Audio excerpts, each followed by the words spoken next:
Kristen's here. We need to show a little bit more maturity. Just saying.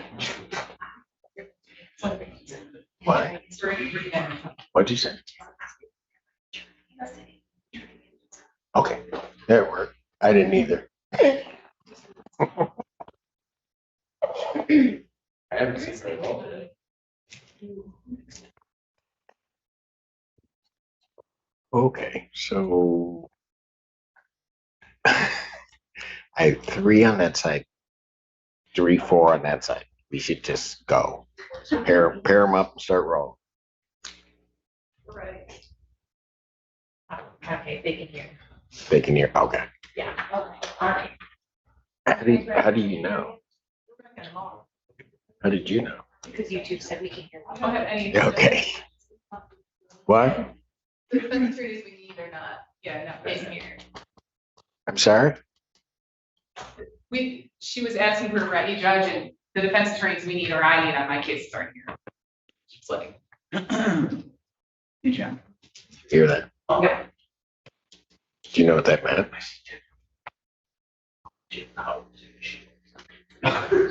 So what is it? He said they're going to be ready on Jalen Howard just as soon as Miss Tiffany Hughes comes into the courtroom. She comes.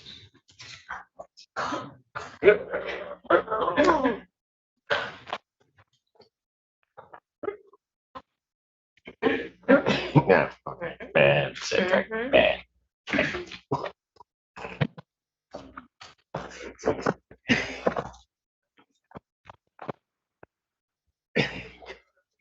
Court does call the case, People State of Michigan versus Jalen Howard.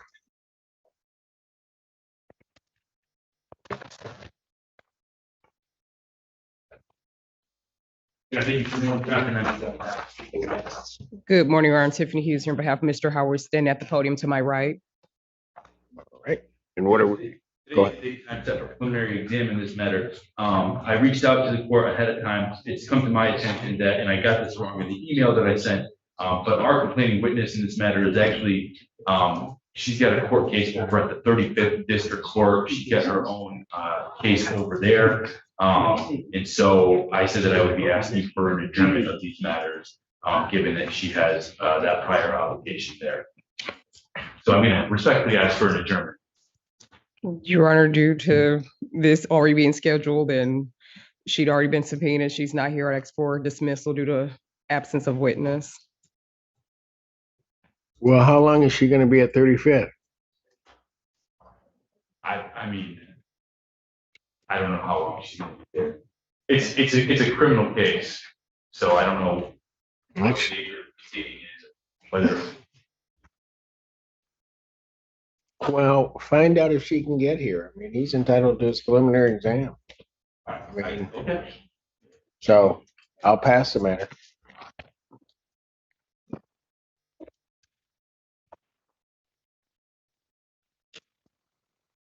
Get an email on that?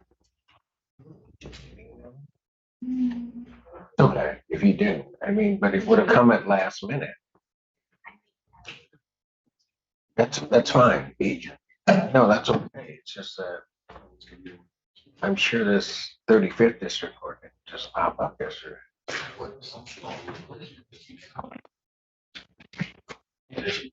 Okay. Thank you. Yeah, sure.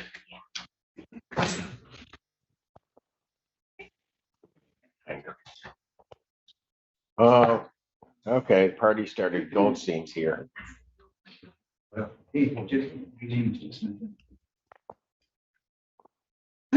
said I was glad to see you. It brought me comfort. That's what I said. No, what you really said was glad to see you this early. Yeah, yeah, you're right. You're right. Right at 9 o'clock on Goldstein time.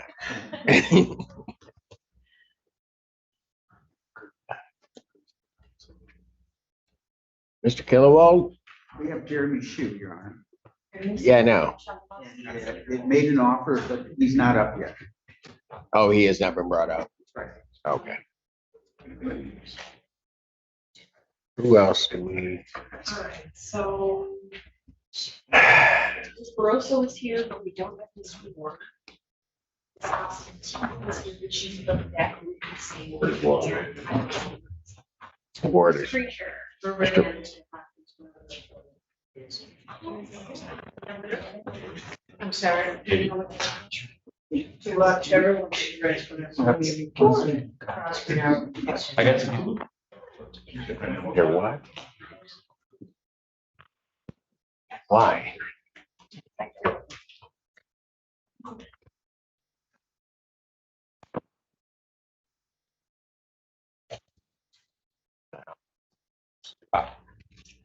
I have.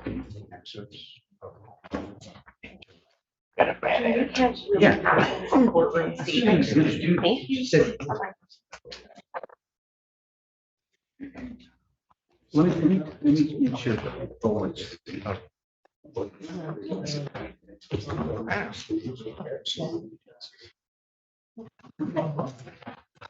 of course.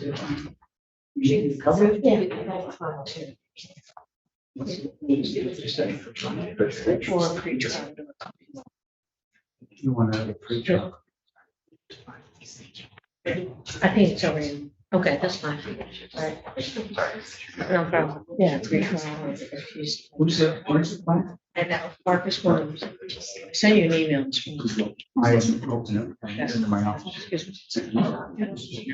Watch out, guys. Court does call the case of the people of the state of Michigan versus Willie Hopkins. Good morning, Your Honor. Marcia Creature on behalf of Mr. Hopkins. Al Chabalowski says people. Mr. Hopkins, can you please state your name, please? Willie B. Hopkins. Thank you, sir. Morning, Judge. Good morning, sir. Your Honor, I informed Ms. Kracher this morning that our office is intending to charge Mr. Hopkins with, I believe it's 2 or 3 new armed robbery cases today. So I believe there's a request, Ms. Kracher is going to request to adjourn this to try and get this all wrapped up together. That is correct. That's correct, Your Honor. By the allegations of the other cases, they're unrelated to this. It's actually going to involve the same witnesses. All Mhm. the evidence in this case is overlapping in all those other cases. That's a correct statement, Your Honor. All right, so if it's going to be then charged, and so those have not been, he's not been arraigned on those other charges. Correct. So if I set it out to the 31st, that's not going to do us any good. I mean, No. I'm just looking at timing wise. Go to the next step.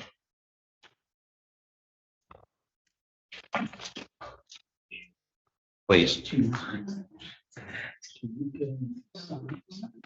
Yeah. Ms. Kracher, given the circumstances, are you going to have any objection to adjourning this out? My next available date is November 28th. Oh.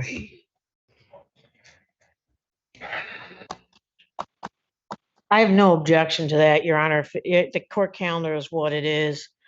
I would like to make a global resolution, get all these cases moved up to circuit court and also look at the overlapping evidence in that and find out what cases are going to be charged and what incidents are going to be charged, Your Honor. So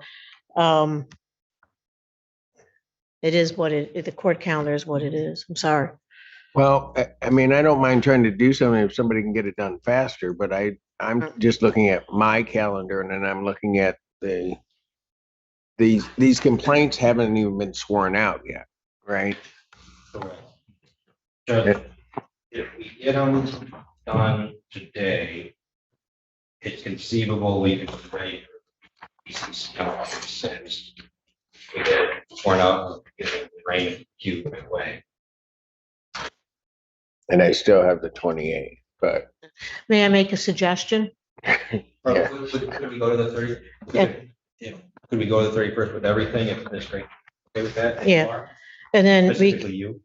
but I can go to the 31st. I can take either one of those dates. I just want to make sure everybody's ready. If that's all I'm trying to make sure. right. I guess what we could do is we could go 31st, hold the exam on 1 and move forward. I mean, That would be my preference, Your Honor. So the 31st? Yes. We'll get it, get it to everybody. Preliminary examination is adjourned October 31st, 2023. 9 a.m. before me in person. Thank you, Your Honor, for Fine, your continue. listening Thank to us. you. Appreciate it.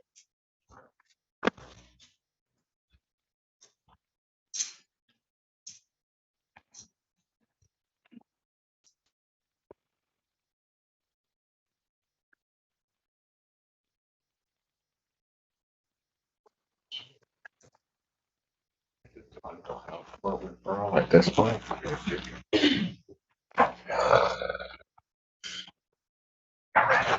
Please. Keep going. Keep going.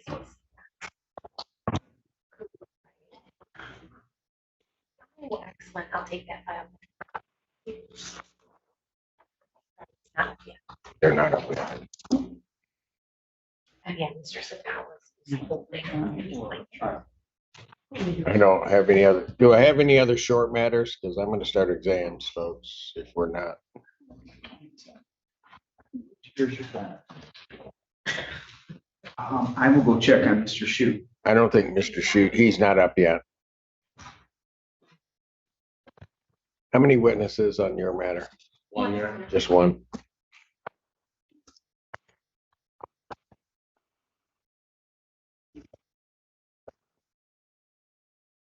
Yeah. Yes. Court does call the case of People State of Michigan versus, is it, Akram Al-Tamimi? That is it. Good morning, Your Honor. Grace Burton appearing on behalf of the people. Good morning, Your Honor. To please this honorable court, Mark Satawa on behalf of the defendant who appears with me.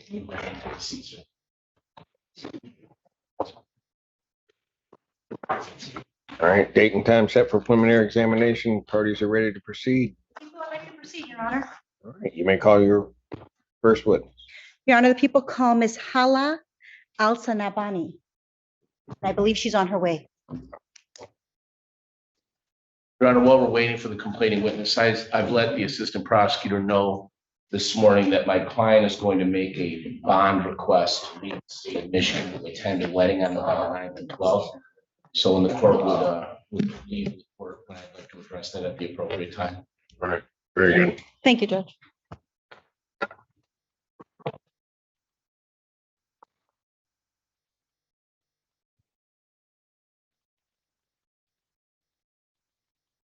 And Your Honor, before we get started, I would ask that the courtroom be closed. Ms. Hala Al-Sanabani is only 13 years old. Okay, counsel approach, please. Yes.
Who's up? Friday. Friday's up. Yeah, Friday.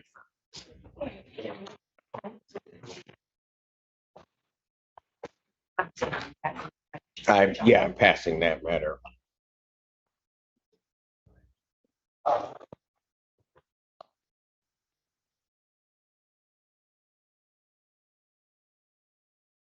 Be coming out.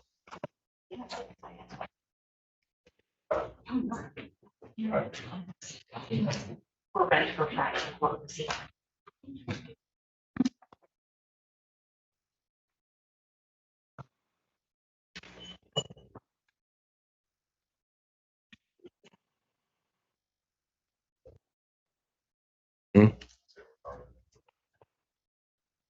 Okay. Defense attorney. Or, I don't know. I think I've got one, but.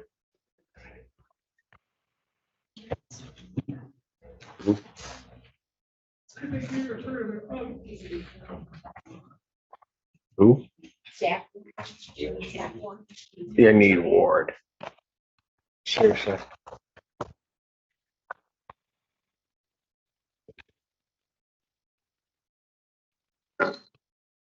Hello, evening, Judge. Hello, Miss Friday. Ah. I'm nervous. Me too. Can I start? No, you need an attorney.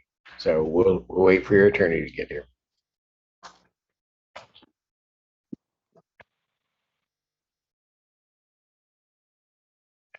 I'm want to introduce myself a little better. I'm Carla Friday.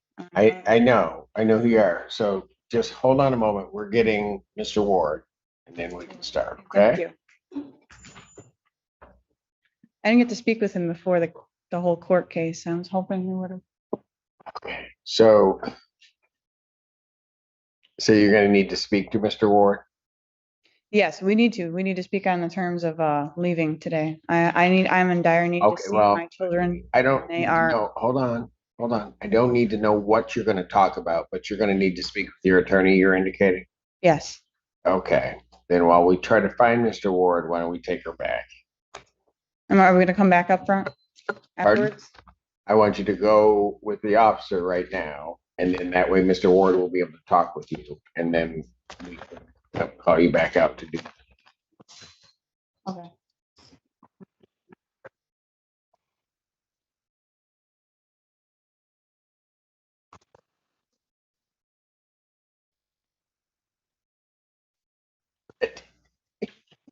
um,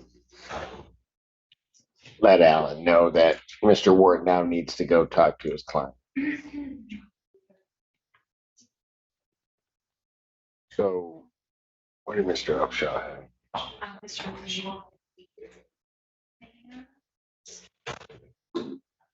He out of custody? Yes, he is. All right, let's try to get him out. One second.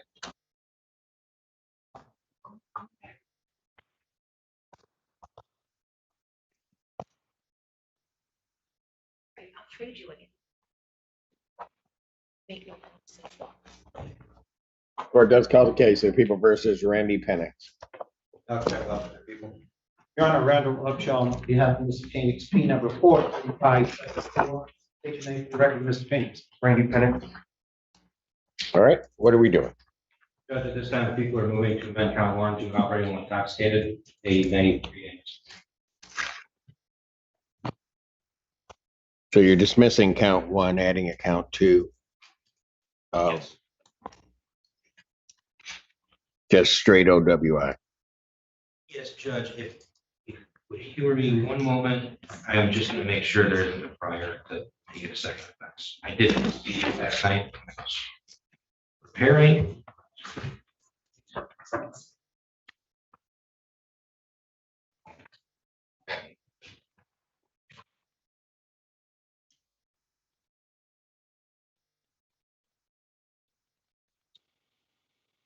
Yes, Judge, straight OWI. And it would be charged as alcohol and or other controlled substance. OWI. Yes. 625, 257, 625. All right. That's the added count too.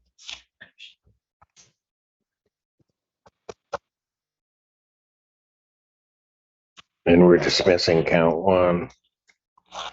And I guess there hasn't been a new complaint filed on this. Counsel, you waive presentation at this time of the complaint, waive its reading.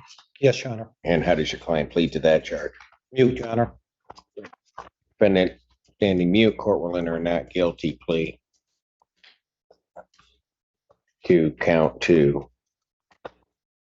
Pretrial in that matter will be set for trial. November 7th at 1 p.m. for Judge Freshour. November 7th, 2023, 1 p.m. before Judge Freshour in 1484 District Court. Defendant's bond will continue. There was a request for modification of bond requirements.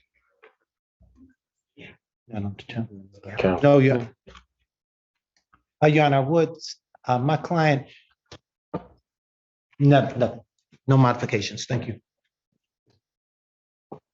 You don't request, well, just want to make sure, because when it gets to Judge Freshour, she's going to want to know whether I dealt with it. There was the motion to modify the bond requirements. Your Honor, he's been on, I'll make the motion. He's been on testing since June. Your Honor, here it is, October. I would ask the court to consider if he has to continue to test with a lessening of the times he's required to. All right, why don't I do it this way? Why don't I just set the motion and I'll let Judge Freshour hear it, if that's what you want to do in terms of testing, since it's November 7th, it's right around the corner. Yes, Your Honor. Thank you. All right, thank you. Have a good day. As You always, do the pleasure. same.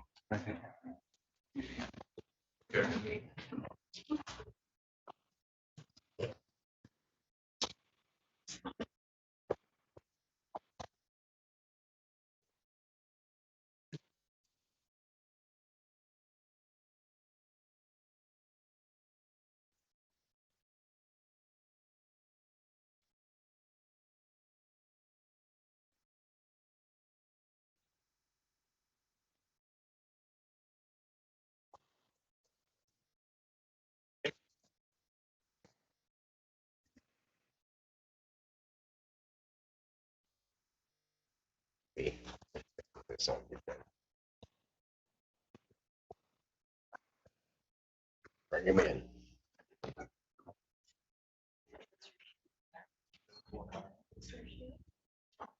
Can Mr. Schus? Yes, absolutely.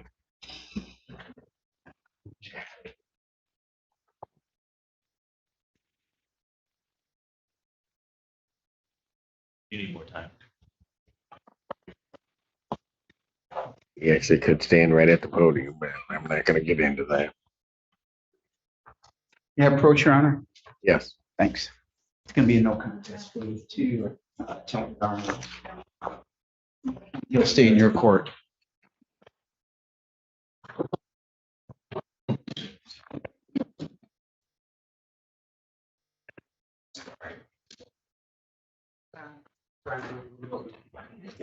Court does call the case.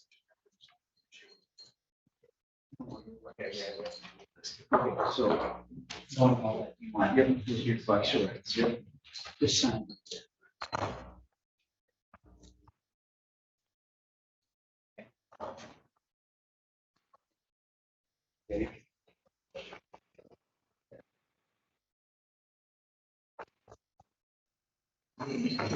This is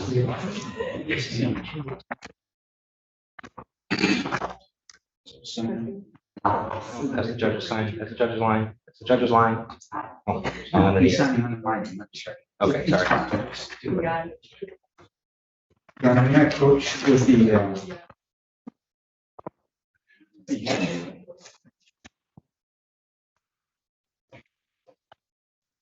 make sure.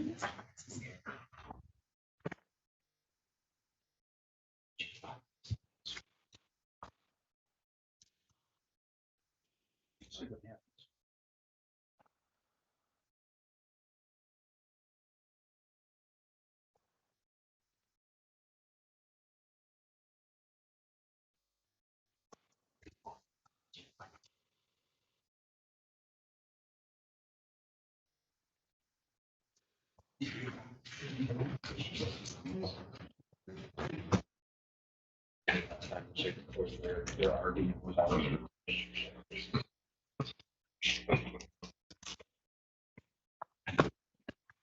right, have I called? Have I called? No, you said. Okay. Court does call the case of the people, state of Michigan versus Jeremy Shue. Morning, Rob J. Q. on behalf of Mr. Shu. Jeremy Station. Jeremy Shue. All right.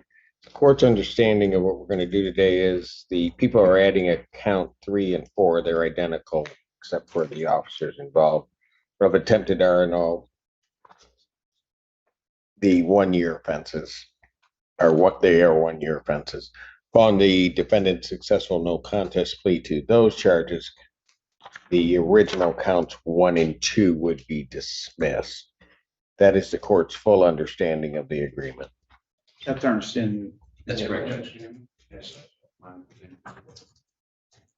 Your Honor, for the record, we signed rights and my client's ready to proceed with the no contest plea. All right. Mr. Shue, can you raise your right hand, please, sir? Do you solemnly swear or affirm testimony you're about to give will be the truth, the whole truth, and nothing but the truth, so help you God? All right, state your name again for the record. All right. Mr. Shue, it is this court's understanding that you are going to be pleading no contest to 2 charges. Count 3 and count 4 are identical, and that is the charge of attempted resisting and obstructing. That is punishable by up to 1 year incarceration and or a $1,000 fine plus court cost on each count. Do you understand that, sir? All right. Do you understand what a no contest plea is? All right, let me explain 2 things about it so that you understand that. First of all, it means that you're not further desirous or wanting to contest these charges. You understand that? Second thing you need to understand is that for purposes of sentencing, the court will treat you the same as though you had pled guilty. You understand that? All right. Still wish to plead no contest? Basis for the no contest plea? Potential civil liability. All right. To the charge of attempted resisting and obstructing contained in count 3, how do you plead? Guilty. Really? No contest. Really, Jeremy? All right. To that same charge contained in count 4, how do you plead? Got it that time. All right. Now you understand that by pleading no contest, you'll not have a trial of any kind. You signed an advice of rights form today. Is that correct? You have any question regarding any of those rights? All right. Looking at paragraph 5, those are your rights which are part of a trial. You understand that by pleading no contest, you're giving up those rights as well as all the rights contained on that form. You understand you're giving up your right to appeal of right. Are you on probation or parole? All right. Has anybody promised you anything other than what's been stated here today on the record to get you to plead? Anybody threaten you or coerce you? All right. You're doing this voluntarily and of your own free will. All right. The court had been provided and has reviewed the Washington County Jail incident report for their case number, looks like 2022-01479C. Any objection to the court having reviewed that report? No, Your Honor. No. Based upon a review of that report, the court does find that there's a sufficient factual basis in which the court could determine the defendant's guilt of these offenses. Counsel, have I complied with the court ruling? Would it be proper to accept this defendant's plea? Yes, Your Honor. Yes. Court will accept the defendant's plea of no contest to counts 3 and 4. Counts 1 and 2 are dismissed. Pre-sentence investigation and report is ordered at 14A1 probation. Sentencing in this matter will be November 8th at 9 a.m. November 8th, 2023, 9 a.m. before me. Your Honor, may I address fine? Really? Really? Yeah, okay. Go ahead. Judge, each of these charges have a $30,000 fine. Now that my client's fled, I understand the court's well aware, Mr. Shue. That being said, we're asking that we believe the circuit court matter is going to be resolved also as far as a bond issue. That being said, we're asking for a nominal bond of $500, 10%, Your Honor. He's 8. Jamie, what am I missing? Not all I wanted to say is. What? Jeremy, Tell me once.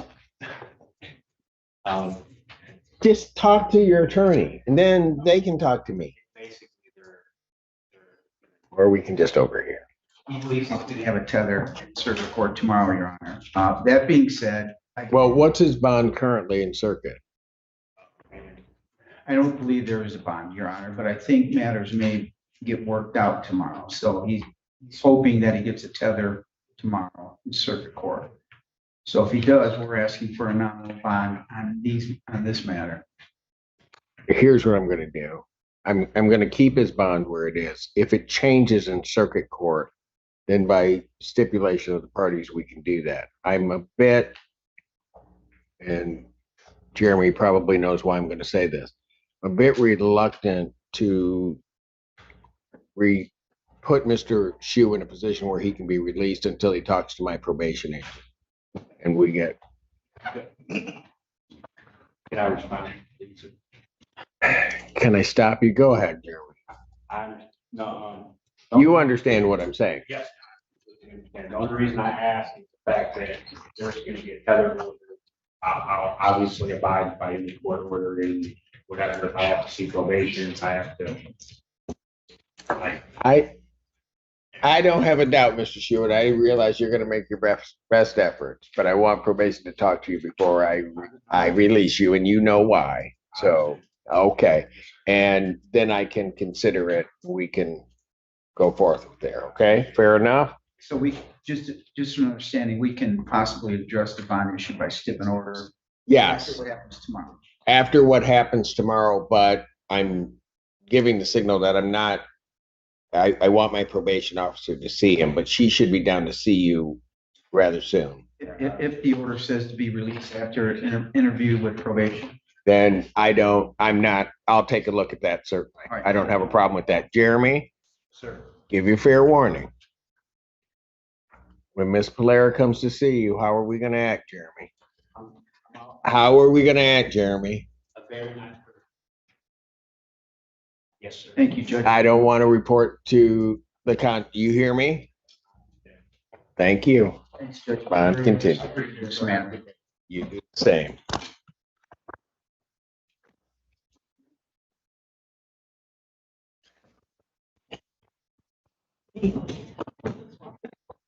I don't know why people are wrong. Me and him are like best friends. Who? Who? I don't know.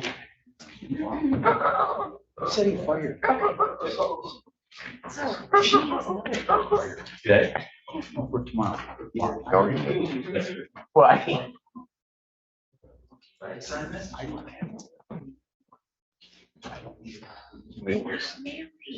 Oh, never mind.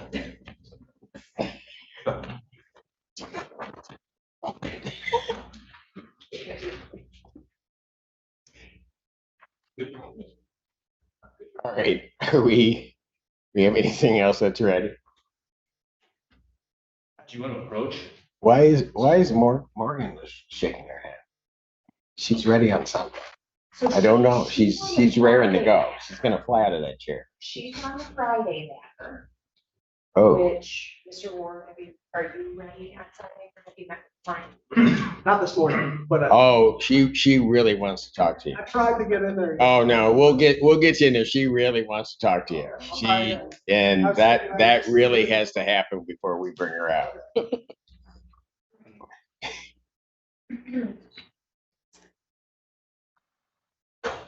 And you are at my podium. Why? So he was ready to Can we approach. approach briefly? On what? Howard? Sure.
you recognize Ms. Waters and Ms. Harris from the video. What previous contact did you have with? I've had several contacts with them throughout downtown Ann Arbor, as being welfare checks. I also have been to Mr. Harris's old apartment at 1130 South Maple for calls involving him. Okay. And so you had no contact with them on scene at all? Not on this particular case, no. Okay.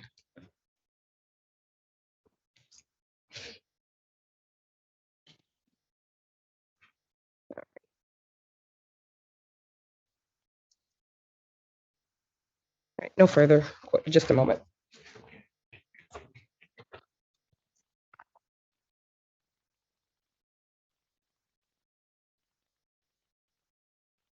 No further questions, Your Honor. Thank you. Any redirect? No. Thank you, Cedric. You may step down. Thank you, sir. Rest. All right. Any witnesses for the defense? No, Your Honor. Never mind. Your Honor, I would object to bind over. The initial witness is a FOMI violation. He had no personal knowledge. Everything that he learned was from somebody else. So I'd ask that it not be bound over due to FOMI violation. A what violation? People be FOMI. He was shown a video and he didn't know everything he had no personal knowledge. That case states that they can't use a video to identify someone without personal knowledge. And that's essentially what the witness did. Everything he knows is from someone else. Person? Any response to that? Your Honor, I think Mr. Ryman he has personal knowledge. It was his briefcase that he laid down. He testified, he came out, it was gone, and then he got it back and the money that he had in it was missing. Or he couldn't identify who did what, Your Honor. Only his knowledge he came to know that by a video shown and being told by a police officer, which is in direct violation of people be FOMI.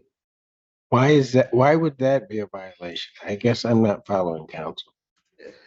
The issue was when there was a witness that testified that they learned of the defendant from an officer. And the officer showed them pictures and they didn't otherwise know, like in this case. They didn't otherwise know of what? They were told by a police officer, like Mr. Ryman was. But the distinction isn't it the video in this case as opposed to being shown pictures? I believe FOMI covered video or photograph, Your Honor. Well then, you believe that case stands for the proposition that if an individual says, my satchel was taken, money was taken, and then reports that the police then follow up, they obtain security footage, and they're able to basically see the entirety of the crime happen, that then is inadmissible? Is that what you believe that case stands for? Not entirely, Your Honor, but yeah, I didn't think entirely. So tell me what part of that you think applies to this case. The identification is what he had no idea. He had no idea. But Mr. Ryman isn't the one identifying. I get that he's not the one identifying, but if somebody's taking something from him, he hadn't not even had any contact with these people. It's just almost like for the counsel, no. If Mr. Ryman was identifying based upon what the officer said, and there was no identification from the officer, then we may have a problem. But that's not this case. Am I right?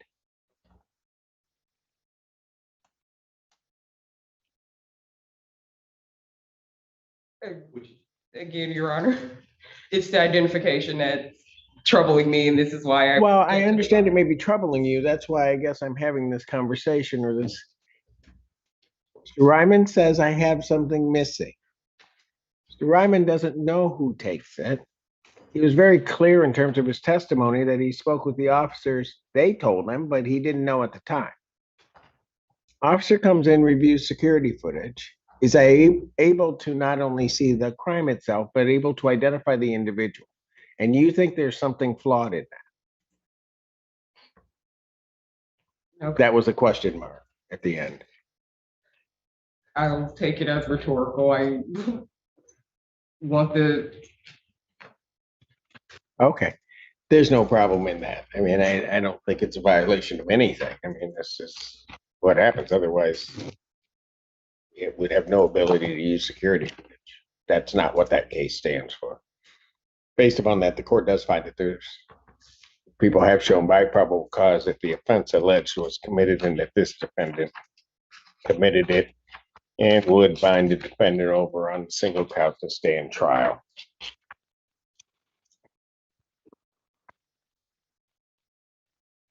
Counsel, as to the information, you acknowledge receive the information waiver treaty. yes, Defendant having waived formal reading, your client standing mute to the charges. yes, he is. Defendant standing mute, court will enter a not guilty plea. Pretrial in this matter will be set for December 4th at 1:30 p.m. with Judge Slay Monday. December 4th, 2023, 1:30 before Judge Slay Monday. That's Monday. Is it Judge Slay? Yes.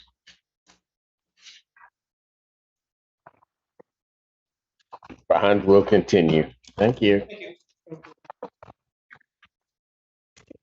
Get Ms. Fisher out. Whatever.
Court recalls case, people versus Friday.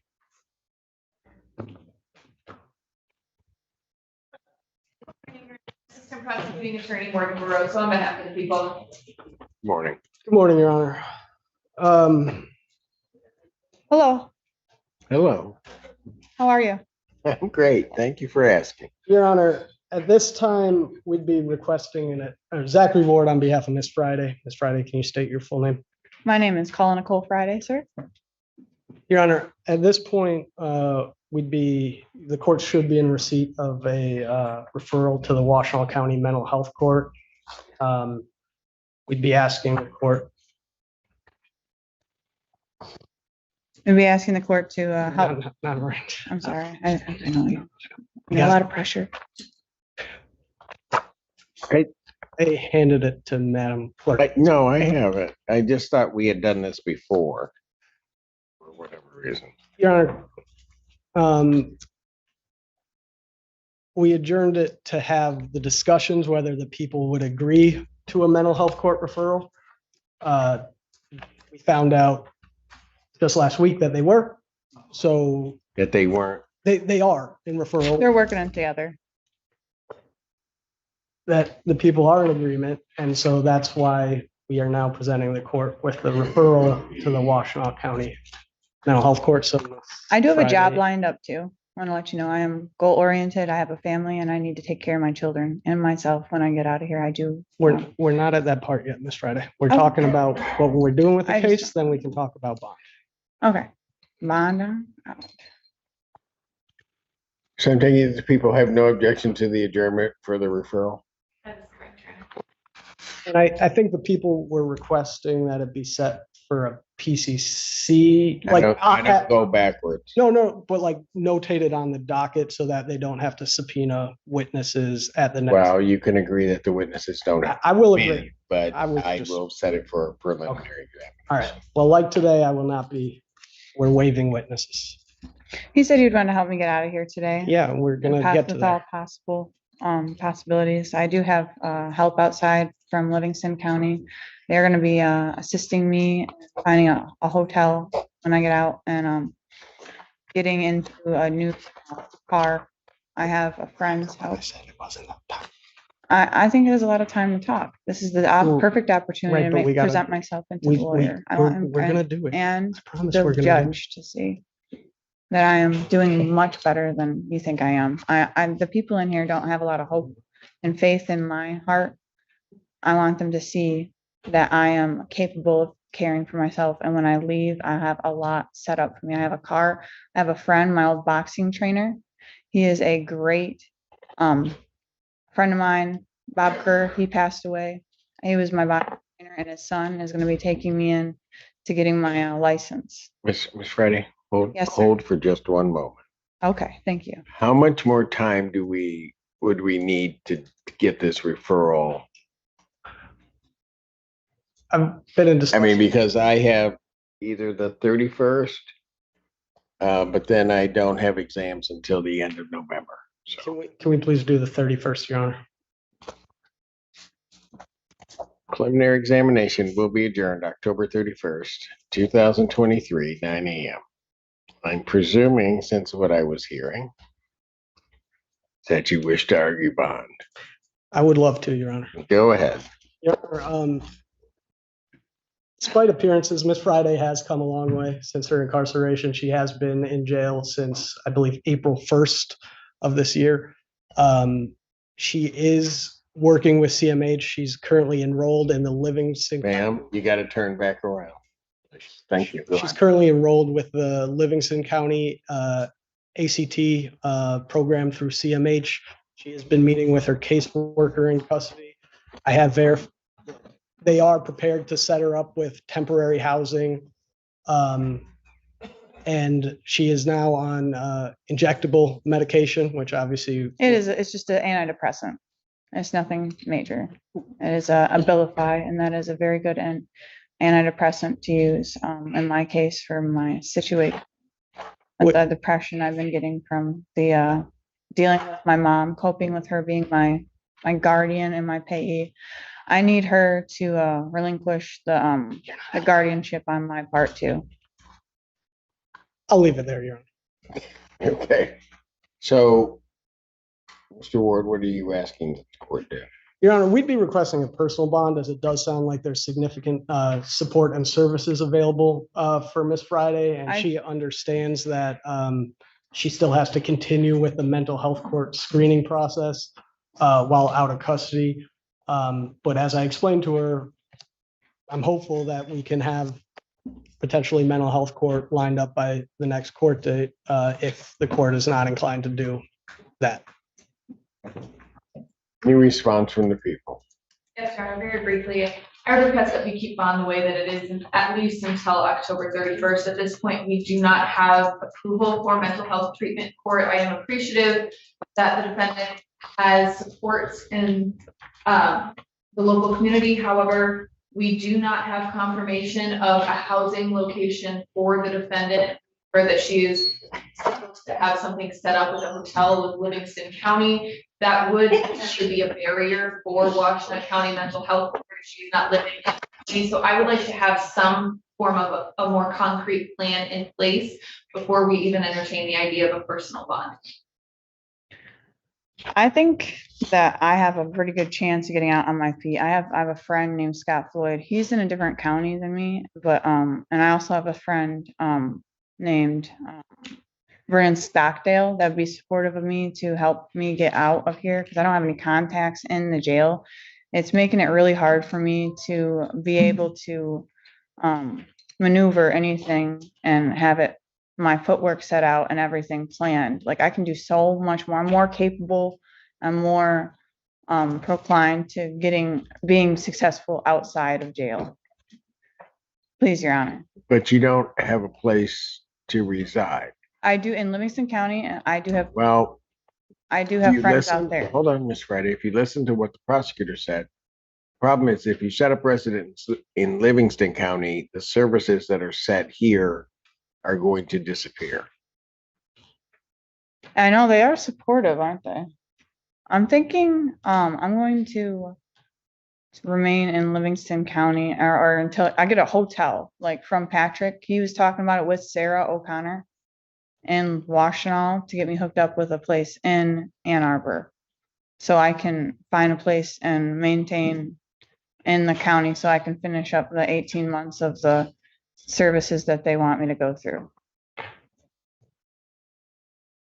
None of the screening for mental health court has taken place at this point, correct? That's correct, Your Honor. We did reach out to Livingston about a transfer there, as that's where the services are. Livingston County is not accepting transfers at this time. Ms. Friday is willing to relocate to Washtenaw to take advantage of the mental health court. But we And the don't buses. have that in place at this point. There's a Not in bus system. Washtenaw. We have all the services lined up in Livingston. And I do have a friend, like I said, Vernon Scottdale, and he's been a friend of mine for 4 years. He would let me move in with him. I know he's not here today, but he is a friend of mine. I have several contacts in my phone to get me started on my way to my pathness or wellness path. And I just want your support.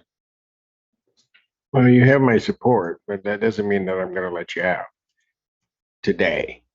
I'd like to see what the assessment reads from the mental health court prior to making any decision to release this defendant. I also want to make sure that things are in place for her. If she's going to be here in Washtenaw County, then we've got to make sure things are in place. We know where she is and that we're not setting her up for disaster by just releasing her and hoping that things kind of work out between the two counties. Your Honor, please. So- I have children. My babies need me. Okay, Miss Friday. Miss Friday. I get that. It's really far away from now. They've examined me several times and I've been in here, everyone that's talked to me, what's his name? There's Camille Hallenquist and the public defender, Lauren Brown. They talked to me and worked with me while they were in here, and I had been deemed coherent and capable of caring for myself I several understand times, that. Your Honor. And I understand that. I ordered that was the case.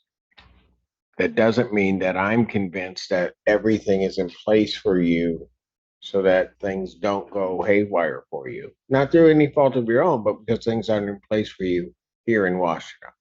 So you're talking about And so that's what I'd like to see if that's where it's going to head. I'm not saying that I won't let you out ever. I'm not saying that. What I'm saying is I want to see certain things in place. I want the mental health assessment done. We don't have that done yet. And I want to see all of that before I make a decision. I'm not just, Yes, sir. Friday, you've been before me before. I'm not going to just make a willy-nilly decision despite what anybody wants. I think the whole thing set up by my mom. My mom is mental too. She doesn't get mental health help either, and she needs it. I'm gonna petition her when I get out of here. Okay, I'm not, this Friday, I'm not worried about your mom. To court. I'm worried about you. I wish people Okay, would stop worrying about me so no, much. you gotta I do listen. care for This myself. Friday, I listen to you. You gotta listen to me. Yes, sir.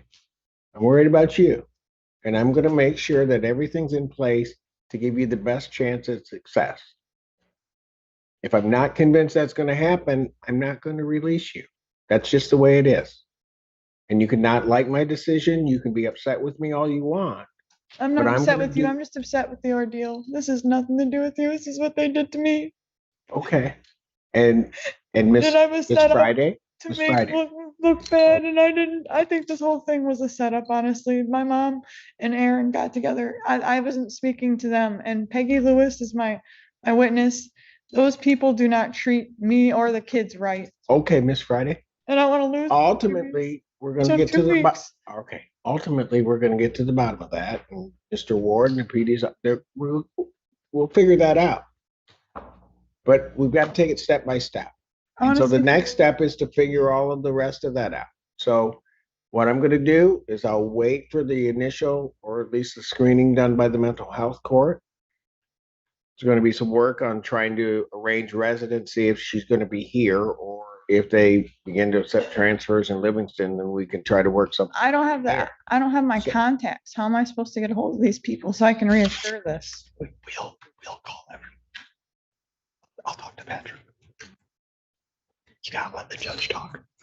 It's the whole thing with Patrick doesn't know all the numbers either. I have all my contacts in my phone. I have 60 contacts. I have a lot of friends and family that would support me if they knew about this. Okay. So I've told you what I'm going to do. Good.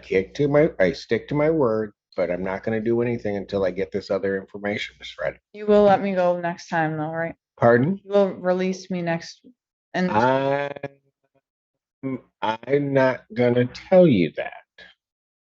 I'm gonna tell you that I will I take just the wanna make- information that I have at that time and I will make a decision. I don't make promises like that into the future. I just don't.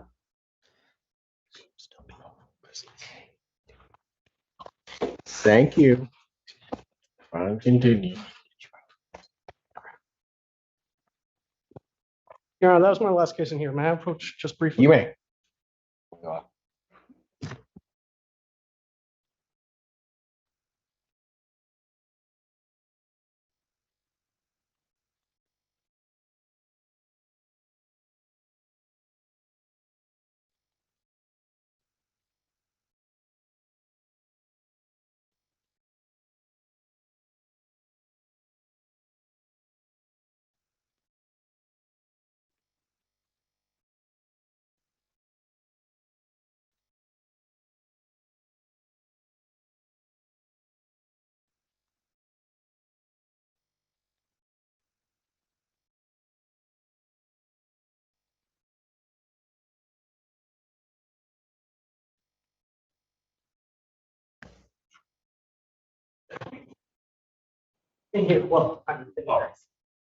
All right. So who do we my have? understanding is when you're ready, another in custody. Guess what? What are they gonna do?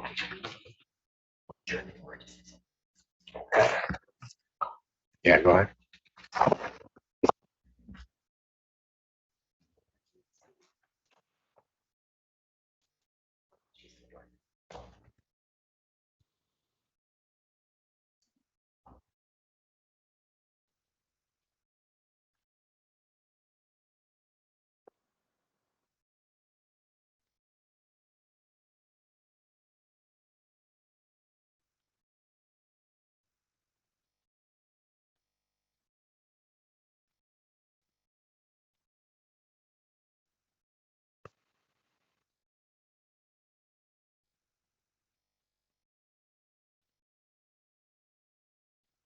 They have them.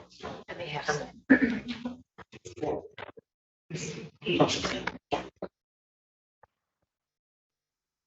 So how many more cases do you have? They've got one. Assistant Towers, they got one witness. But I don't know how long that's gonna take, but I'd like to. Clear out. Get started. Well, That's what you guys do. Right. But his client's not in custody. Correct. So are they ready on the in custodies? That's what I'd like to get moving if I can. But there are three that are in custody on the one case. Correct. Mr. Bernstein is part of that. I have not seen Mr. Bernstein. So Mr. Bernstein is on that. Okay, let me just do this one then. Court does call the case, People State of Michigan versus Abdul Castellon. Yeah, thank you, Jonathan Emmons, on behalf of the people. If I can go get, oh, there she is.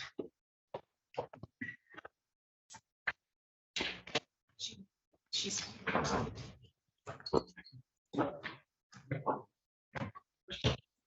Apologies, Your Honor. Good morning, Assistant Public Defender Tanazi Carey-Akinruli. On behalf of Mr. Abdul Reynoso Castillo, can you please state your name for the record? He needs an interpreter. It's not my. You need a Spanish interpreter. He does, Your Honor. Hey, file's not marked. Can we, I'm trying to. well, what are we gonna be doing? Just gonna ask to remand it. On count two. All right, let's see if I can.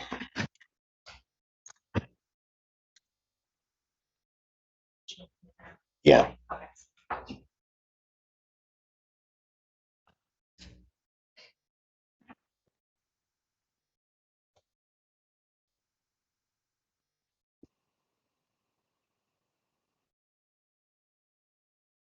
Okay.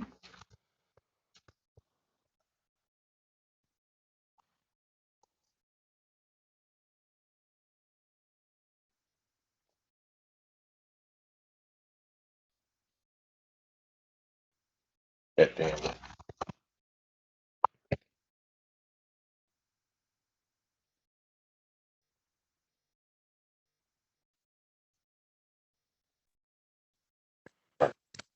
Hello, thank you so much Good for morning, calling. Daniel. Yes, thank you so much for calling Language Line Solutions. This is Daniel, ID number 215718. I'll be your Spanish interpreter today. I am proud to serve you. This call may be monitored for training and quality assurance purposes. May I please have your 4-digit access code? Our number is 1423. Okay, thank you so much for the information. Ready for your instructions, Your Honor. Thank you. You're in front of the Honorable J. Cedric Simpson out of the 14th District Court, Washtenaw County, State of Michigan. We need your assistance with one felony matter. Can you please raise your right hand to be sworn? Yes, absolutely. Do you solemnly swear or affirm that you will interpret accurately, completely, and impartially, using your best skill and judgment, and to translate from English into Spanish and from Spanish into English in the manner now before the court to help you God? Yes, I do. Thank you, sir. Thank you. Good morning, Daniel. Good morning, Your Honor. The court does call the case of the people of the state of Michigan versus Abdul Castellon. Okay, thank you. El señor juez anuncia el caso, presenta el caso del estado, el pueblo de la ciudad de Michigan contra el señor Abdul Castellón. Yeah, Jonathan, it's on behalf of the people. Se presenta también Jonathan de parte de la fiscalía. Assistant Public Defender, Shanaza E. Carey Akinrui, on behalf of Mr. Abdul Reynosa Castellon.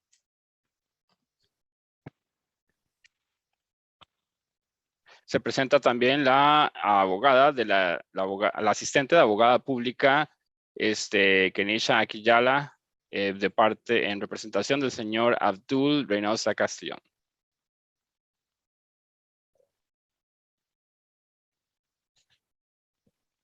What are we doing today? ¿Qué estaremos haciendo el día de hoy? Today is the date and time set for preliminary examination. People are not able to proceed, respectfully asking the matter to be remanded on count 2 to the 14B district court. On count 2 for, sorry? I couldn't hear the last part. Asking to have it remanded to 14B district court. District court, got it, very much. Ok, el señor fiscal anuncia que hoy día y al presente tiempo estamos para lo de la examinación preliminar o examen preliminar, pero que no se ha podido realizar, que se mantenga, entonces solicita que se mantenga como un cargo 2 y que sea dirigido a la Corte Distrito 14B. Count 1 is dismissed, the people being unable to proceed. El cargo 1 queda desestimado, ya que la fiscalía no ha podido proceder. The matter will proceed on count 2, the domestic violence charge in the 14B district court. El cargo número 2 por la violencia o agresión intrafamiliar se mantiene en pie a través de la Corte Distrito 14B. Pre-trial will be set for November 13th at 10 a.m. November 13, 2023, 10 a.m. El juicio preliminar quedaría para la fecha entonces 13 de junio, perdón, 13 de noviembre del año 2023 a las 10 de la mañana. That is before Judge Washington. Sería frente al señor juez, al honorable juez Washington. We'd like to address bond, Judge. Su señoría, quisiéramos abarcar lo de la fianza. Judge, we're asking that the court consider giving my client a personal recognizance bond. Quisiéramos que el juzgado pudiera otorgarle a mi representado libertad bajo palabra. Your Honor, my client has been in custody since he was arrested on this matter. He did attempt to post the bond initially, but there was a misunderstanding as to the amounts. El imputado ha estado bajo custodia desde que fue arrestado. Él intentó proveer la fianza, pagar la fianza. Sin embargo, un malentendido con respecto a la cantidad. My client has in the past come to all of his court hearings and has not had a problem with this court or any other court with failure to appear, as I understand it. Mi representado en el pasado ha venido a todas las audiencias de corte, no ha tenido ningún inconveniente alguno, anteriormente tampoco, por lo tanto es que solicitamos eso.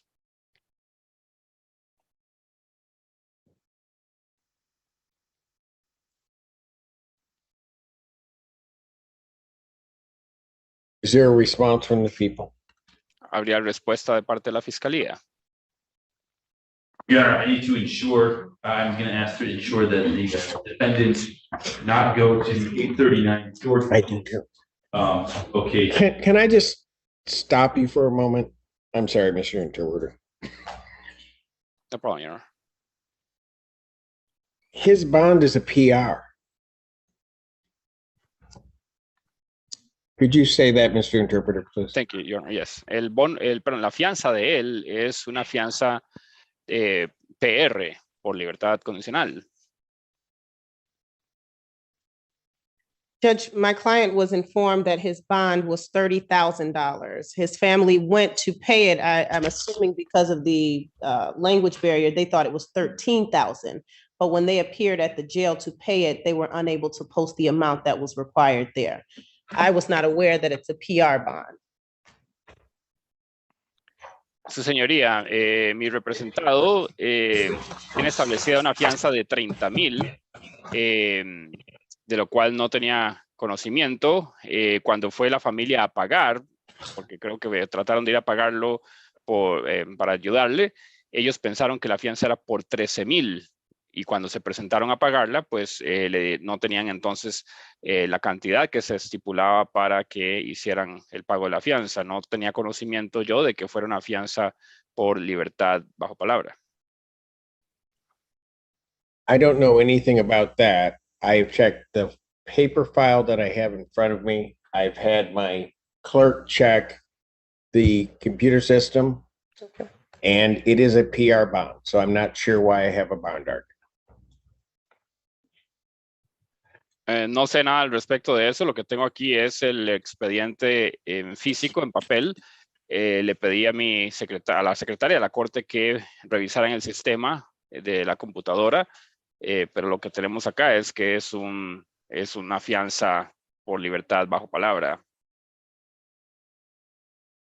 Very well then, Judge. I will speak with my client and ensure that we get that matter resolved. It may be a hold out of a different court then. I apologize.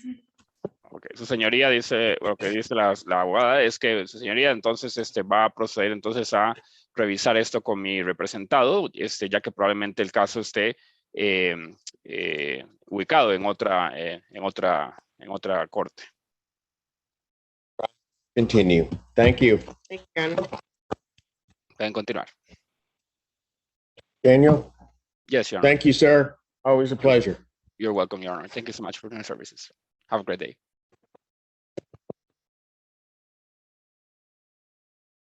He froze. Are they ready on theirs?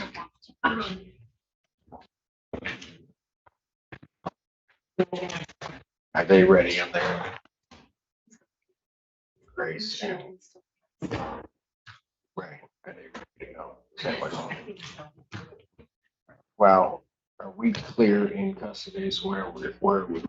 No, I don't know what's happening with this in custody, but Ms. Gaines has not been present in the courtroom. The rest of these in custody are all.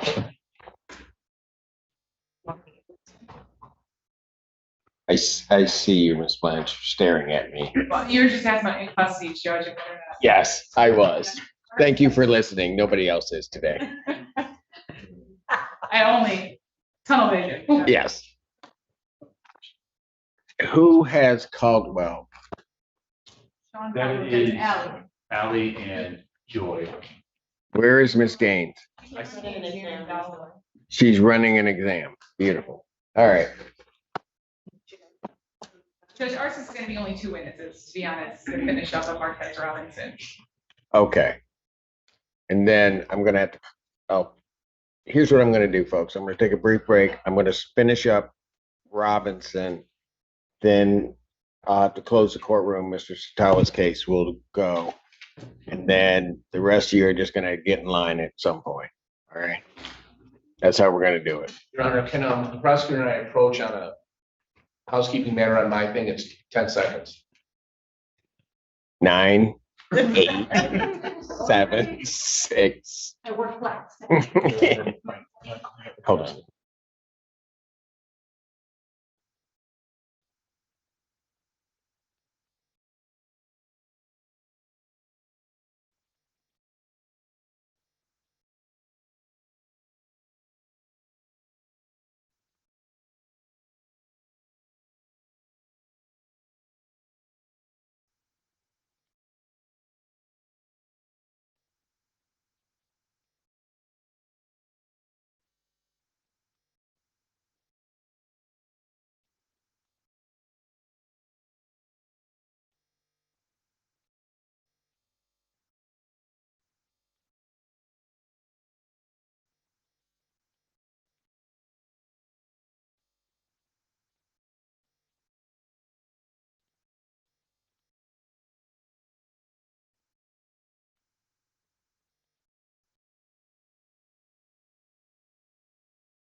I just emailed you.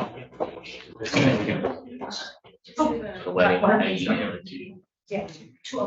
Oh. No, you're welcome to come to my next wedding. I'm not sure when it's gonna be. I was talking about the boat. Oh, Client. Yeah. Yeah, you're welcome.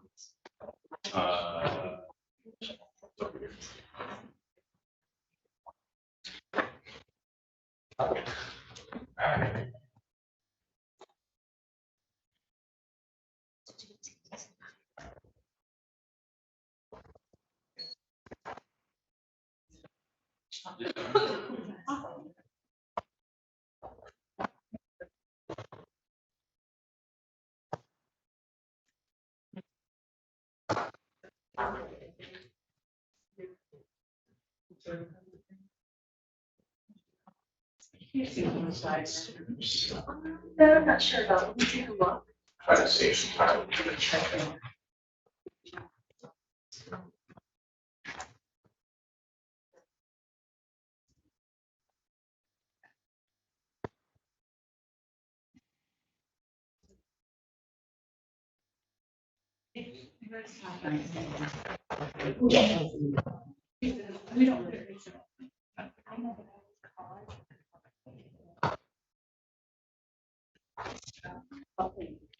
Right. Yeah, you're right. Tom Pierce, Tom Ryan Pierce, Taj Ryan.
We're teenagers, Florida County, Washington, State of Michigan.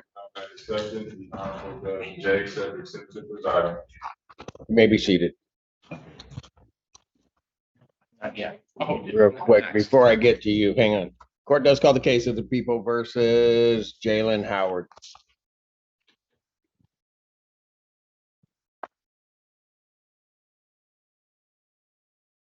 Jonathan, I'm on behalf of the people.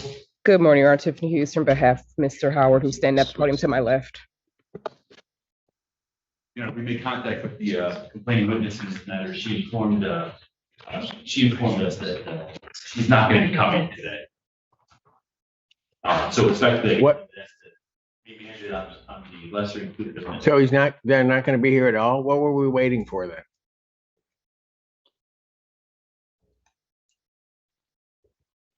I don't know. I mean, Mr. Emmons, I find out at the last minute that this witness is in another court, and we just get informed last night.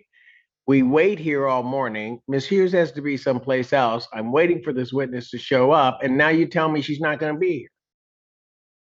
That's right.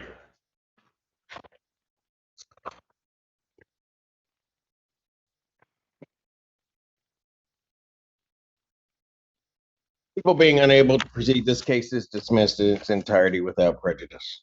Thank you. Reauthorize if you want to do it. Thank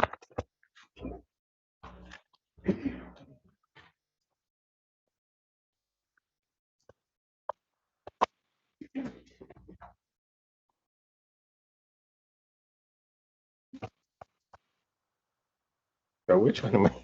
So he's here, but I said I was going to do that. Now everybody's got me all out of order. But Satawa's doing it because he's sitting at the table, but I'm going to call that one first. Okay. Unless you guys arrange something else, which I'm not going to go along with. But I was just trying to do exhibit stick. oh, go ahead. You keep working because everybody else is. Can I approach, please? Who? Alec? For what? On our Yes, next come case on. that we're gonna ask for. Thank you. Please.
I just,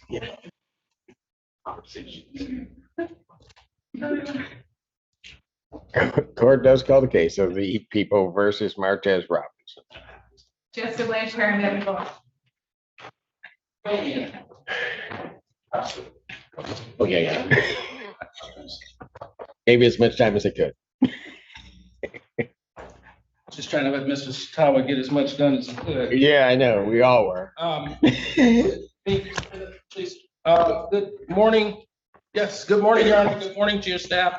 May it please this honorable court. My name is Todd Wilson Perkins, P 55623, appearing on behalf of Mr. Robinson. Mr. Robinson, can you state your name?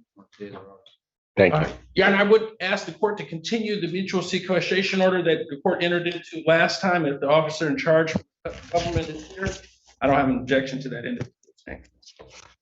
Yes, Your Honor, and then we'll see what. Witnesses are hereby ordered sequestered. You're gonna be second.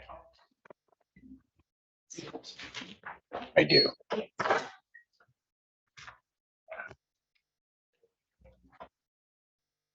Judge, the stipulation to the occupancy protocol, we do not have the ME or exhibit stipulated to the report. People's proposed exhibit 1, we'd like to enter as stating that the death is a gunshot wound to the abdomen and manner of death is homicide.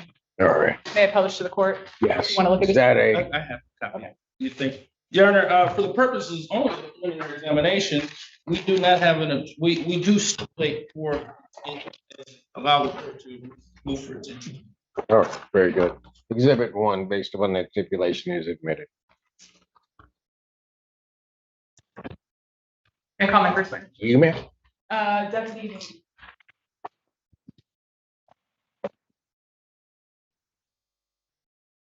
Sir, please come forward, be sworn. And you solemnly swear affirm the testimony you're about to give will be the truth, the whole truth, nothing but the truth, so help you God. State your first and last name and spell it for the record.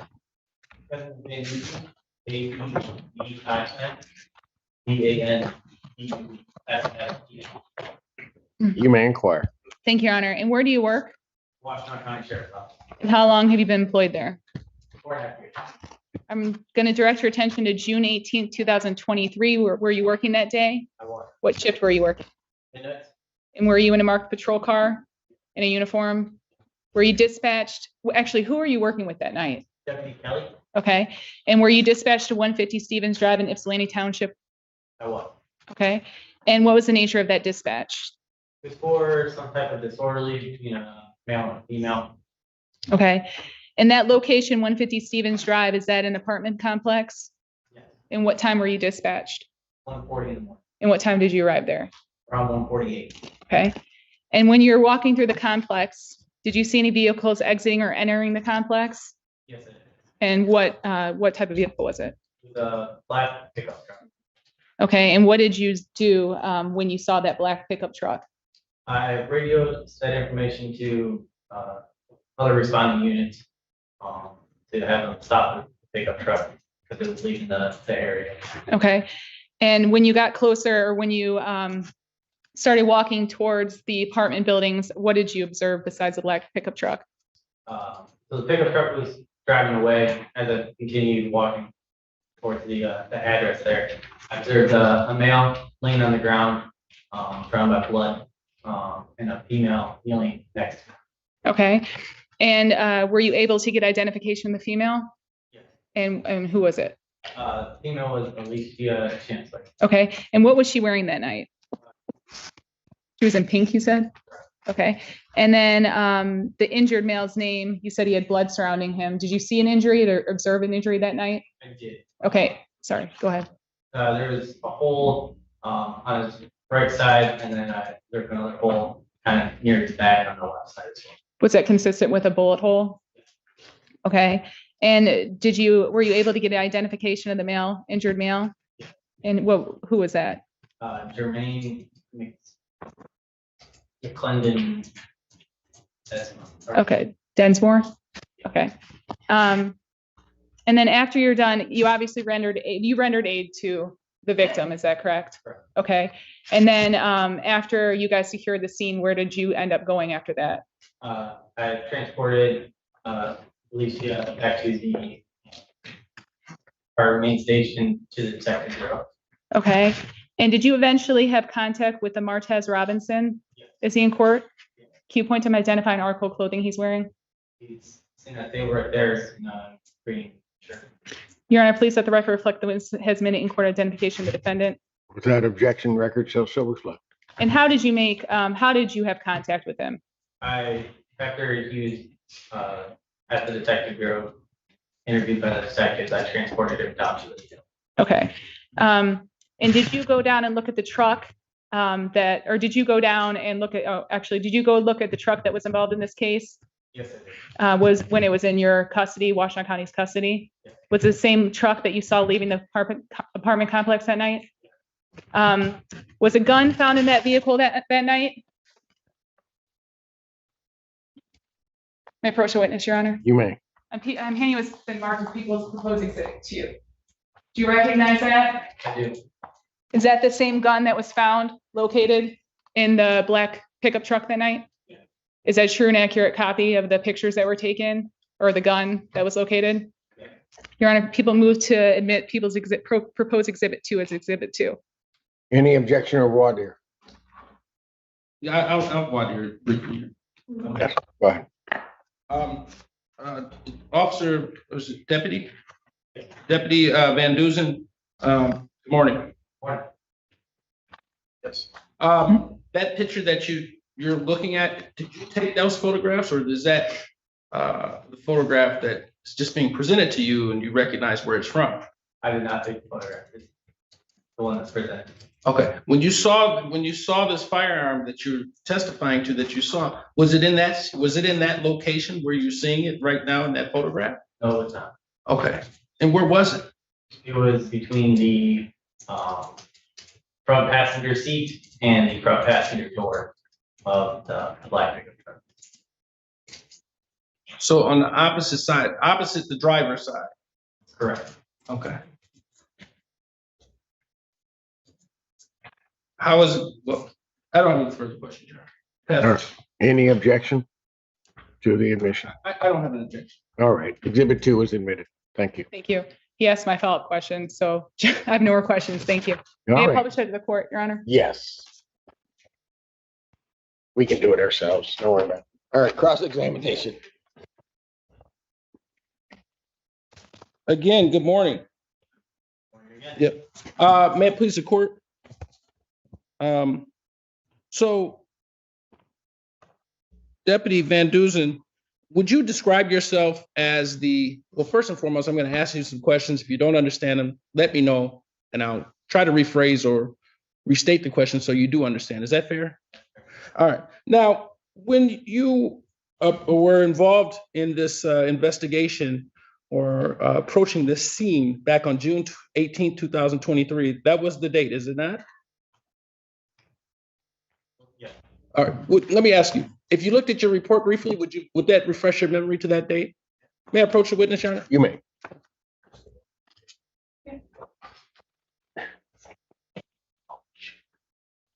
I'm showing you a document that it appears to be your report.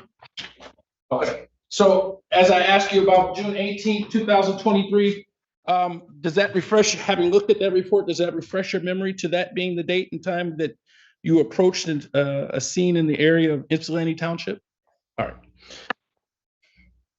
I guess I was presumptuous about a scene. You didn't know what you were approaching. You had a dispatch call that took you to that location. Is that fair? Yeah. All right. You said that you were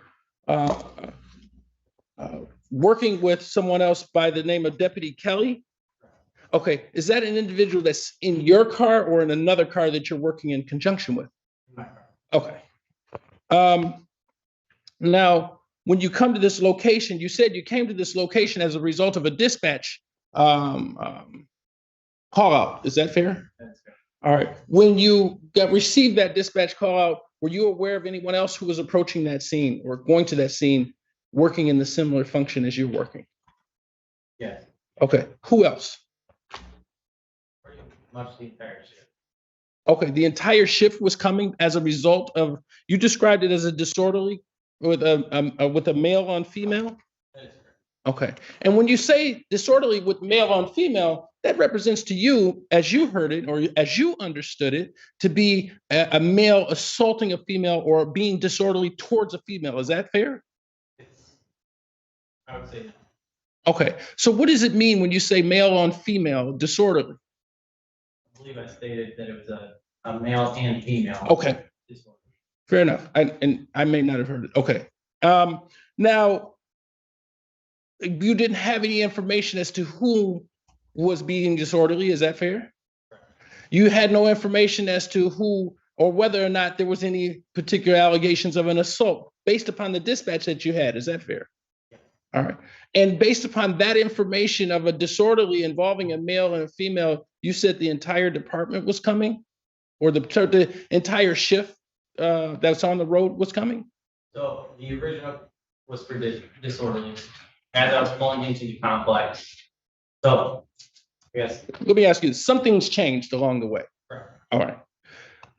Okay, so my question is, initially, when you got the call about a disorderly male and female, is it your testimony that all of the shift was coming to that location? Okay, not at the original. Okay. Once further information. Okay. At some time you received some additional, but at the time when you received the additional information, you were already on the property ultimately where this location became what I would say a scene. Is that fair? All right. You described, you saw a black truck leaving and exiting that location. Is that fair? When you saw that black truck, you had no information about what that black truck or to whom it belonged. Is that fair? Yeah. You had no information as to whether or not that black truck had anything to do with the scene that you were approaching. Is that fair? In the disorderly, there was mention of a black truck somehow being involved. Okay, do you recall what it was that you recall? Do you recall that? Let me ask you. Now, when you come into that location, you're coming in, there's an entrance, there's an ingress and egress to this complex. Is that fair? Would it be fair to characterize the location of these residences as a complex? Yes. Okay. There's a point of ingress and egress in which you came in. Is that fair? There is a singular entrance into the complex. Okay. And that's the singular exit point too. Is that correct? So you understand when I say ingress, egress, right? Okay. There's an entry point and there's an exit point of a singular entry point and exit point to this location. Fair enough? Yes. Okay. All right. And so when you're coming in that location, as you're coming in that location, you see this black truck leaving out. Do you not? So I was further into the complex when I observed the black truck. Okay. It was not right at the entrance. Okay. Or where I would say I'm pulling from the main road into the complex. Okay. And you would agree, as you saw that black truck wasn't driving erratically. Is that fair? Okay. That black truck wasn't speeding. Is that fair? All right. And were you able to make a general description of whether or not that was a male, female, black, or white individual driving that vehicle? Okay. Let me ask you another question. Are you the person in your vehicle? Are you driving or are you passenger? I was driving. Okay. Now, after you saw this black truck, would it be fair to say when you saw this black truck and did you pass by each other? Like you're going one direction and the black truck's going the opposite direction than what you were traveling? I was on foot at the time, and yes, I was headed towards the dispatch location on foot. Okay. And the truck was passing. Okay. And by that time, when you're on foot, would it be fair to say that you had not received the second dispatch call yet? Let me ask you, I'll just get to you heard of disorderly conduct as the initial dispatch. Is that fair? Yeah. And at some point in time, after you get out of your vehicle, you were alerted that there was a shot fired on a dispatch call. Is that correct? That was as we were entering the complex, the updated information of the shots. Okay. Or a singular shot fired. All right. We then parked. Because of that new information that we received about the shot fired, we parked down from the location. Okay. Approached on foot. Prevent ourselves from being shot. Okay, fair enough. You took a defensive position as to your approach. Is that a fair statement? Yeah. All right. Now, when you were in this location, you indicate throughout your testimony, not only my questions, but through Sister Counsel's questions, you said that we were approaching a specific location. Did you have an address in which you knew that you were going to be approaching? Yeah. Okay. Do you recall what that address was? Or would you prefer to look at your report to tell me that? Would that refresh your memory? Yes. All right. May I approach again? You may. Thank you. I'm just going to give you a three-page document, which appears to be your report. Okay. When you don't read it out loud, but when you're done reading, just let me know and I'll come back and get it. That's my only comment. Maybe not.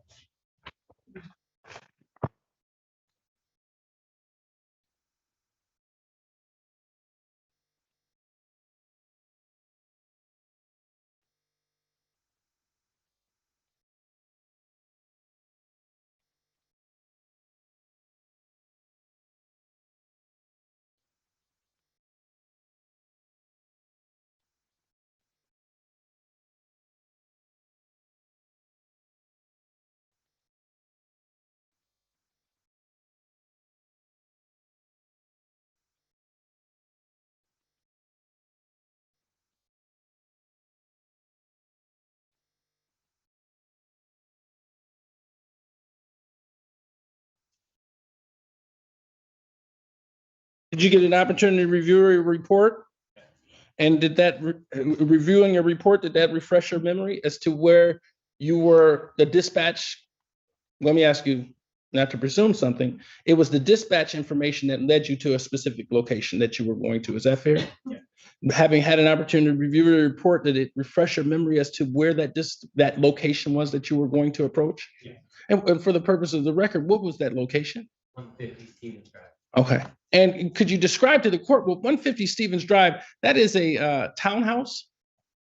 It's a apartment, or apartment building. Okay, it's an apartment building, and that's the specific numbered address, which you understand are apartments within the interior of that. Correct, there are apartments inside. Okay. Now, you said that you parked some distance away from 150 Stevens Drive. Have you ever been to that location before? Yes. Okay. And did you know where 150 Stevens Drive was? Yes. Okay. How far away did you park and then get out of your car from 150 Stevens Drive, an estimate? That's it, 2 buildings down. Okay. Would that be more than 200 yards? Not good at estimating. Okay. So when you say 2 buildings down, do you recall what area that you parked your vehicle in front of? It'd be between 120 and 130. Okay. All right. At the time you're outfitted or accoutred with a body worn camera, is that correct? Was it operable? Yes. Okay. And your body worn camera would represent where you were and what location you were when you got out of that vehicle. Is that fair? All right. Now then you get out of that vehicle and you approach. You said you saw that black truck leaving the area and you put out, did you put out on dispatch or did you put a request to be put out on dispatch for someone to stop that vehicle? Yes. Okay, and you did that because you had information from a prior dispatch that it was a black truck involved? Correct. Okay, do you know what information or do you know in your mind what led you to believe that there was a truck involved? Dispatch information. No, I understand.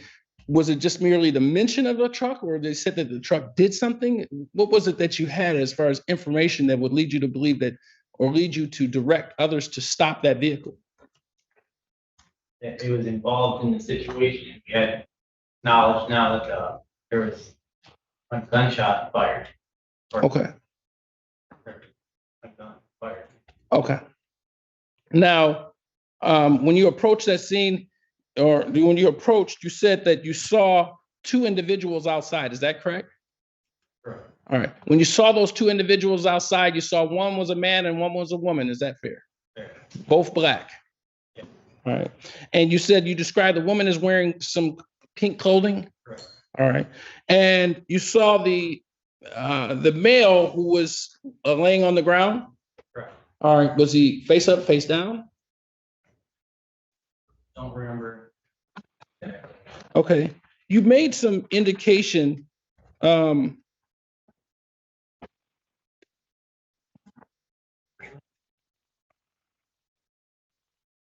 Just a moment.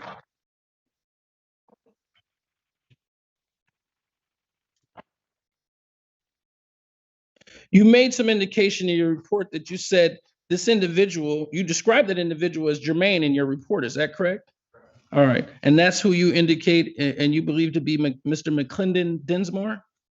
All right. Now you said something about agonal breathing. Can you tell me what you mean by that? I mean, struggling to get oxygen. Okay. Now, when you're making that representation, is the person in having answered that question, does that refresh your memory to the effect of whether that person was face up or face down?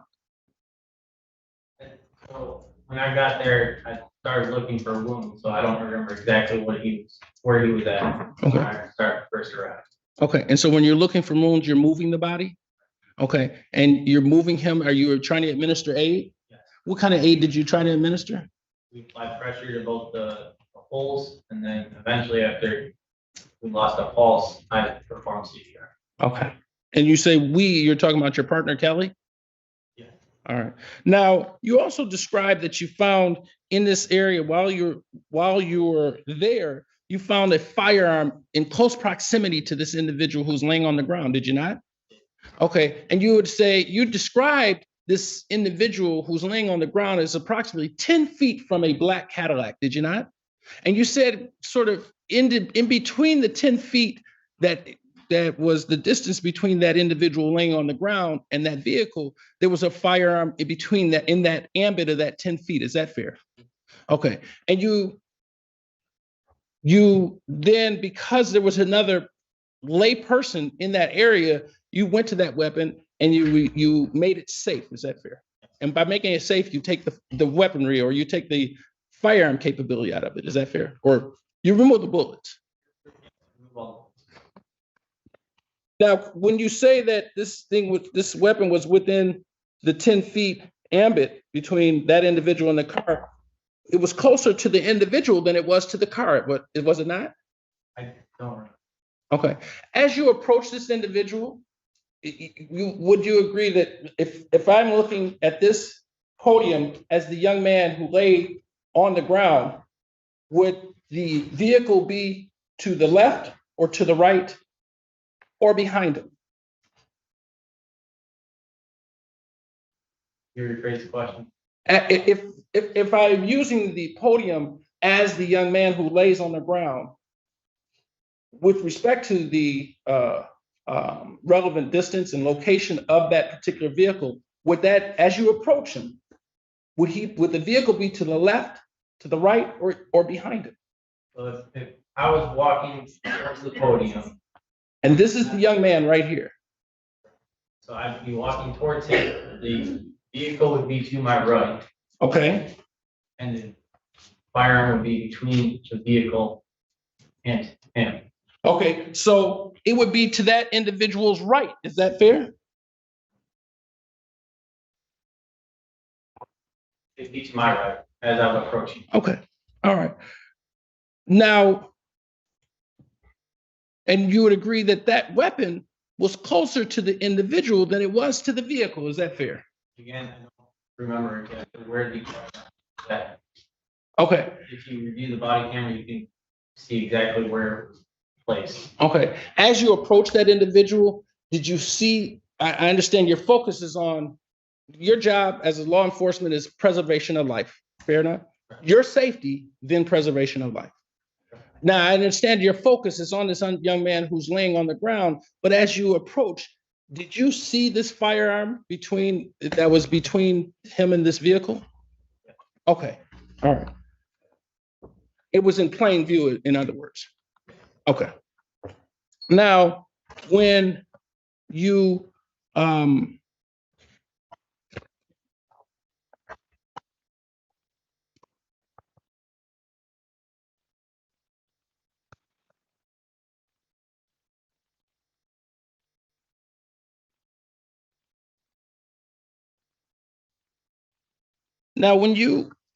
you said at some point in time you conveyed Ms. Chancellor to your precinct or to your police station. Is that fair? And when you conveyed her to the police station, was she free to leave, or was she going on her own volition? I'm not sure. Well, you were the one who was conveying her, right?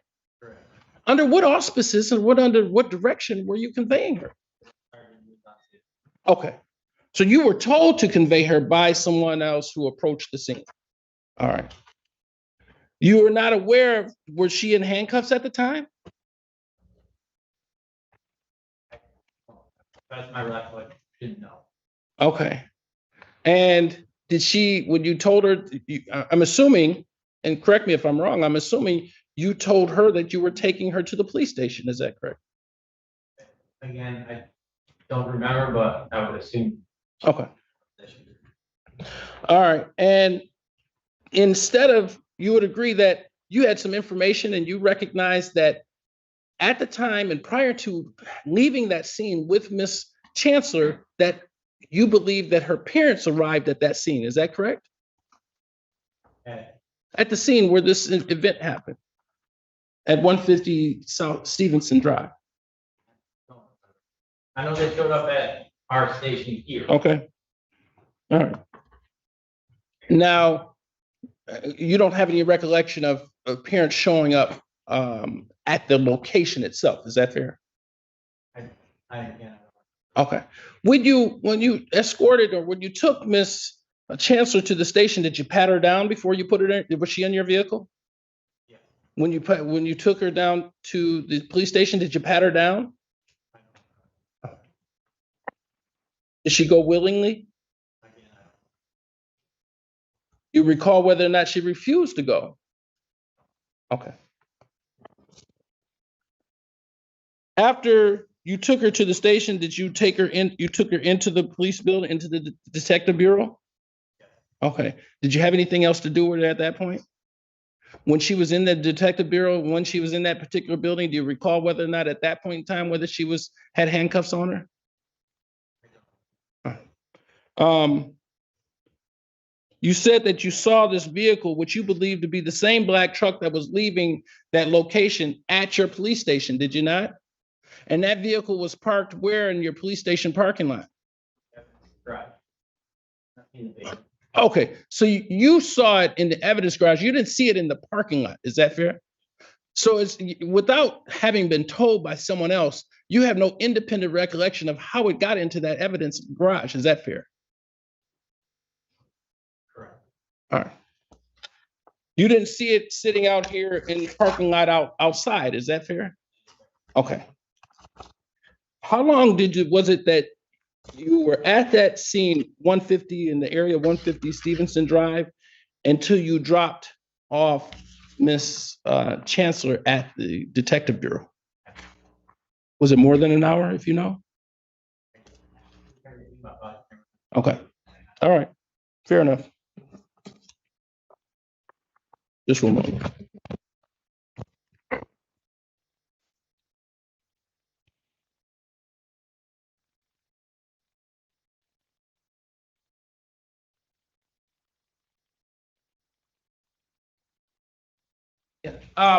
Couple of questions, Deputy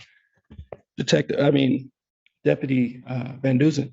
In that vehicle, you said that you saw this firearm in the passenger side area of that vehicle. Is that correct? Correct. All right. Were you told when you saw that, and you saw this when this vehicle was in the evidence area garage in your department, is that correct? And when you saw that vehicle, were you given any information as to anything having been unsettled at the time that you went in and looked in that vehicle? Do you know what I mean by that question? Like if the vehicle was searched prior to? Correct. I was not informed. Okay. Based upon your position, you would assume it had been by that time. Is that fair? Based upon your experience and training as an officer. It depends on the situation. Sometimes they have search on. Okay. All right. Now, when you looked into that particular vehicle, you also saw a lunch bag, a plastic bag, a lunch bag in that vehicle. Did you not? Okay. And going back to that scene, when you approached that scene, were there other officers already on scene when you approached? Yes, I'm sorry, I jumped back to that. I'm sorry. Let me ask you. So when you initially got the dispatch call, you went to the area of 150, or you were driving in the area of 150 Stevens Drive, correct? And when you got to that location, were there other officers there, or were you and your partner the first to arrive? How long after you arrived did the other cars start coming? Okay, but it would be displayed on your body cam. All right. Thank you. I don't have anything further. Any redirect? I have no more questions, Your Honor. All right, thank you, Deputy. Appreciate it. Bless you. Oh, thank you. You may call your next witness.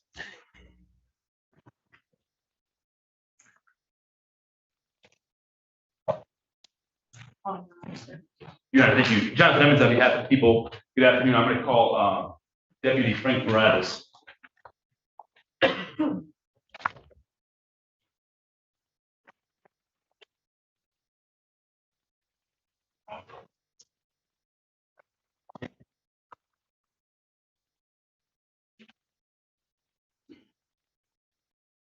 Sir, if you please come forward and be sworn.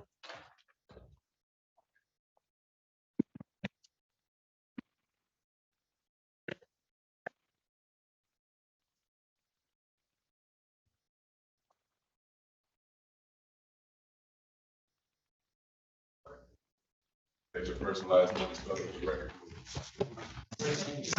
F-A-R-A-K, last name Barabbas, G is in boy, A-R-A, G is in boy, A-S. Got it. All right. May inquire. Thank you. Deputy Barabbas, thank you for being here today. We've got your name, your current employment, your current employment, Deputy Sheriff for the Washington County Sheriff's Office. and how long have you been so employed? 2 years this January. Okay, and what was your assignment on June 18th of 2023? I was a single man unit for Ypsilanti Township from midnight to 04. Okay, I want to turn your attention specifically to about 1:45 in the morning. You were working that shift, that was part of your patrol shift on June 18th? Correct. Did you, on or about that date and time, did you have a dispatch to go to the 150 Stevens Drive area? Correct. Can you tell us a little bit about what the nature of that dispatch was? The nature of the dispatch was a disorderly group of people standing out in the parking lot, and they just, callers just saying they're disorderly, it's a male and female arguing outside. And at some point in time, while en route, did the nature of that dispatch change? Yes. In what way? While en route to the call, the caller was, the person who called 911 to report the disorderly event had called back again and said that the female. I'm going to object. That would assume as an evidence, and it would be hearsay if he's describing the same caller as having made that call. I mean, he can describe what he got from the dispatch, but for him to represent the same caller. I'll sustain that objection. Thank you. We can clarify. Yep, if I may direct him. Go ahead. So just tell me what dispatch was telling you. What information was dispatch giving you about? Dispatch told me that the female was sitting in the black truck, that the male got out of the black truck with a sawed-off shotgun. Okay. And then shortly after, dispatch advised again that the male that got out of the truck fired a shot. Okay. So now shots are fired, and you're on your way to that scene. Correct, that was on my way. Okay. While you're still on your way to that location, did you get some information about a particular vehicle of interest? Yes, so on the way to the call, 2 deputies already had been arrival. They advised that there was a man down and a black Silverado or black truck leaving the scene. Okay. When you get this information, do you recall about where you're located or how far away you are from that Stevens Drive? I believe I was northbound Mansfield at the intersection of Congress. Okay. That information came out. And what street does Stevens Drive intersect with? Congress. Okay. All right. And so do you turn on to Congress? Correct. I start going westbound or southwest on Congress. Okay. What kind of vehicle are you driving? I'm driving a fully marked Washington County Patrol Vehicle Ford Explorer. Okay. At this point in time, given the nature of the dispatch, are your lights and sirens activated? Correct. They were activated. Is you've got a dashboard camera? Correct. Is that operational? Yes. Have you had an opportunity to review that dash cam footage or at least the relevant portion of it prior to your testimony today? Yes. Do you believe that the dash cam video that you reviewed is a fair and accurate recording of the incident that you were involved in that during that shift? Yes, sir.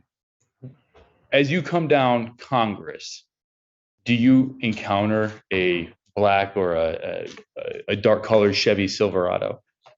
Yes. Okay. Explain to me those circumstances. I was going southwestbound on Congress, approaching the Stevens Drive.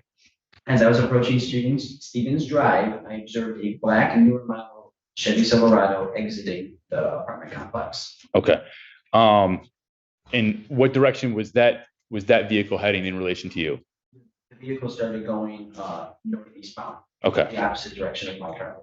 All right. And so how did you pursue the vehicle? I pursued the vehicle by, it was in a spot where I saw it close enough to where I was close enough to the entrance of Stevens Drive. So I used this entrance of Stevens Drive to turn around and get behind the vehicle. Okay. Your Honor, with the, well, at this point in time, I'm going to move to publish. It's a 26-minute long video. I'm going to skip through the relevant portions of it. I'm going to move to publish the first part of that video as Exhibit 3. He comes in, Your Honor. Yeah, okay, thank you. I'm sorry for not standing. No, that's fine. And if I should be plugged in. Oh, great. Thank you. Yours is working.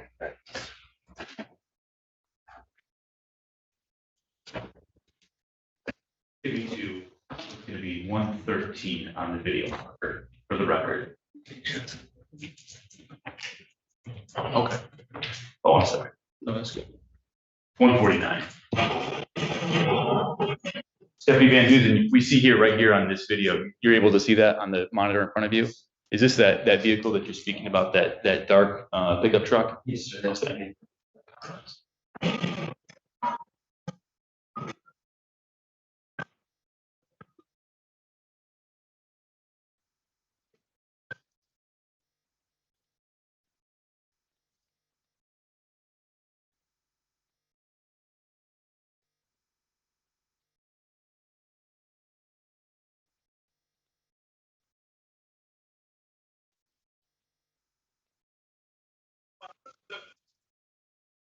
That's the same vehicle that you spotted? Okay. And for the record, I've stopped it at 221.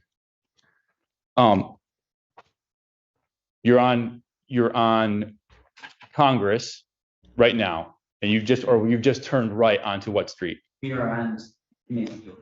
Okay, so now tell me what your, obviously at this point in time, your license sirens are activated.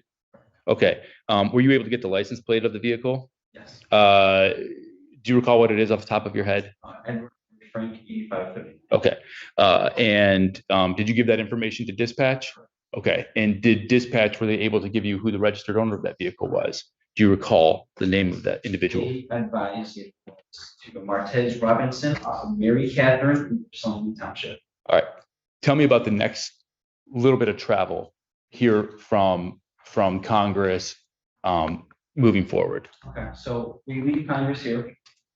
This is now we're going southbound in Mansfield, approaching Michigan. Mhm. We approach Michigan and we go make a right to go westbound. That's correct. We go westbound Michigan. Okay, I'm gonna pause you right there. You've now turned westbound Michigan. At this point in time, are any, we've obviously seen that there's a number of different patrols involved. Any countermeasures being employed to try to stop this vehicle? Yes. What's that? There was a deputy off to the right side of the road attempting to deploy stop sticks. Okay. And you're behind the vehicle when that is employed? And do you know whether those stop sticks were successful? Okay. All right. They were deployed on Michigan. Correct. Okay, thank you. Go ahead. All right. Turns right westbound on Michigan. What's the next series of travel? And then it makes a right turn onto Ellsworth. Okay. It also makes another turn to go back eastbound, I believe, or northbound on Hewitt after it turns off Ellsworth. And then where does he take Hewitt northbound to? You go and refresh on the If that would refresh your recollection. Yes, you're asking after Hewitt? Yeah, well, he takes northbound Hewitt to where? Okay, he takes it to Washtenaw Ave. Okay. Starts going out. When you get to northbound Washtenaw, at this point in time, you're familiar with this area? Washtenaw and Hewitt, yes, sir. And then kind of the surrounding area at large. Is that a yes? Yes. Are there any businesses or of any kind open at this hour? We're looking at about 1:49 in the morning. Yes, there are several gas stations, and if I'm not mistaken, I believe Happy's Pizza is still open on the side, and it is also on Washtenaw Ave. Okay. Important for you to know. Okay. He gets to Washtenaw and Hewitt. What happens at Washtenaw and Hewitt? Or Hewitt and Washtenaw, however where does he go from there? Subject that, so he goes eastbound on Washtenaw, and then he makes a right turn to go southbound on Summit. Okay. Thank you for that. Taking me to Summit. My only objection is just looking at the detective's eyes. He looks like he's looking at his report. If he needs to refresh his memory, just do that. And that, I don't have a problem. I just want the record to reflect when he does that. Thank you. I didn't notice that, but I just remind him. Yeah. If you could do that, sir. All right. You can turn your report over. If you need to refresh your recollection, that's fine. Just let me know if you need to refresh your recollection. I recognize, You asked me a question. yes, so he turns eastbound onto Washtenaw or westbound off of Hewitt? I believe he turned on eastbound, Washington. Okay. And so then what's the next street of travel that he heads down? He goes down Summit, Okay. And is that northbound or southbound? southbound. Okay. Southbound on Summit. Summit, you get on this street, you familiar with the street? No, Okay. Did you happen to notice as you were driving down it what the speed limit was? yes, it was 25. Okay. And then if you could just give us the next few streets of travel as you best can remember it. And if you need to refresh your recollection, just let me know. Can I refresh my recollection? Sure. And so we're southbound Summit. So southbound Summit, that means we started going eastbound on Michigan. And then we made another turn to go southbound on Hawkins and westbound on Harriet and northbound on First, eastbound on Michigan, northbound on Normal, westbound on Congress. I'm going to stop you right there. Those streets that you've just listed off, other than Michigan, you've got Hawkins, Harriet, First, Normal, and Congress. Those streets. Do you recall whether any of those streets have a speed limit of 35 miles an hour or less? I believe all streets have a speed limit less than 35 miles per hour or less. All of those streets? Okay, thank you. All right. Then I'm sorry, after Congress, what's the path of travel? After Congress, Yes. I believe the subject goes back down south on Summit again. Okay.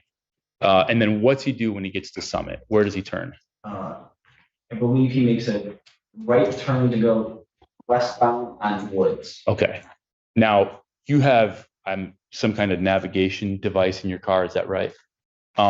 Anything uniquely remarkable about this neighborhood of Woods Drive? Yes, when I came up to the area and I got into the Woods Drive, I could observe on my GPS is mounted on my glass that it was essentially a dead end with only one entry and one exit.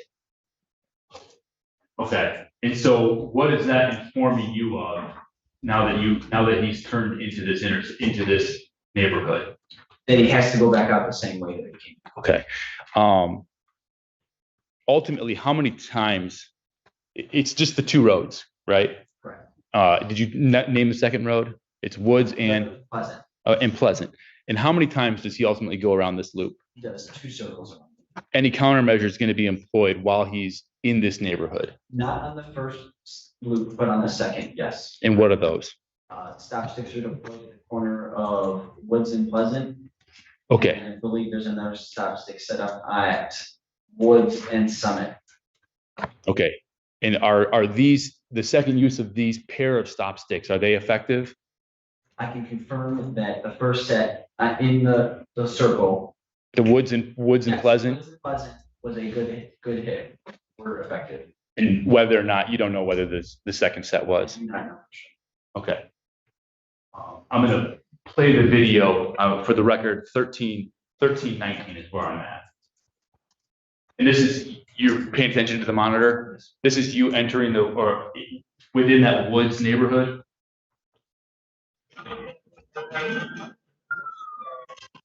Does that look correct?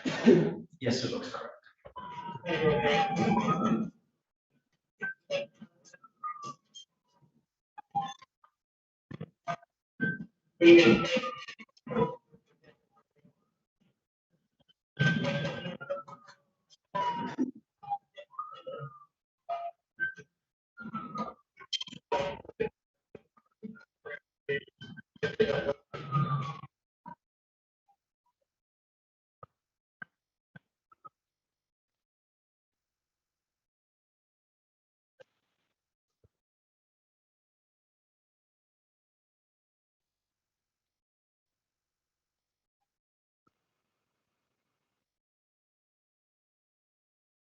And now doing the second loop.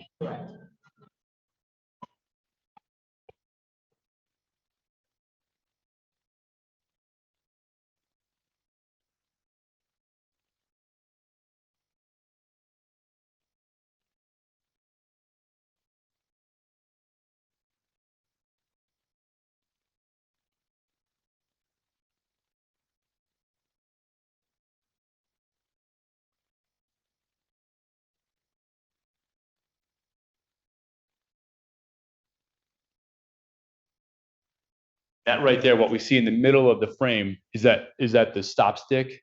Yes, the long black thing in the road is the Thank you. And on the left side, you see like on the easement there in the grass, that's the employing deputy? Correct. Okay. All right. And then you said that this was effective? Yes. Okay. After this stop stick is employed and hits, what does the vehicle do? He exits Woods Drive back on the Summit. Okay. And where does he go from Summit? He goes northbound Summit to Washtenaw. Okay. And how long at this point in time does it take before you notice that the vehicle starts to have some difficulty? Off the top, I'm not sure exactly the distance, but from the time that we exited the Woods Drive on Summit, I noticed that the subject had was starting to get a flat rear left tire just after Pearl Street. Okay. And describe the vehicle as driving. Well, does the vehicle turn, I think, westbound onto Washtenaw? So this is like right by the water tower? Yes, this is right by Eastern's campus. Okay. Describe that turn, that westbound turn. The turn was very wide.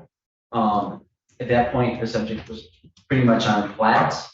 There wasn't the tires didn't have air in them. That's what they figured. It did not have any air in them. It was rolling really rough. It was a very slow and wide turn, almost to the point where it hit the far side curve, almost, I believe. And then it kind of brought it back. But during that turn, it was also braking and slowing itself down. Okay. And then what does the vehicle do as it goes down, once it's on Washtenaw? It just continues to drive straight. Describe that, and it goes down Washtenaw for a while, correct? Describe that drive down Washtenaw. How is the vehicle maintaining? Not well. Okay. If I'm not mistaken, it was on almost, if not all four flats at that point. So it wasn't traveling very fast. It was really slow. There wasn't a lot of maneuvering at all. Just a very slow, straight vehicle. In the video that we just watched, as the vehicle proceeded down Pleasant, we saw the vehicle accelerate away, and then you quickly catch up on the turn. Would you say that through? That's really leading. It's video is what it is, but Are your objections leading? Yes. Yes, sustained. Okay.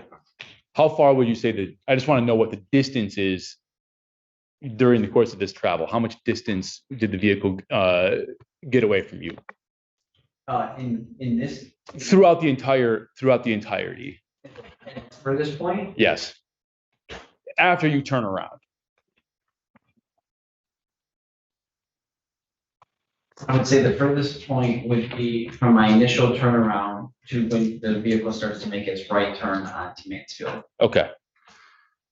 Again, now taking us back to it, we're on Washtenaw Avenue. Any businesses that are open along Washtenaw Avenue at this hour? Yes, there is the new gas station at Shell Hewitt, I believe, is still open and well lit up. If I'm not mistaken, I believe Happy's Pizza was still open until 4 in the morning or 2 in the morning, I believe, one of those two. Not 100% sure, but I believe that was still open. One with several other gas stations. And then finally, as the vehicle heads along westbound on Washtenaw, any other countermeasures employed upon Washtenaw? Yes, there is another set of stop sticks deployed at Washtenaw and Gulfside. Now, fast forward to 2231. Play that video.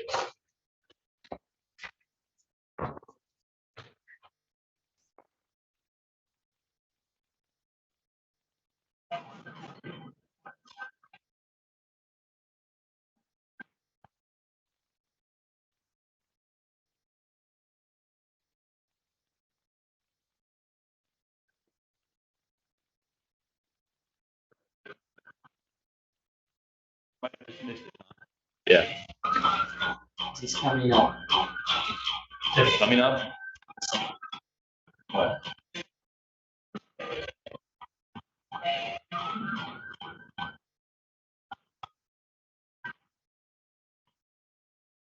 And is that rear tire that you were talking about that we're looking at right now?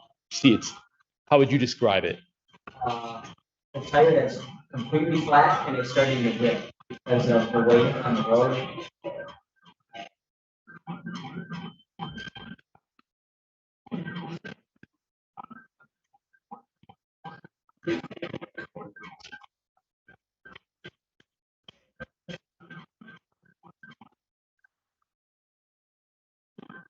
That's the stop stick I think that he just went over. Third set of stop sticks hit. Ultimately, where does the vehicle finally get off Washtenaw Avenue? Stop at 2342. It takes a right turn into the Station One parking lot, and then it comes to a final rest outside of the Juvenile Detention Center on the right side. So right out here in the rear parking lot of the courthouse. How would you describe the vehicle's condition as it turned into that parking lot? No, absolutely no air in the tires at all, almost completely on the rims. And you describe where the vehicle came to rest. Does the driver ultimately get out of the car? Yes. Okay. Did you maintain, at least for the majority of this until maybe the very end, the primary or lead position in the pursuit? Obviously, there are multiple other units engaged. Do you approach the driver at all once the vehicle comes to rest? Yes, I begin my approach to the driver. Okay. And you get relatively close to him? Yes. And is that somebody, the driver of that vehicle, is that somebody who you see in the courtroom today? I just need you to tell us and point to him what he's wearing. He is sitting over there on the desk. He's a black male wearing all green with a white t-shirt and a goatee. And ultimately, that individual is then taken into custody by other officers. Correct. Thank you. I'm going to play the last little bit of the video, moving to 2614.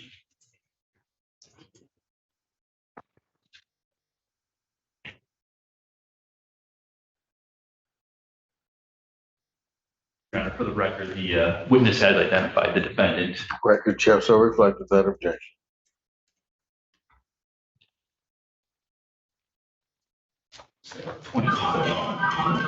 And this is just outside 14A1, is that right?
That's the person that you've identified as the defendant?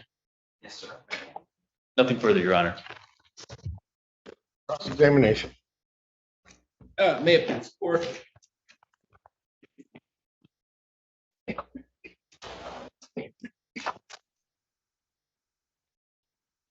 Just a moment. Okay.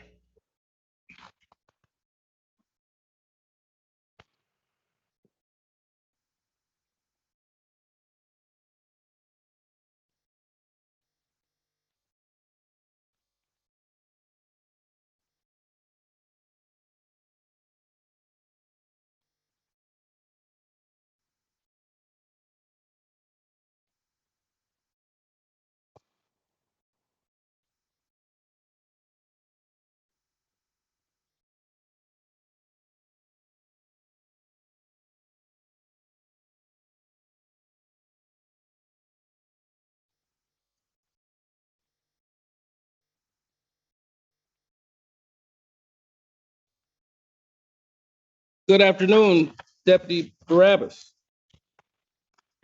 I'm going to ask you some questions. If you don't understand them, let me know, and I'll offer you a question you understand. Is that fair? Sounds good. Now, you indicated or you testified that you were approaching a location based upon some dispatch communication. Is that fair? Yes. All right. Would it be fair to say that the initial dispatch was not what called you to that scene, but second dispatch, or were you coming on the first dispatch? I went to the scene on. Okay, so you were coming on the first as a result of hearing a dispatch of a disorderly, is that correct? Were you aware that there was another car en route to that location as it relates to that disorderly, or were not? A police car? Yeah, police car. To the first call or the second? The first call. Was I aware, I'm just confirming, was I aware of a second unit coming? Yes. Yes. Okay, what unit was that? I don't know the number, but I believe it was Deputy Deputy Van Dusen and Deputy Kelly. All right. Now, in this particular situation, you said that you were relying upon dispatch information in order to, as to how you approached and how you did things that evening or early morning. Is that fair? I'll say relied on them for how I did things. Yes. Well, let me ask you, you relied upon dispatch information as to the reason why you didn't enter into that complex and you turned around and followed that vehicle. Is that fair? I went off information based off information given by deputies on scene. Okay, so when I say dispatch, is it the difference between dispatch and information that you receive from deputies on scene? Correct. Okay, it doesn't go through any central mechanism that we all call, that I might just generally term dispatch? It goes over the air. Okay, over the air. Okay. From dispatch. Now, the dispatch information you had was that there was a disorderly involving a man and a woman initially. Is that fair? Right. Then you said that there was a second dispatch in which, and the first dispatch indicated that the woman was in a black truck. Is that correct? In the first incident? Yes, in the first.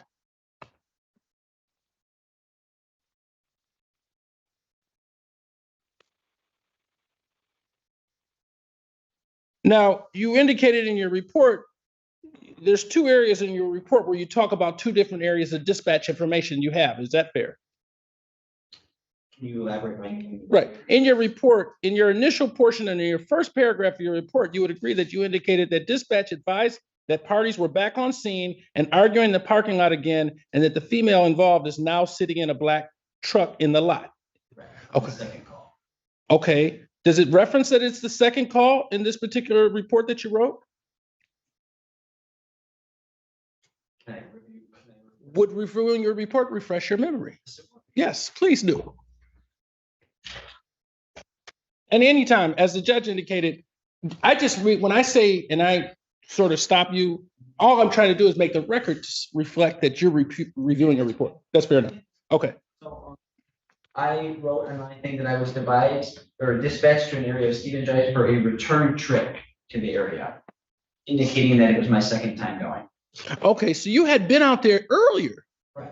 Oh, okay. When you came out there earlier, there was another, so would it be fair to say that you received, would it be 3 dispatch calls? No, 2. Okay, now would you agree in the second, in the second paragraph of your report, it indicates while en route, is that fair? And you would agree that as you've been trained to write reports, you write in the best you can in a chronological fashion, do you not? Sort of as things progress, that's how I write and memorialize what transpired. Is that fair? Yeah. All right. And you would agree that in this second paragraph, which would lead us to believe, based upon if you wrote this in a chronological fashion, that you got another dispatch call while en route. Is that fair? Would looking at your report refresh your memory? Please, please do. Are you asking about my second paragraph? Yes, please. Okay. So what's your question again? So now you'd agree that we're while en route, as you indicate, while on my way to call dispatch advised, that is a second dispatch call. Is that fair? No. So when you say dispatch Can, call, can I just stop for Yeah. a minute? Because I want to make sure I'm not getting confused. There, as I understand the testimony, there are dispatch calls and then there's over the air, Correct. right? I haven't gotten to over there yet. Well, I think you may have without knowing, because I think you're asking about a dispatch call, but you're calling it a dispatch call. I think it's information he's receiving over the air. That- And that's why I want to make sure I'm Okay. not confused. Okay. Counsel, I don't mean to interrupt the cross. No, I'm just that's fine. saying, I just want to make sure. All right. So now, were you in that second paragraph, when you indicate while on my call, on my way to the call, so that's a call dispatch that you have, you're referencing that are in the first paragraph. Is that fair? seeing that I was just dispatched to Stevens Drive. Okay, fair enough. And that information came out about a mail, this is over the air that you received, a mail came out of the black truck. Is that correct? Correct. Okay, you would agree that that information didn't say whether or not that female was in that truck or not. Is that fair? At that time, yes. Okay, all right. Now, where's did you memorialize the initial run that you had in that particular, when I say run, you gotta, let me strike that question. In your report, in that first paragraph, that would be fairly to characterize that as the second dispatch call that you received on that particular tour of duty you were on. Is that fair? Yes, it was Okay. the second dispatch call to 150 Stevens. Correct. Do you have, or did you memorialize in a report the initial dispatch call that you received to that location? The first one? Yes. Yes, I believe I cut a CFS report. Okay, do you have that with you today? Okay, that's not part of this right here. No, it was Okay. a separate call. All right. So when you came out to that location the first time, you saw nothing. Is that fair? No, That's a fair statement? no. You saw someone? Who did you encounter at the first I dispatch? saw a female wearing pink. Okay. And you saw her, did you encounter her? Did you interact with her? Yes, I talked. Okay. And at the time, you didn't see a black male with her? No, sir, she was standing alone. Okay. You didn't see a black or a Cadillac vehicle in any proximity to her? No, sir. All right. And as a result of the communication you had with her, you left that area, did you not? All right. Did you make any notifications about what you did at that particular location to dispatch? I believe, if I'm not mistaken, Mhm. that I made contact with the female on scene. Okay. At the time, were you operating and outfitted with the body worn camera? Yes, All right. Was it operable that evening? during that first encounter with the female. Yeah. No, sir. Okay, it was not operable. You have the ability as a law enforcement officer to be able to disengage or engage your body worn camera? Sir. How is that done? Is it just a button you press? There's several ways. If I just want to turn my body cam, yeah, I just double press my chest. Okay. Now, if I do click on my lights in the vehicle, it turns on all of the cameras. Okay. Now, as you, and it was that information that you received over the air that caused you to turn around rather than going into the interior of that complex and follow that vehicle. Is that correct? Correct. All right. Now, you took a circuitous route, ultimately winding up at this facility here, or this property here, correct? Correct. All right. And when I say here, I mean the Washtenaw County law enforcement facilities. Yeah. Service center. Service center area. Yeah. Okay. Now, along the route, would it be fair to say, now in your report, you had information and you understand that at no point in time during this traveling of circuitous route,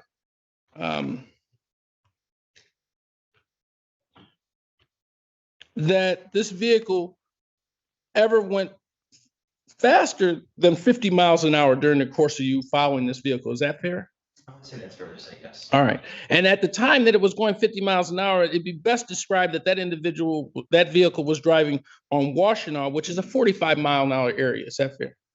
Okay. And you would agree initially when you encountered this vehicle, the first time on the westbound West Michigan, that vehicle was doing 22 miles an hour in a 45-mile-an-hour zone. Is that fair? Where it was going, that When the initial time you described a route in which that vehicle went from northbound Congress to southbound Mansfield and then westbound Michigan. Is that fair? The first time it got on westbound Michigan, you would agree that that vehicle at the time when, and you understood westbound Michigan Avenue at that area to be a 45-mile-an-hour zone. Is that fair? I believe it's 30 on Michigan Avenue there, if I'm not mistaken, sir. Okay, but you would agree that that vehicle at that point in time was traveling at approximately 22 miles an hour? Yes, sir. Okay.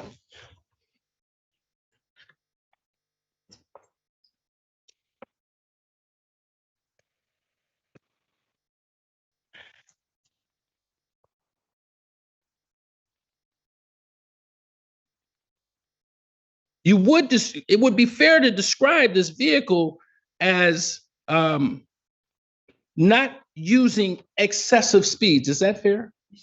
Okay.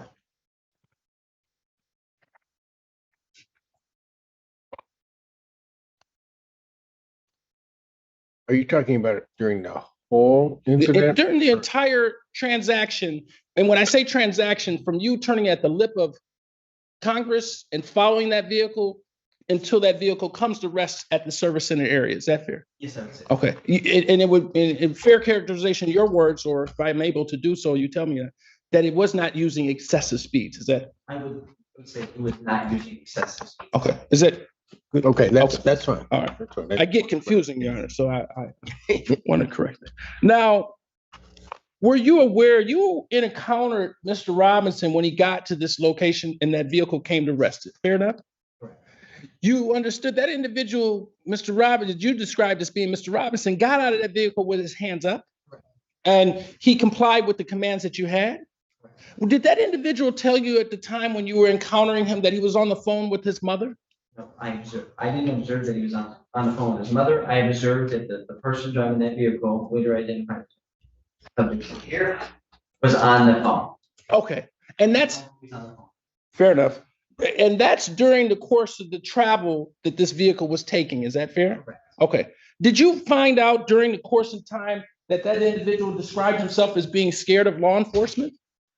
I would not say law enforcement. I remember encountering him, advising he was scared. Okay.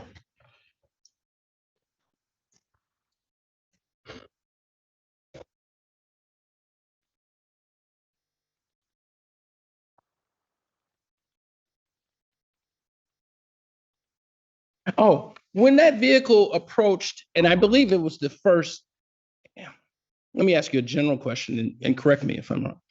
That vehicle did obey various traffic control devices throughout this travel. Is that fair? To a point. Yeah.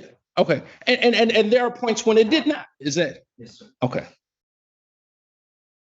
Throughout the course of travel of this vehicle from that point of Congress ultimately to the service center, that vehicle didn't cut off any other passenger vehicles. Is that fair? You asked me? Yeah. Yes. I do not. All right. Although disobeying what you believe to be other multiple scout cars and vehicles that other law enforcement vehicles with their lights oscillating and their sirens blaring. Is that fair? It disregarded. Oh, yes, sir. All right.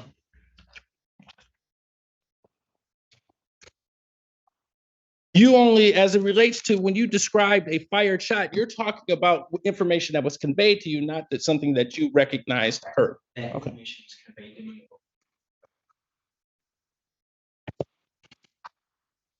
And so if that were correct, because I got off on the wrong foot also, there were 2 dispatch calls and 1 over the air in your initial approach to that location of 150 Stevens Drive. So there was. I take it back. Let me ask you a better question.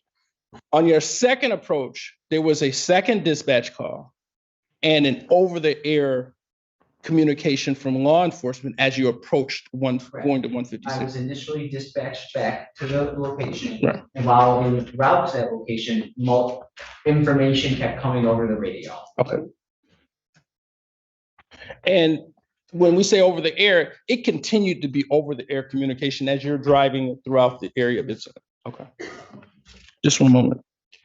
Were you, when Mr. Robinson expressed to you that he was scared, did he indicate to you that he had previously been injured by law enforcement in Ypsilanti? I do not recall. Counsel, you may want to mute the mic if you're talking to your client. Just, it has to remain green. Yes.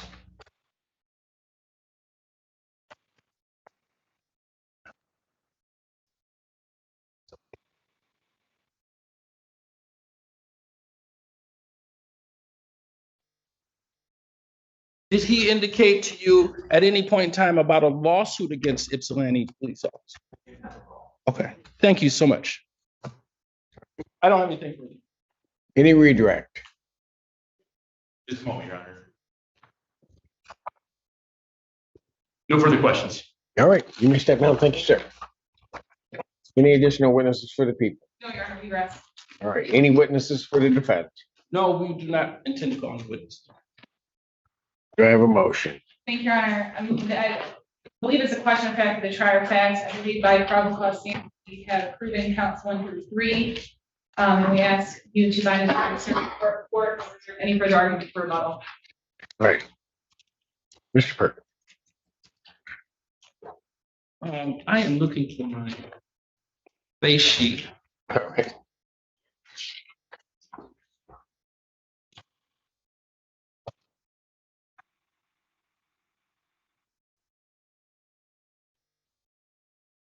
Well, let me say this, Your Honor, if I may it please the court. Your Honor, I do believe the only thing that has been proven is that there was a shot. There's an individual, a young man who I believe expired as a result of being shot. There is Mr. Robinson's vehicle that is ultimately searched and a firearm is found in that vehicle. I don't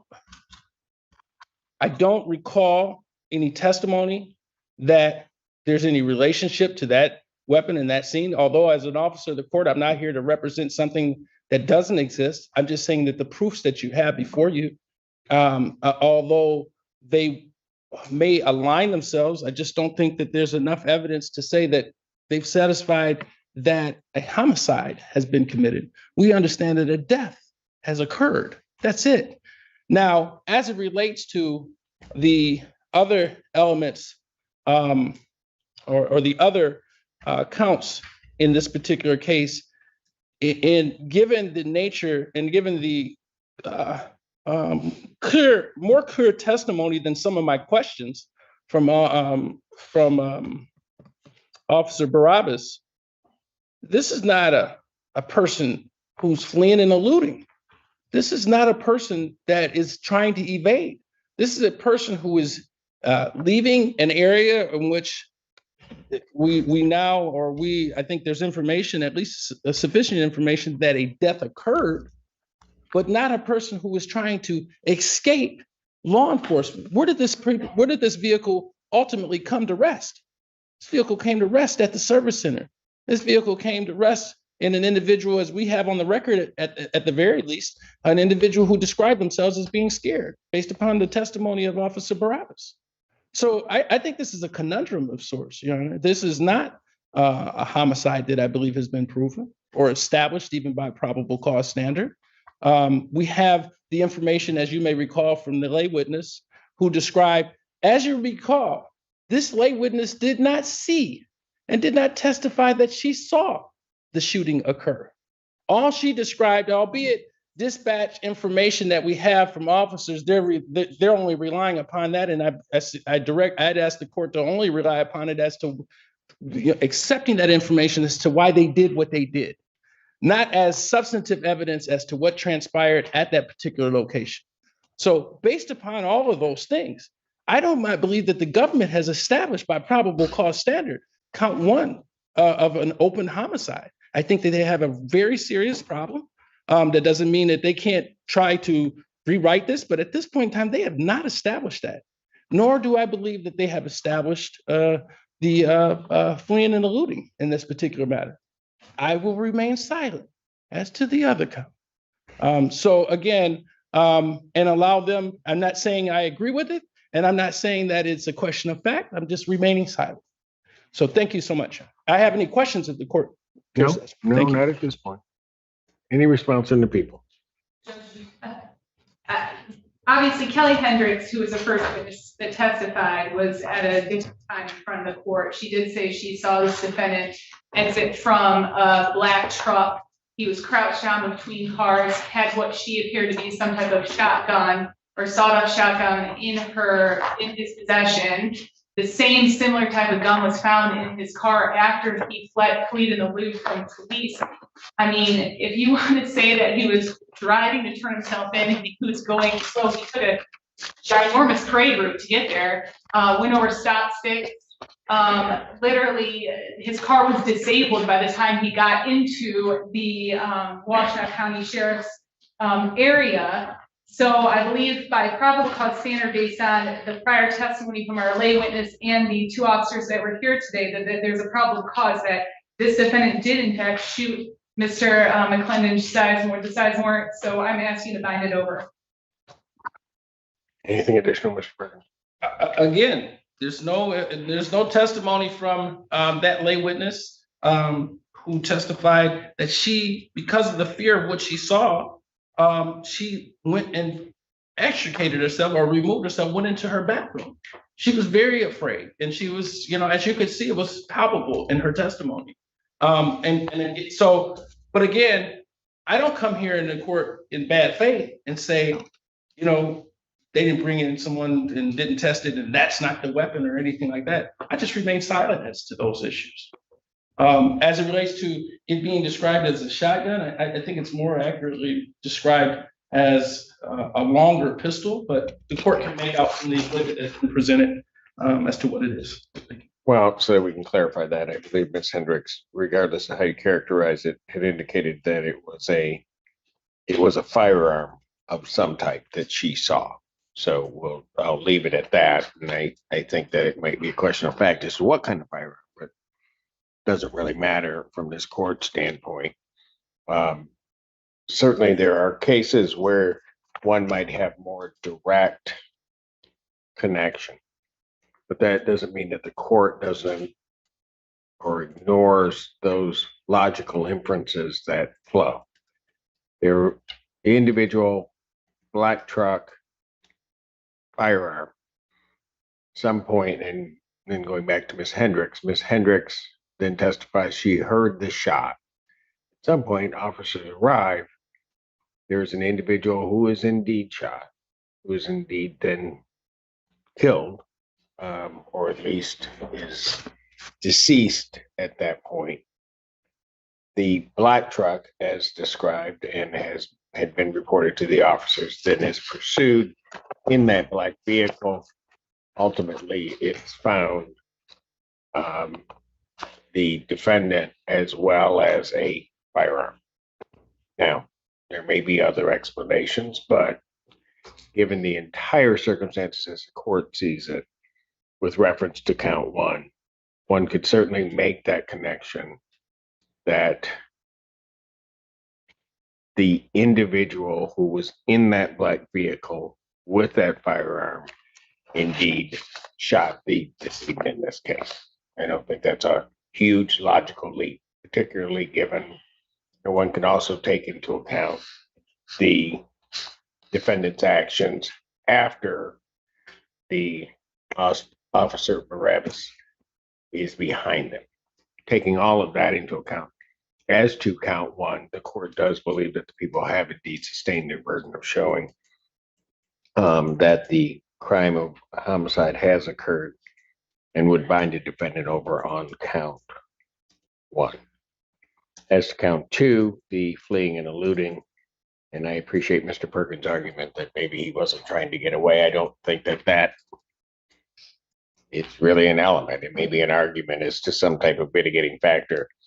But what is clear is that the element of that offense is that there was an officer lawfully exercising their duties who lights and sirens directing an individual to stop, and they did not.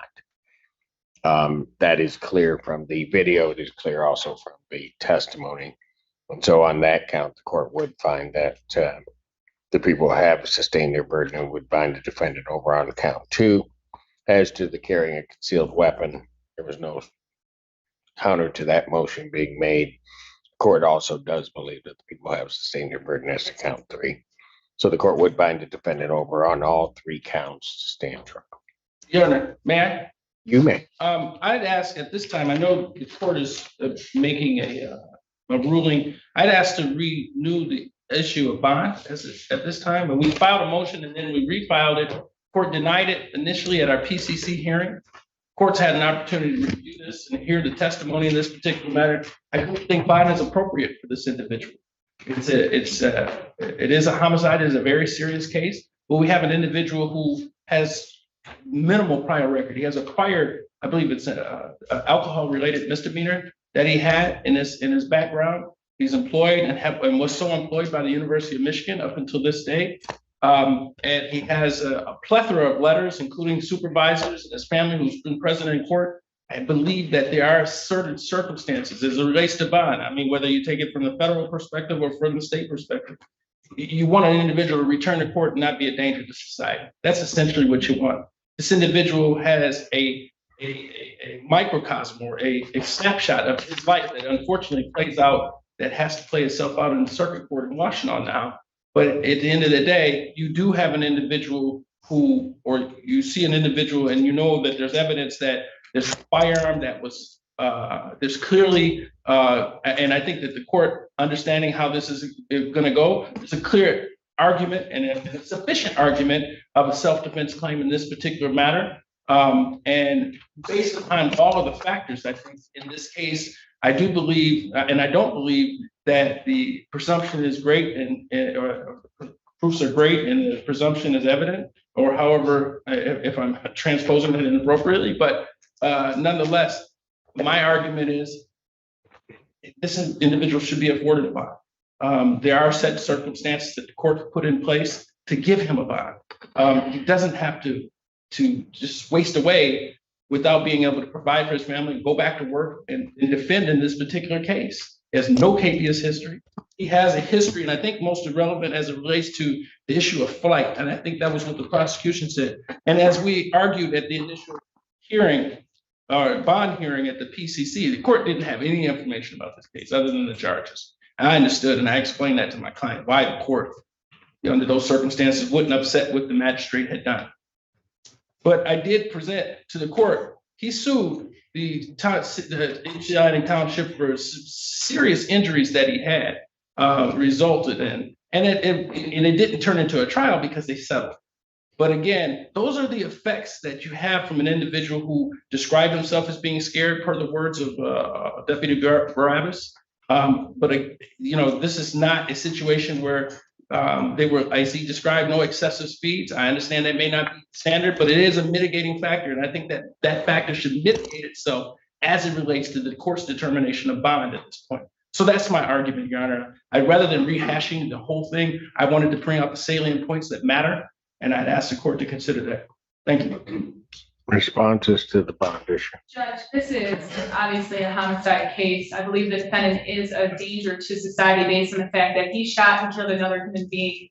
And instead of staying there, he left the scene. He didn't even render aid, did nothing. He left the scene and then took off on a 27-minute fleeing elude from police. And you can say he was driving slow and he was abiding by laws, but they had to disable stop sticks.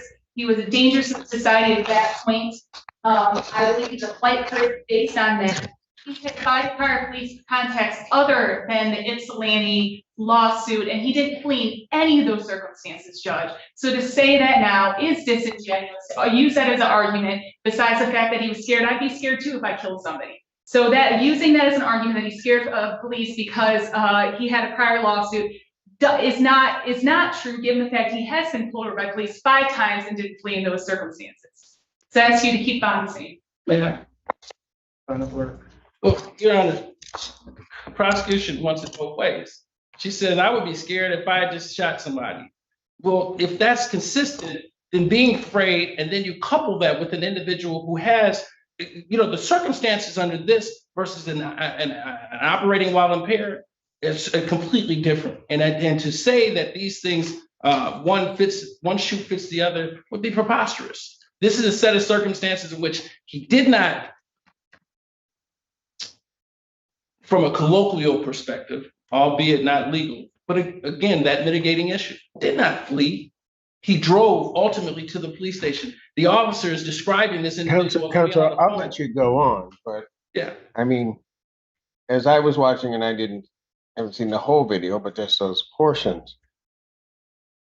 How many police vehicles with their lights activated and stop sticks can an individual go over and pass before the court concludes that, albeit slowly, is trying to avoid law enforcement? I understand that, but at the same, and I'm not asking the court to abandon your common sense, but what I am saying is looking at the totality of the factors. It's on the phone, and I can make this as an issue of bond, just as I made the issue of this lawsuit, but he's on the phone with his mom, talking about what he needs to do, where he should go. He ultimately finds himself and navigates himself back to where we are today, into this particular location. And I think that those things, notwithstanding the seriousness of the offenses, to say that he's not eligible for a bond is just, I just think it's, in this day and age, as we look at how we do criminal prosecutions, it is draconian.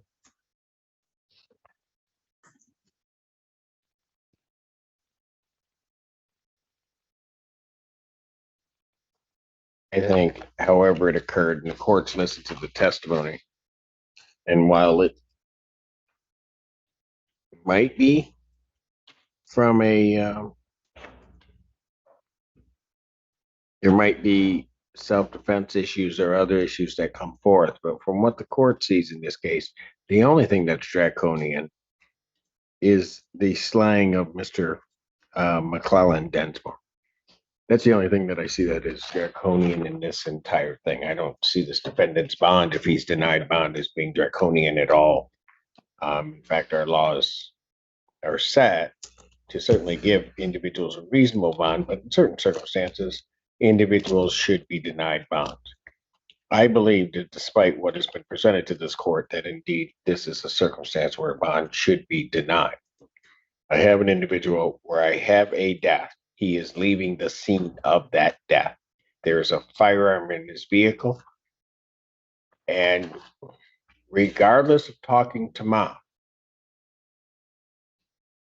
regardless of what might have been a prior loss, regardless of that, it is inexcusable that others were then continued to be placed at risk, including law enforcement officers, as they were going after this individual, and at each location that he passes, because he went past locations that just people are out doing whatever they're going to do. Happy's Pizza, the gas station, all of those places with law enforcement behind him. Past that location of Washington Golf Site twice. And while it didn't happen, that does place people at that location at risk. I see that given that that's what the defendant ultimately was doing that night, I think that the defendant does pose a significant risk to the public and poses a danger to the public. So therefore, respectfully, I will deny the defendant's request for a bond reduction. Bond will remain as denied. Defendant is bound over. Counsel, on the information, do you waive formal? At this time, Your Honor, we waive any formal reading. Stand Mr. Robinson mute and respect the court to enter not guilty plea. Defendant having waived formal reading, standing mute to all 3 counts. Court will enter a not guilty plea. Pretrial will be set for December 6th at 1:30 p.m. December 6, 2023, 1:30 before Judge Conlon. Thank you. Thank you. It's a pleasure. May I approach and sign? Yes, it was, Council. Council, and may I just say this? And while I have certainly ruled against you on these matters, I think Mr. Perkins, and I will just say this out loud, I think if younger attorneys were in the courtroom watching how you handled yourself during these matters, they'd be well served. Thank you. You've done well done. Well done, sir. Thank you.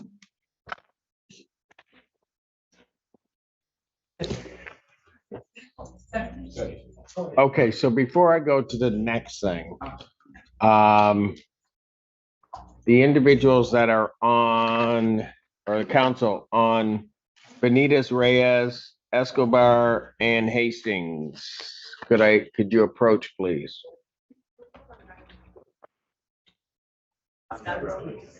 Who's my prosecutor on that? Miss Hughes in the courtroom? Are we supposed to, do you want us to approach Judge? Anybody know where Miss Hughes is? Okay. I can stand in her place. I don't think I have any of the other cases. Okay. I know you guys are waiting. This one's gonna go, right? Maybe. Not judge. I'm gonna be requesting a corporal lineup on mine. Why didn't that happen before now? Don't have a good reason. Okay, then that's gonna be denied. If we're gonna go, we're gonna go. So I was going to join in that request. And my only issue, Judge. That's late. You're joining in a late request that I just denied. Good job, Constantino. Go ahead, what?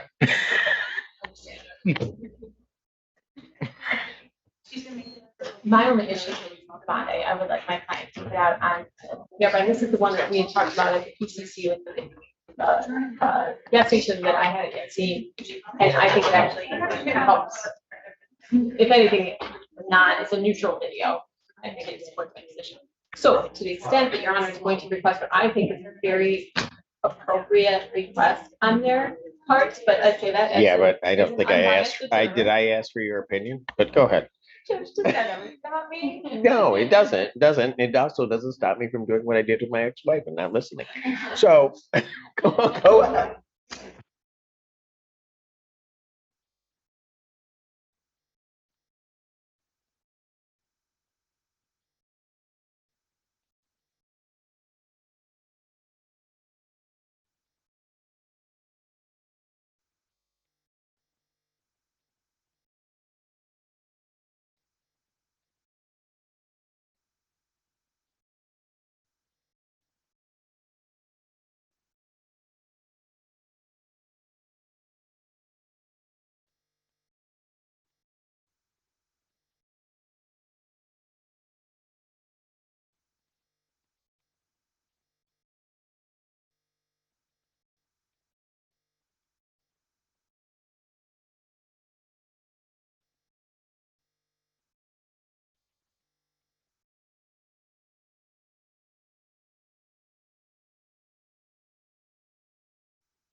Okay, I can go back on.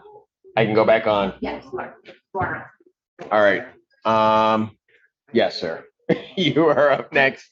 I was just trying to get them coming back. All right, folks. Here's what we're gonna do. I've got a proceeding in which I have to close the courtroom, so I'm gonna have you leave. However, and that for the audience that's out there, the issue for the court standpoint is, are there other matters that are short that I can take care of now? Otherwise, it will be after that hearing.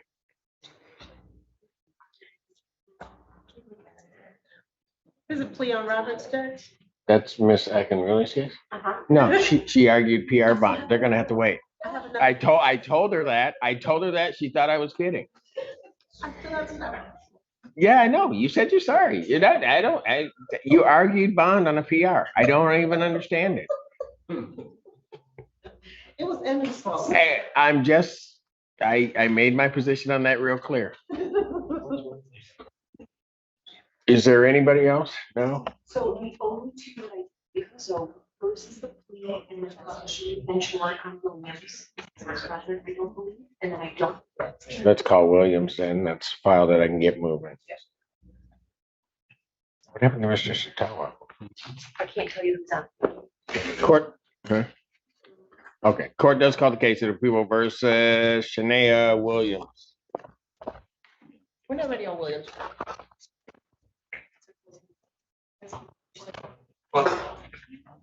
We're not ready on Williams. There was a development on Williams, Judge, and we're no longer ready. Sorry. Sure. Okay. All right. Where's Mr. Satawa? He walked out, should be coming back. All right. I will be back in exactly 5 minutes to start that case. I will order that the courtroom will be closed. Anybody not affiliated with this next case coming up is going to be asked to leave the courtroom. That does not include officers of the court. They can remain. I have also indicated to defense counsel on this case that I think there's an agreement regarding support individuals for the defendant that will be allowed to remain, 2 people, I think, and they will be remaining in the far back of the courtroom. And Your Honor, I would add and request that the victim's mother be allowed to remain and her 2 support people for her as well. So that's a total of 3. 2 for the victim and then 2 for the defense. Support. Oh, okay, so that's what I was trying to figure out. There are 2 for the, okay, 2 each side. Yes, please, Judge. All And the right. interpreter, of course. And the interpreter. That's fine. That's not a problem. So the only thing that I'm going to ask is that the support people regarding the defendant will be on this side of the courtroom, for the prosecution on that side of the courtroom. And that way they're separated. The courtroom needs to be cleared. We will do that. I will seal the courtroom and then I will come back in and we will begin. Court's going to stand in brief recess. Thank you. All right.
All rise.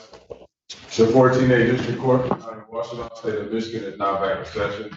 Honorable Judge ZL71Xo. All right. You may be seated. Right, we approach on it. Who? Mr. Goldstein, Mr. myself, and Shalowski and Ms. Julian. Sir, quick. I told Mr. Satawa we were going on his. He's been fine. Come on. So, we just want you know, you got to see. Later, it's gonna probably take at least a number of hours.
Okay, so I am trying to just make sure I've got the people that are supposed to be in the courtroom here. Besides Goldstein and Julian. Your Honor. I know. Your Honor, I'm not sure who the people in the third row are. I am not either. That's my, third, I don't either. Folks, hello, who are you? Okay, so that case, I have moved them to about 2:30 before they come back to have the case. And right now I'm closing the courtroom. So you'll have to remain outside the courtroom, okay? Thank you. This is Madam Interpreter. Got it. And that the interpreter, as I understand it on this case, is for the mother. Yes. So it's not anything where we need to swear them in. They're Right. here to interpret. Okay, fantastic. It's as needed, so. Okay. Thank you. So I think we're good. These are, the two in back are for the defendant. Correct. Okay, and then, okay. We're all set. So That I can show up. pardon? Do you need my name to keep it on the record that I? I don't know that we do because you're actually here just to interpret for the mother. So you're okay. And my understanding is the mother is not testifying. Correct. Your Correct? Okay, very good. So we'll be good. What? You did? Okay, we have your name already. Okay, thank you. No, we're good. All right, court does call the case of the people of the state of Michigan versus, is it Akram Al-Tamimi? Talmimi. Good afternoon, Your Honor. Grace Burton appearing on behalf. After. All right, for please this honorable court, Mark Howell appearing along with the defendant. All right, very good. And the state time set for preliminary examination. Your Honor, the people are ready to proceed and we call Ms. Hala Al-Sanabani.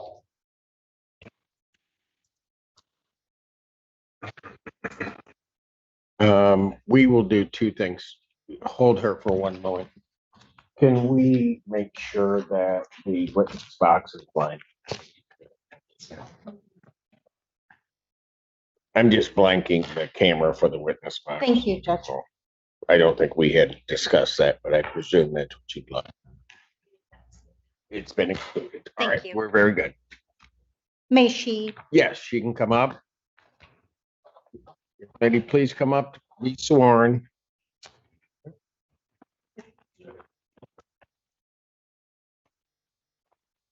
You're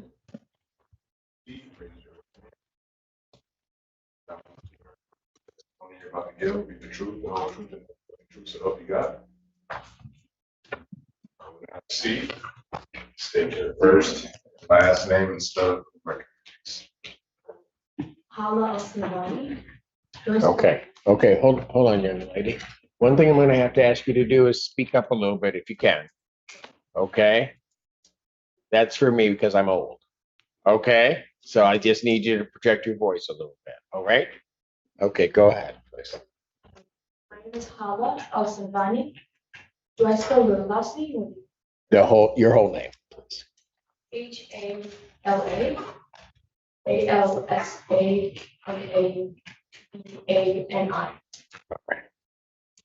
A-N-I. Okay, got it. All right, you may inquire. Thank you, Your Honor.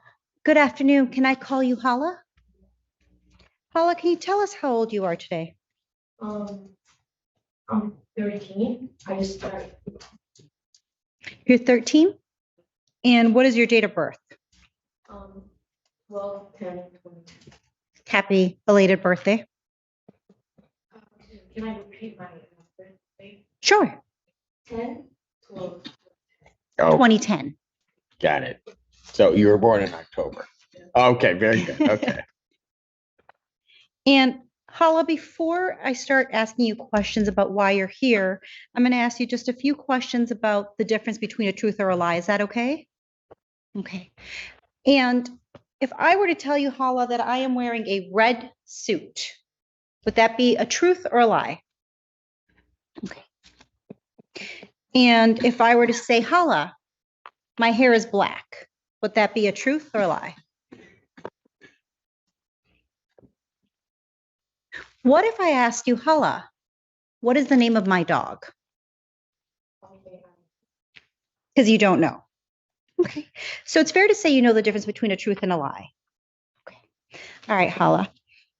I want to bring your attention to November of last year, so almost a year ago. Did something happen to you right before Thanksgiving that brings you here today? Okay. And what happened? My science teacher pushed me in the wrong way. Okay. So I'm going to ask you a lot of follow-up questions about that. So you said your science teacher. Do you know what his name is? Okay. And Hala, do you see your science teacher here in the courtroom today? Could you please identify him by pointing where he is and what he's wearing?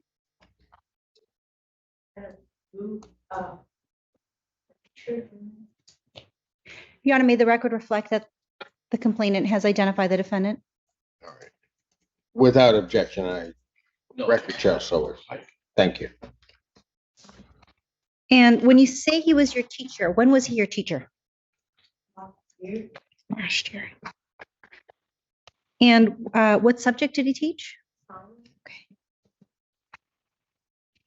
Hala, what school was this at?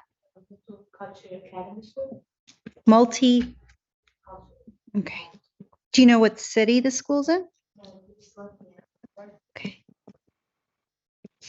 And last year, what grade were you in? I'm sorry? Last year in 7th grade? Okay. And last November, you would have been 12?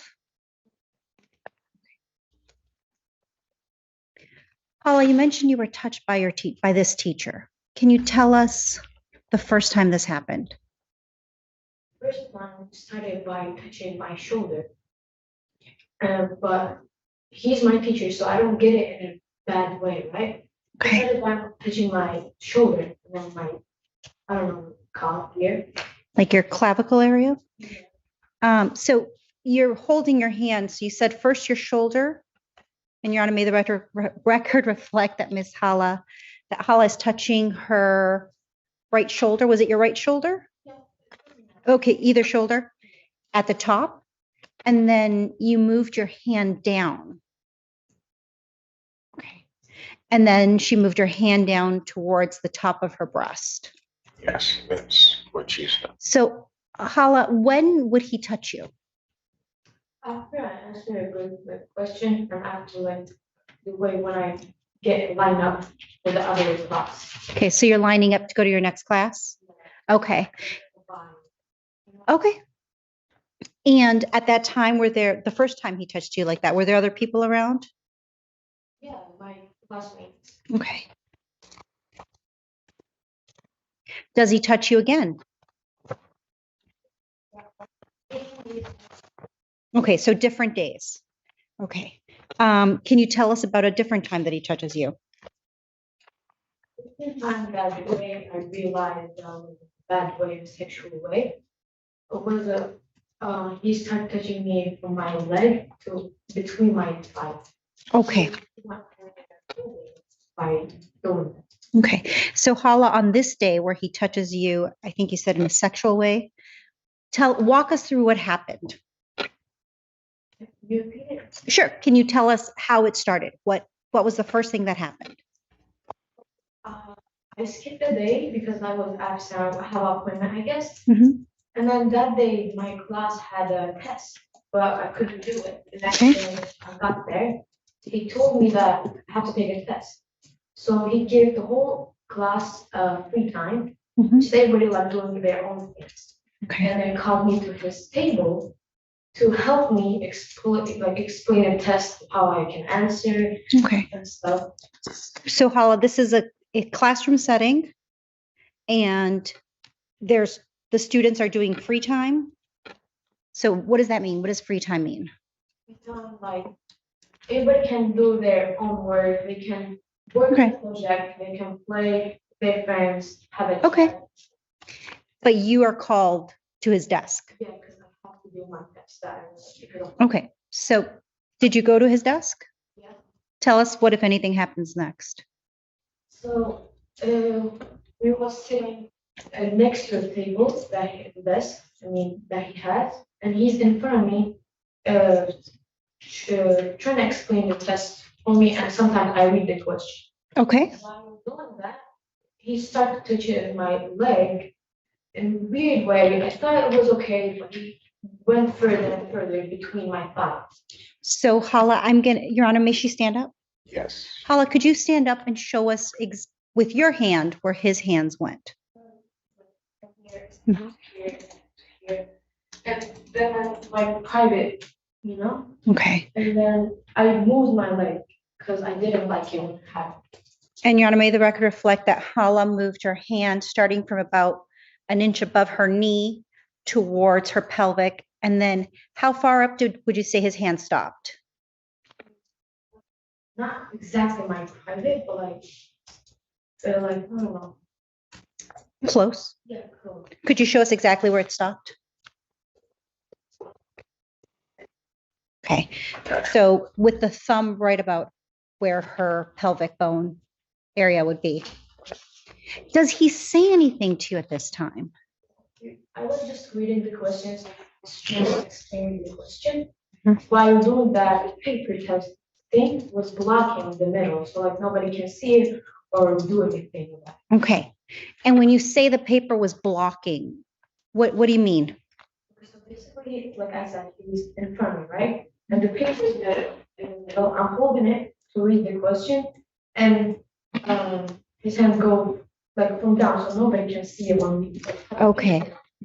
So underneath the paper, and Your Honor, may the record reflect that Hala demonstrated as if she were holding a paper on top of her lap and then the hand going beneath the paper on your thigh? Okay. Do you say anything at this point? I was just, my leg was shaking at that moment, I couldn't say anything, and I think he realized that my leg was shaking, but he didn't stop at that moment. Does he say anything? Okay. Hala, does this happen once or more than once? More than once? Okay. When's the next time something like this happens?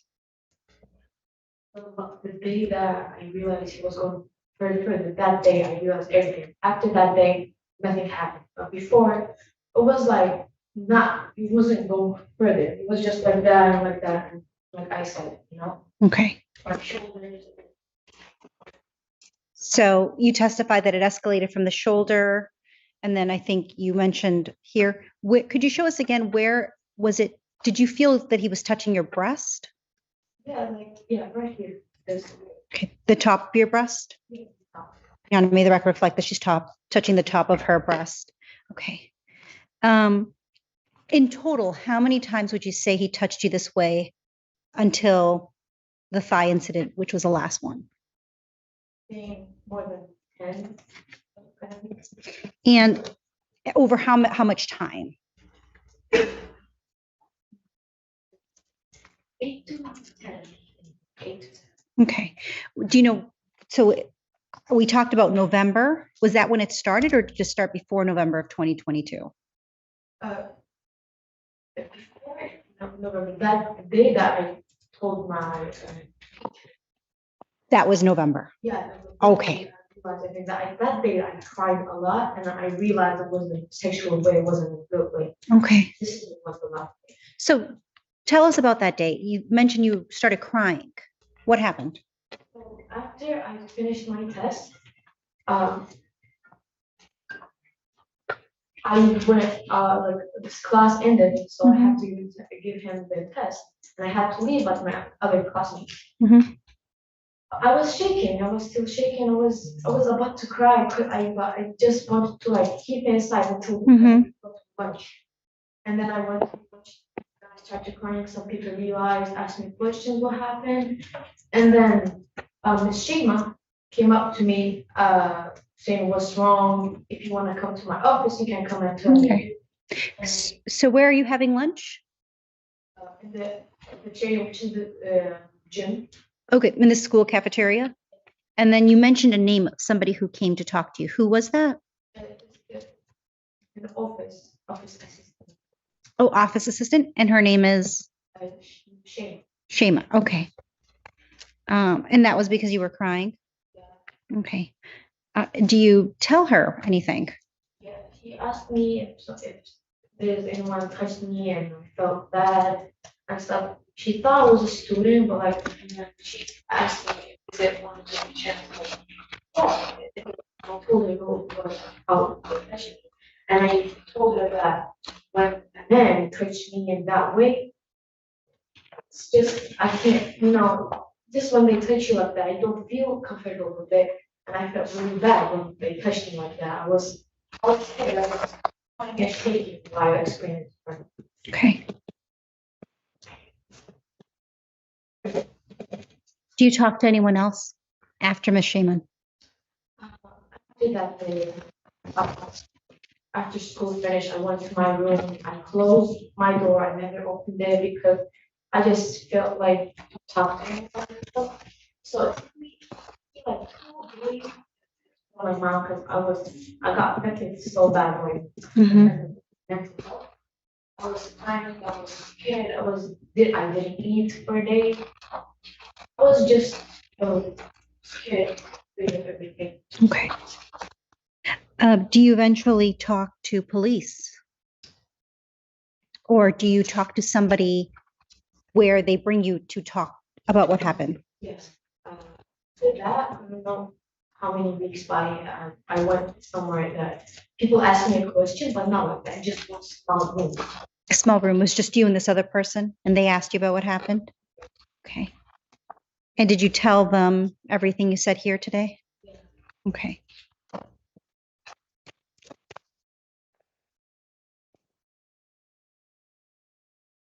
Court's indulgence? Yes.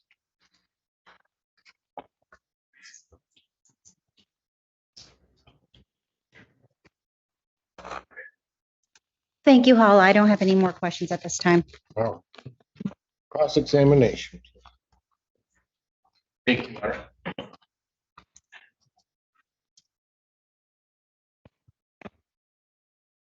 Good morning or good afternoon. How would you like me to address you? Would you like me to call you Hala as well? Hala, I'm also going to ask you some questions. I want to make something clear that my questions are not designed to trick you or confuse you. If I ask you a question you don't understand, all you have to do is ask me to repeat it, and I'd be happy to repeat it for you, okay? I'll repeat it as many times as I need to make sure you understand my questions, all right? But if you answer a question, I'm going to assume that means you understood it. Is that fair? So I want to start, excuse me. You were talking about Shema Salam? Shema, excuse me. Shema is an administrator at the school, is that right?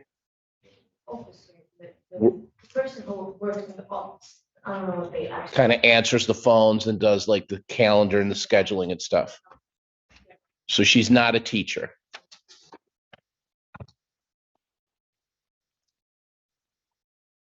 And you said that initially she approached you in the lunchroom because you were crying.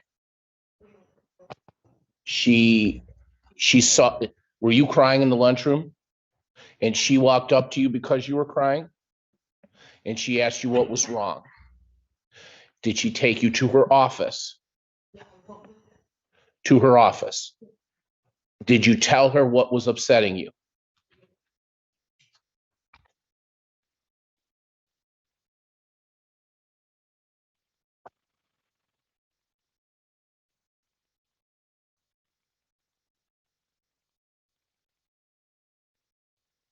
During that meeting or I don't want to call it a meeting. During the time you were with Shima in her office, did you ask her whether certain types of touching was by a teacher is okay?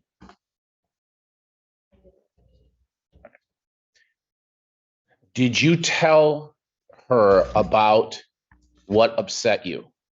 Yeah, I did. I told her that the teacher was touching me in a wrong way, and I felt so uncomfortable about it. Did you tell her it was a wrong way, or did she tell you it was a wrong way? I told her I felt it was a wrong way, and I wanted to ask her if I'm like, am I wrong about it? I asked her that. So you would agree with me, you asked Shima whether or not the way you were touched is right or wrong. Yeah, I told her that I felt that.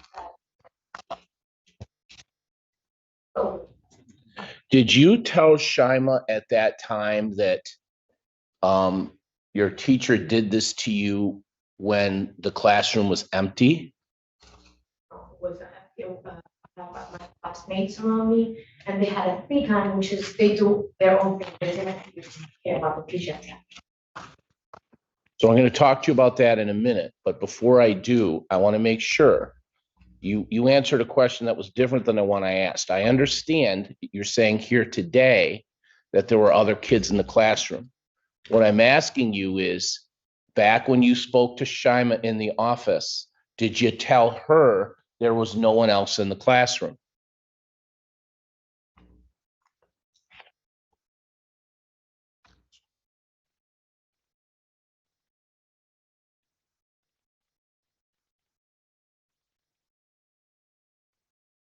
Hala, there's a second teacher, like a teaching assistant in that classroom, is that right? Oh, yeah. And what is that person's name? And she was there. What was that name again? I believe it's spelled Lakshmi for the court reporter and for the. Thank you. No. Hollow, see, the way the rules work in the courtroom is I get to ask questions. You have to answer my questions.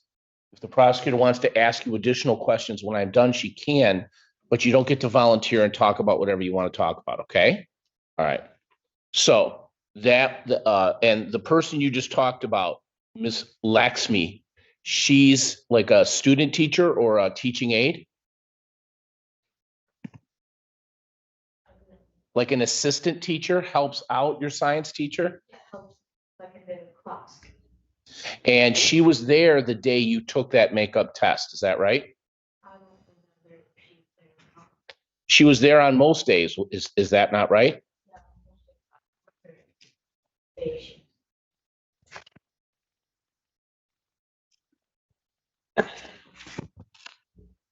So you have a few friends in that science classroom, is that right? I'm just going to give you. Yes. You have to verbalize your answer. Is that a yes? Is that okay? Okay, good enough. I'm going to give you some first names. I'm not going to give last names just to keep some privacy issues, but is there someone named Lamise? Someone named Hiba or Hiba? Huda? And Jenna. So free time is something that happens like relatively regularly in that science class, right? Every day in class? Not every day, but sometimes end of the class, if there's nothing important, the teacher gave us like 10 minutes. So, and when you're being taught, you sometimes are taught in smaller groups. Yeah. And so the people in your smaller group are those three friends I just asked you about. Fair to say?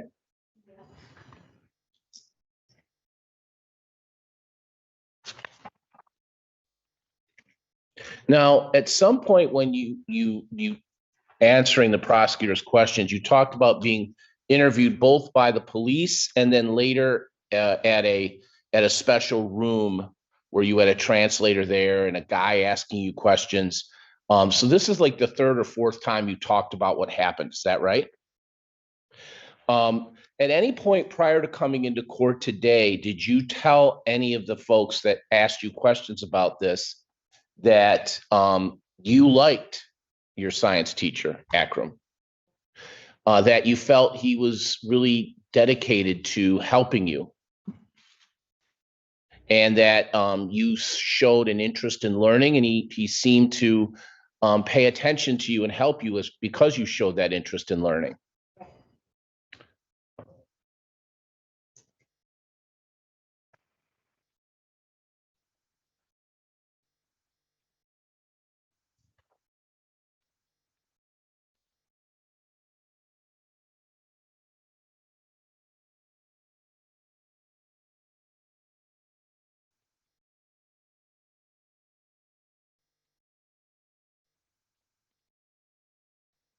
Did in fact you ever tell Shima that you looked at your science teacher Akram as like your dad? Sure, I look at them in a good way because they are my teacher, really teaching me. Like I never looked at him in a bad way, but I was always saying he's like my dad. So you said that Akram touched your thigh without going all the way to the top about 8 to 10 times before this time when you were taking a test. Is that what you told us? And this happened in November of 2022 of last year?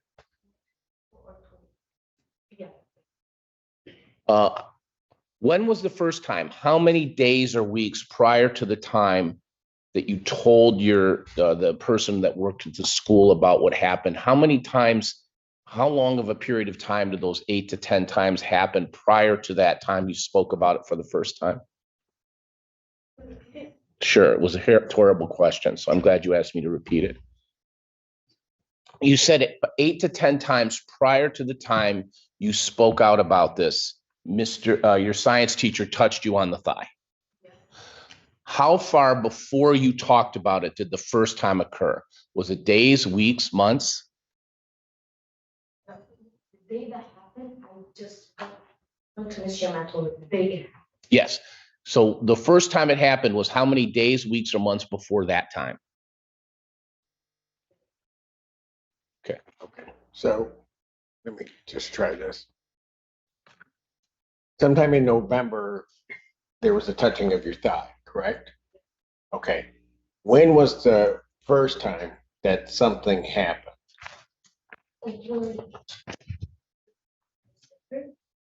It's a month.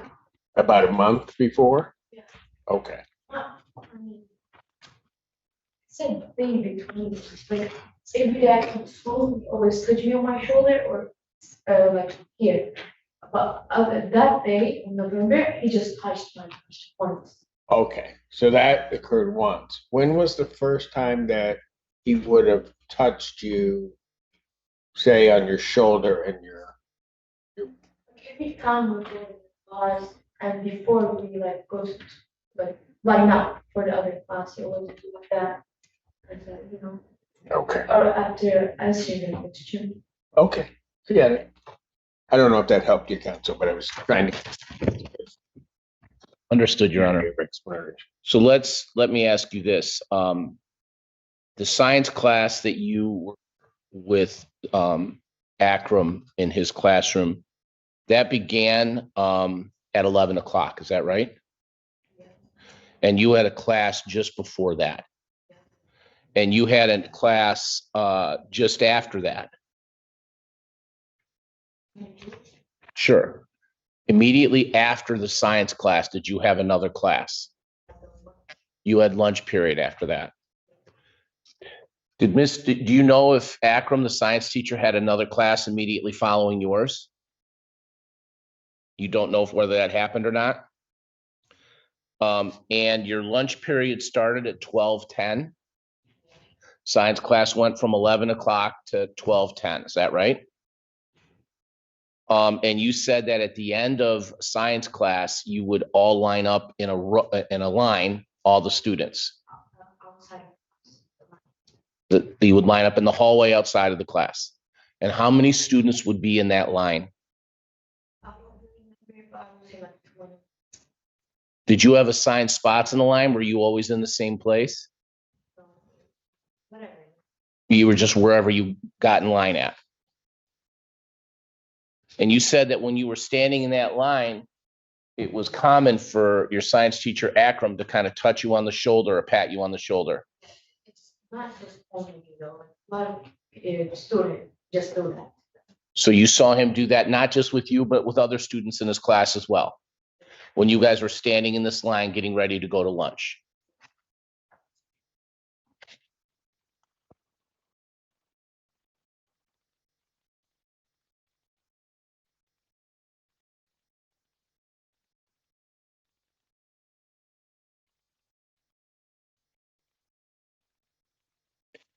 Just to be clear, was there ever a situation where you were in the science class alone with Akram, your teacher?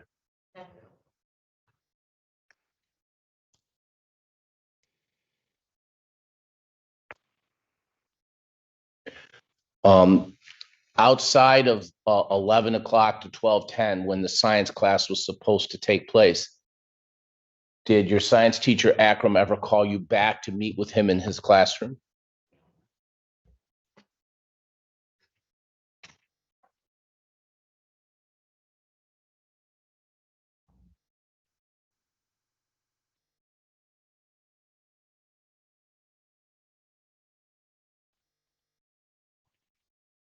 So when I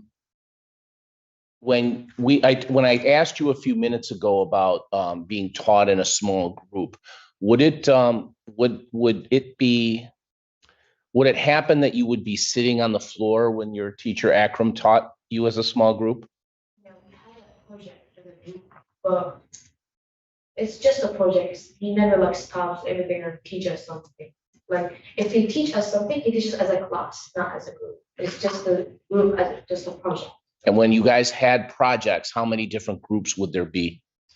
I think it was just 3 groups and there was like 6 to 5 people in it. In each group? Yeah. And when you were working on that group, would you sit on the floor with other members of your group? And what would happen typically during free time? Would people work on their project? Yeah, some people, it's like they work on the project, some people just like play around with their friends. Now, prior to meeting with Shima in her office when she took you out of lunch, had you talked to anyone with the school about your science teacher Akram touching you on the shoulder or your thigh? Just This was the first time you said anything to anyone?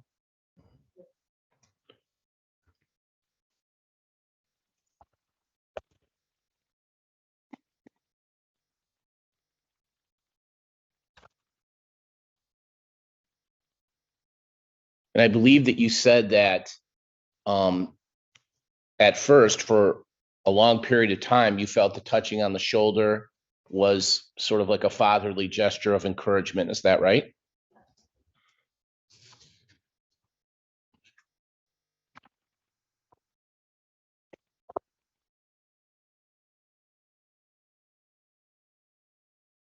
Now, when you went to that meeting and you were interviewed with that person who were asking you the questions and had the interpreter there, did you remember telling them that this happened to you every single day you were in class? so basically not every single day he touched my thigh. Every single day he touched here and my shoulder.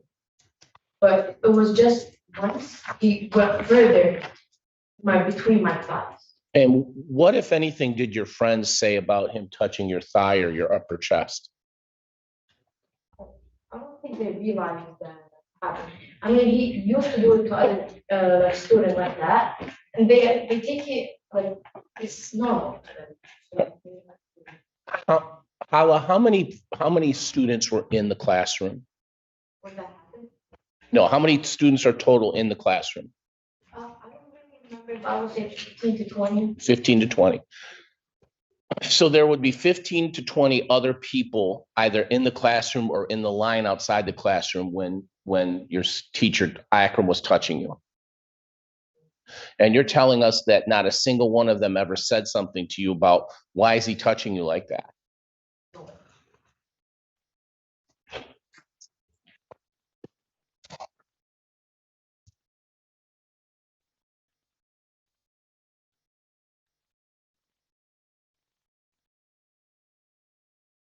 So you were where when he touched you on the lower part of your thigh before he went all the way up to the top that last time that you told the judge about? Where were you sitting in the classroom when the first 7 or 8 or 9 or 10 of those times happened? So his desk, next to his desk, he's in front of me. I'm sitting on the chair. He's sitting on the chair. Like that, he's in front of me, next to it. So every time he touched you, you were sitting next to his desk, all 8 or 9 or 10 times. Not all the time. Different times. Where else would you have been sitting when he did this? Once. It's a free time. He came up to me. It's a low desk like that. We have in our classroom. He sat next to me, and there's desk, a low desk. Once there, and then I always miss him when he do that. Or I leave the class. And did any of the other 15 or 20 students say anything when he sat right next to you at your desk and he touched you on the thigh? Nobody realized that the paper was blocking, and the other student has a free time. So that free time, nobody looked at that. Everybody do their own.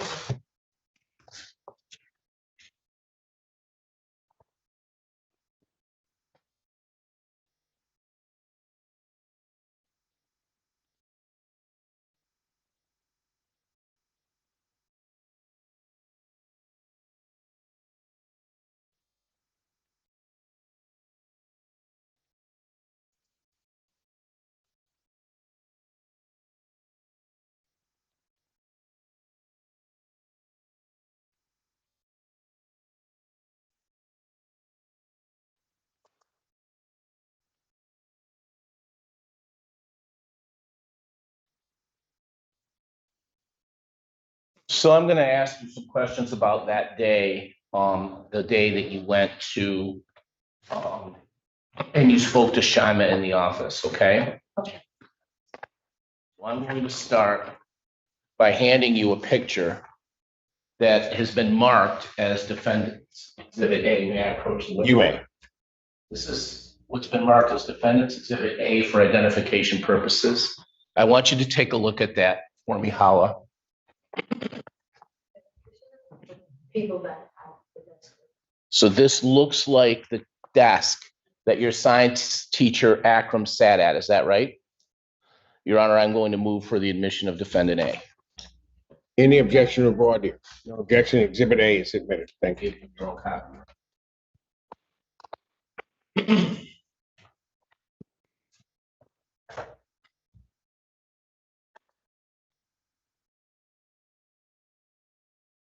So using this picture, Hala, I want you to tell me which side of the desk were you sitting at when he touched you when you were making that test up? Okay. Not on the inner side, it's next to it. This side, my chair is right here, his chair is right here. We're facing each other. He's in front. Isn't that his desk? Yeah. His desk. Isn't he sitting at the desk in his desk? His chair, like, not in here. I sit right here. This is the next table, right? I'm sitting here, he's facing me. He's not in this side. He's not. And is that how you explained it during that interview in that room with the translator that you had? You explained it the same way then? Yeah, same one. Same division.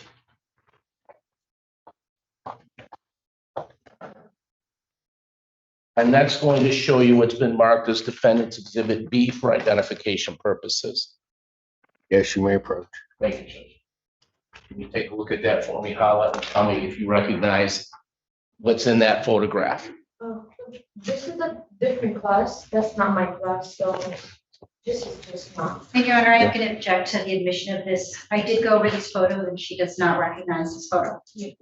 Okay, well, that doesn't mean I can't stop asking questions about it. I haven't moved for its admission yet. I apologize, I jumped. Yes. Okay, go ahead. Thank you, Your Honor. Hala, you're saying that you don't recognize the people in this photograph? Do you recognize the desk that's in that photograph? Do you recognize the pictures on the wall in that photograph? Do you recognize the tables that those students are at in that photograph? Is that a picture of your classroom? And so it's just a different class. It's not your class, but it is a picture of the classroom that Akram, your science teacher, taught in. Your Honor, understanding that it's not photographs of the students in her class, I'm moving for the admission of exhibit B. Any objection or voir dire? For the purposes that it's the class, but not her, the classroom and not specifically the class, no objection. Thank you. Your Honor, I'll approach for your copy.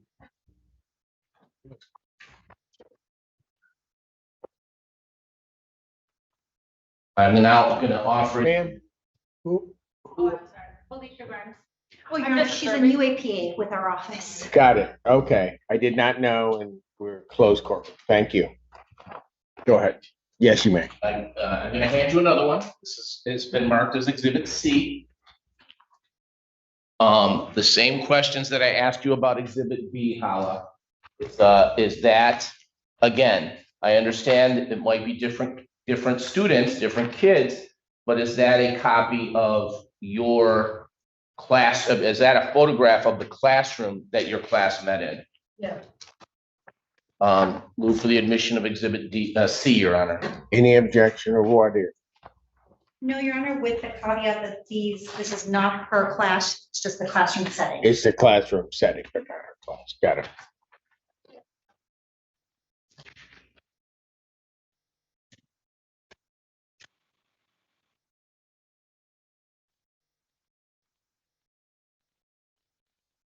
I'm now going to mark. I'm going to hand you what's been marked as exhibit D. Here's your copy of C. C, thank you. I was wondering. All right. That's my bad, Your Honor.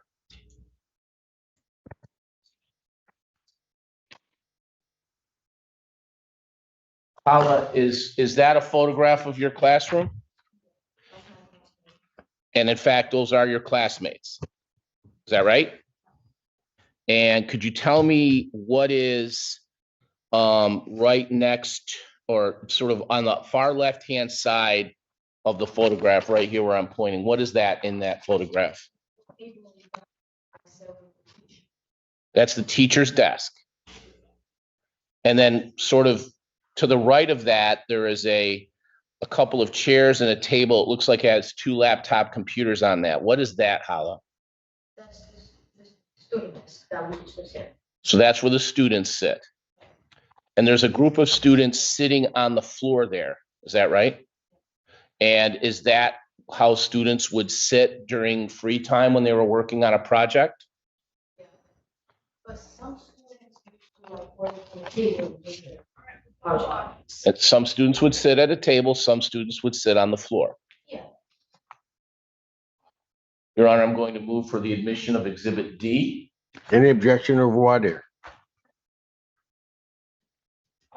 No objection, Your Honor. Exhibit D is admitted. Approach with your copy of D, Your Honor. Thank you. I'm going to hand you one more. This one's the first. Exhibit G.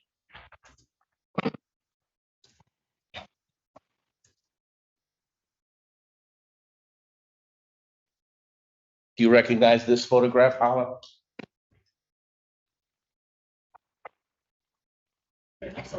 Oh, I'm sorry, I didn't hear you. I apologize. Hala, and this is this class, is this a photograph, excuse me, also of your class, your classmates? Do you recognize any of the classmates in that photograph? 3 students that you said their names, they're like next to me. And which one is you? What are you wearing? In the middle. Yeah. So there's a young lady wearing like a red hoodie, is that right? Yeah. And looking at the photograph, you're to the left of that young lady in the hoodie. Is that right? Is that right? And then there's a poster board or something on the floor. Is that right? And is that a poster board that you were all working on as part of the project? Okay. I'm going to move for the admission of Exhibit E, Your Honor. Any objection or voir dire? No objection, Your Honor. Exhibit D is admitted. Thank you.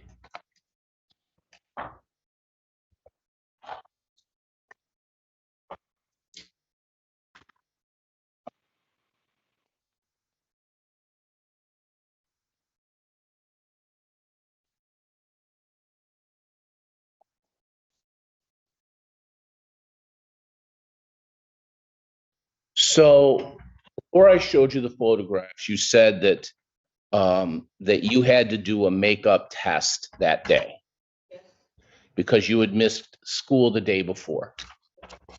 And that, do you remember how long of a period of time that test took you that day? 15 and 20 minutes? Your class is just over an hour long, and about 15 or 20 minutes of that time was you taking this makeup test. And you said that during that 15 or 20 minutes, he gave the class free time. And most of the kids were working on their project or other work during that free time.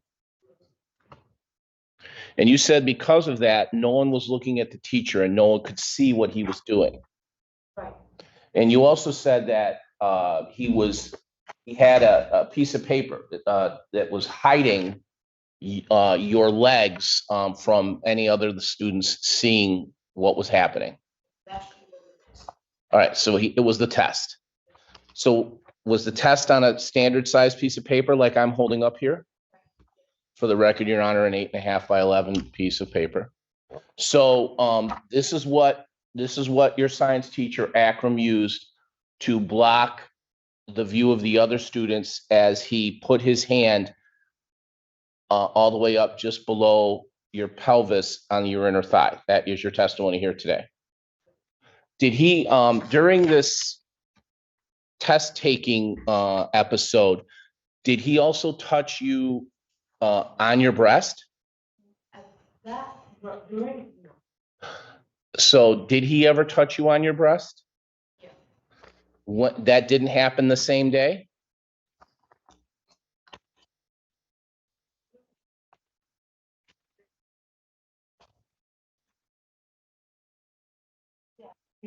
Yeah, he did. Okay. So it was during you taking this makeup test when he touched you just above or around your breast with the motion that you gave the prosecutor earlier on direct.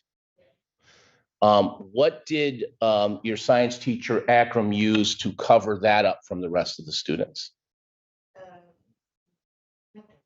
Just do it. So he touched your breast in front of 20 other students without covering that up. Yeah, but nobody was looking.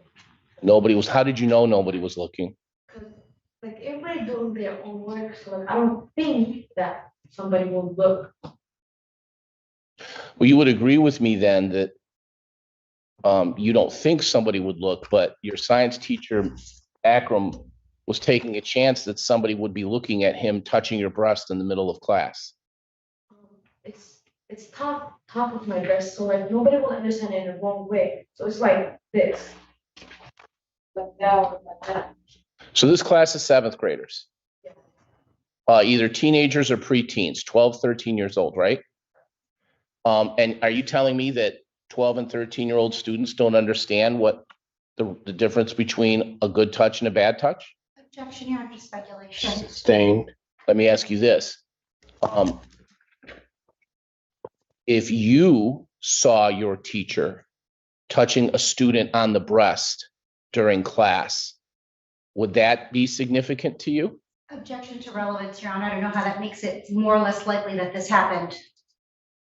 What is the relevance of that, counsel?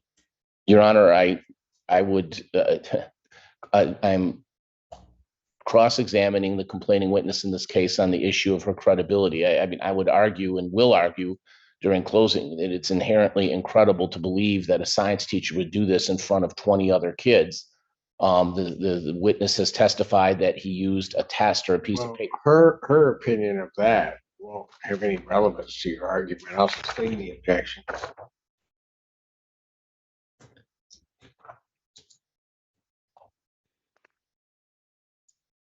I'm going to ask you to take a look at the last two pictures I gave you, exhibits D and E.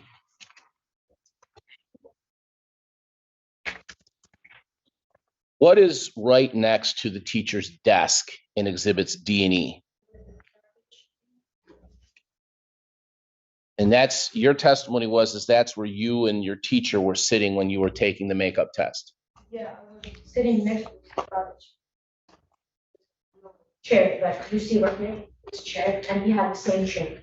And you would agree with me that you have the desk and then you have the garbage can, and then if you had two chairs facing one another right there, those chairs would be a foot or two from that student desk right there. After that garbage, we had a space right here. It didn't look, when you cannot see that space, but there's a space you can look, so you can go into the desk. So there's a space. Hala, what is my finger on exhibit D? What is this right here? The computer. Okay, and the computer is sitting on top of what? And that desk is 2 feet from where that trash bag can is? So how many kids were sitting at that table where that laptop or chairs are at when this was happening? Nobody, because everybody, like I said, 3 times. Everybody was like around. Nobody was sitting. Not like A few minutes ago, you said some kids sat at their desks and worked on their project. We have one desk here, one desk there, 3 desks, but in a wall desk. Okay, the one who was working on the other desk who was so far away from the class. So how is it that you can tell us that you know for sure no one was sitting at this desk? I mean, if there's someone who's sitting, it was right that, not really next to us. Nobody was really next to us. Nobody was next to us that close. Well, maybe my definition and your definition of really next to us are different. How close were other students when this was going on in this classroom? Here. Two was there, sitting, here. So you would agree with me that the kids in this photograph, D and E, sitting under the windows, they're not more than 3 or 4 feet from where you and the teacher were sitting. That doesn't mean they look and. Oh, counsel, I don't mean to quibble, but you're giving distances that when I look at the perspective in these photos aren't those distances. Like you're talking 1 or 2 feet between the computer and the desk. I think it's. No, I said the computer, I said the table and because she said, Your Honor, that the chairs would have been on the other side of the trash can. So I said those chairs would have been, if there were 2 chairs facing each other set right next to that trash can, they would be 2 to 3 feet or 1 to 2 feet from the edge of that desk where that laptop is. I see. And then I said, Oh, okay. the kids underneath the windows would be 3 to 4 feet from the edge of that desk. If Your Honor wants me to change it. From the to edge 5 of feet, which desk? the edge of the teacher's desk. Where Front edge or the side edge?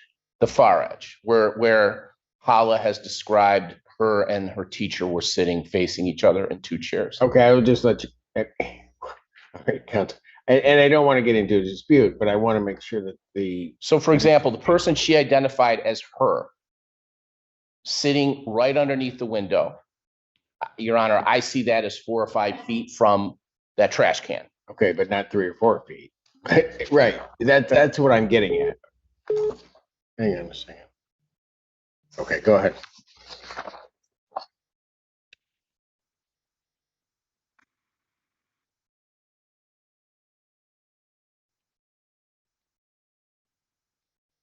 So in this photograph, either D or E, if the chairs are on this side of the trash can, you're saying that your chair is facing him.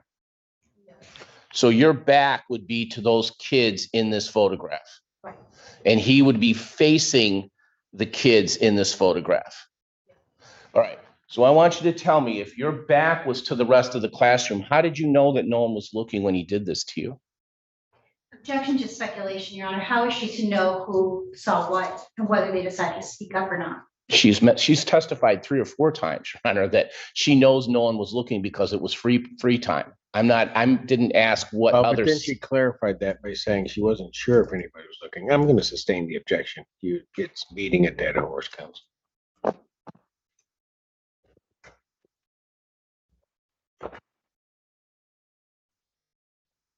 While you were taking the test, were you looking behind you to see whether other kids were looking or not? How often did you look back? 1 or twice. I know. My classmates, I know what they're doing. I just know it. So You just know them based on what they've done in the past, so you're assuming that's what they did this time. Is that what you're saying? if I look and I see, I'm saying what I see.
Hala, how many other times did you meet with your teacher or take a test sitting along the side of the desk like that? That was the only time? Yeah.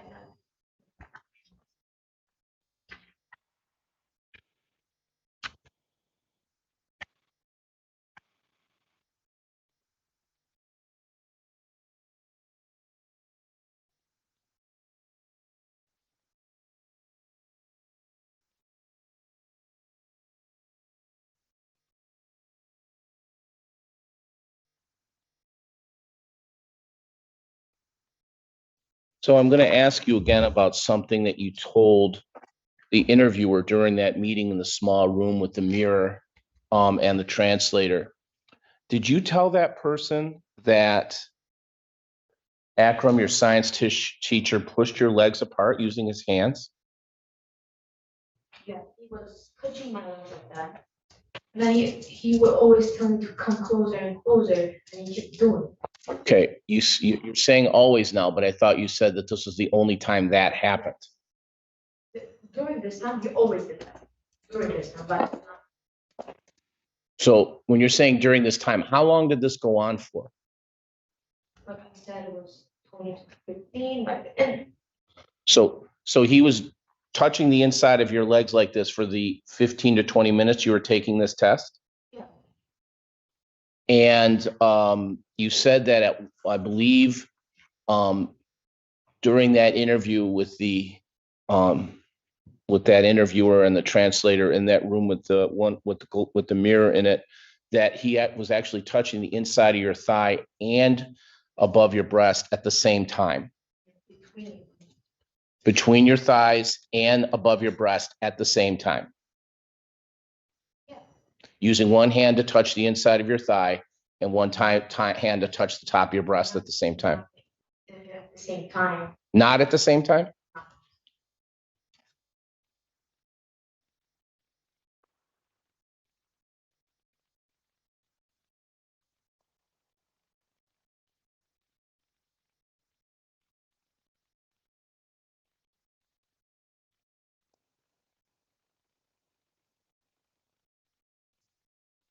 And did you tell that person doing the interviewing with the translator in the mirror in the room that you actually sat on a different side of the desk than your teacher, Mr. Akram, during that test?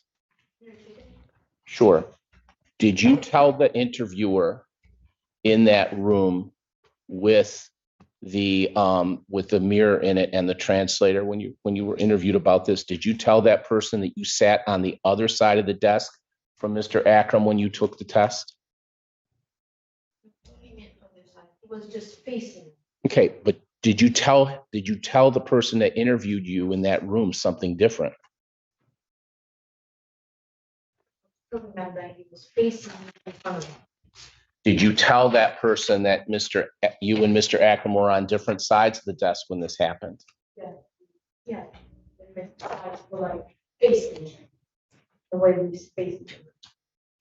There's nothing blocking us between.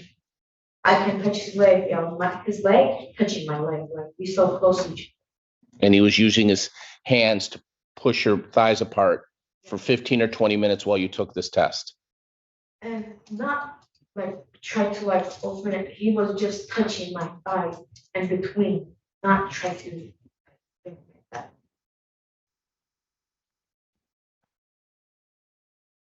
Did you also say that the students could only see the table or the desk? Yeah. Well, I thought you were on the outside of the desk to the side. They can see it if they like come just next to us or like so close to us. Otherwise, I don't think they can see it like that. What was blocking them from seeing it if you're not behind the desk? So here, the side that the student be sitting, they cannot see, just they can see my back, like you said. And then there's it doesn't show in the picture, but students right here. If they go to this hallway, right, we have like if they go here, they will see something. But nobody's talking there. I don't think.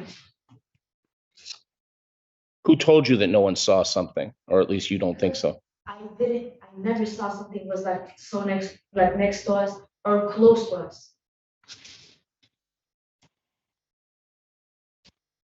Next to me, I can see my back, like you said. You would agree with me that students were moving around during free time? And there were 15 to 20 students moving around during free time.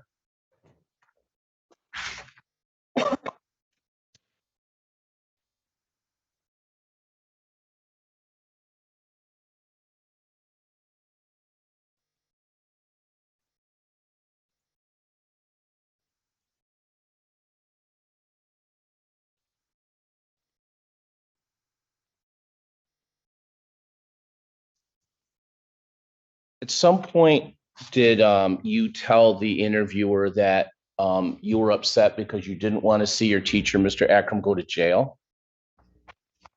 Yeah, because I thought it was my teacher, and I liked my teacher.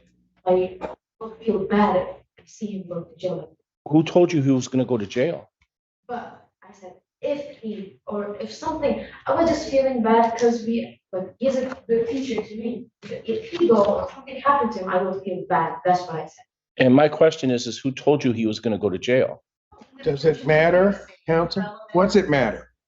Objection sustained. I would suggest. Objection sustained. You asked me a question, Your Honor. I can't. I'm done. Answer it. I'm done. Objection sustained. It doesn't matter. It's irrelevant. Okay. So, if that's the case, Your Honor, then I have no further questions. any redirect? Very briefly, Your Honor. Yes. Hala, you were asked a lot of questions on cross-examination about these two photos, Right. and you testified that this is your classroom. Yeah, my class. But these pictures aren't of the day that you were taking that test. Yeah, it wasn't. It was not, because you're actually in the group. Okay. So this just shows what the classroom looks like. Yeah, but not the whole classroom. So A part of the classroom. Okay. And you testified that you were doing a test on a different day than the rest of your class. right. Okay. That's why I was the only person who's taking it. Okay. And when you're doing this test, were you supposed to be concentrating with the teacher and that's why they had free time? Right. That's Okay. And is it fair to say that you don't know what everybody was doing during their free time? yeah. All I know is when it's the free time, people be doing their project or their own work. And you're concentrating on your test at this time, one-on-one with the teacher. Because he told me that he's gonna help me with the test, and he kind of helped me. Okay. And then you testified on cross-examination that the test took somewhere between 10, 15, or 20 minutes. Yeah. Okay.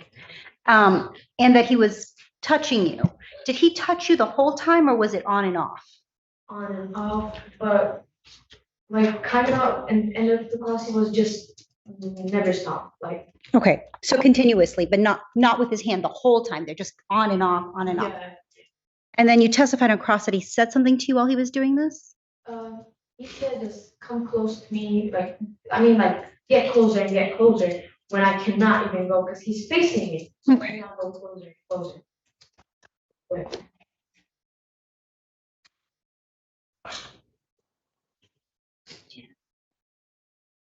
Thank you, Judge. No further I questions. just want to clarify one thing, Hala, if I could.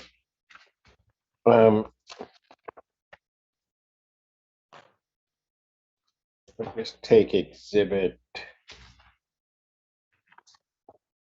E and then exhibit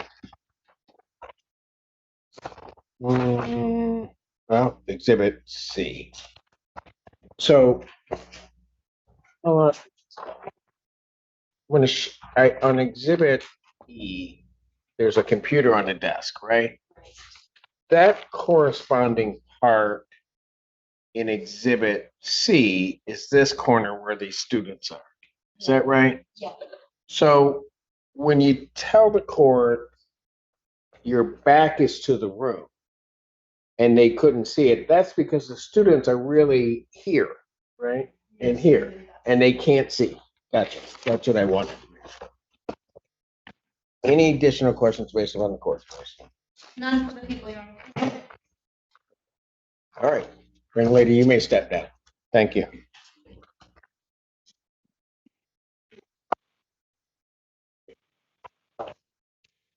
Thank you.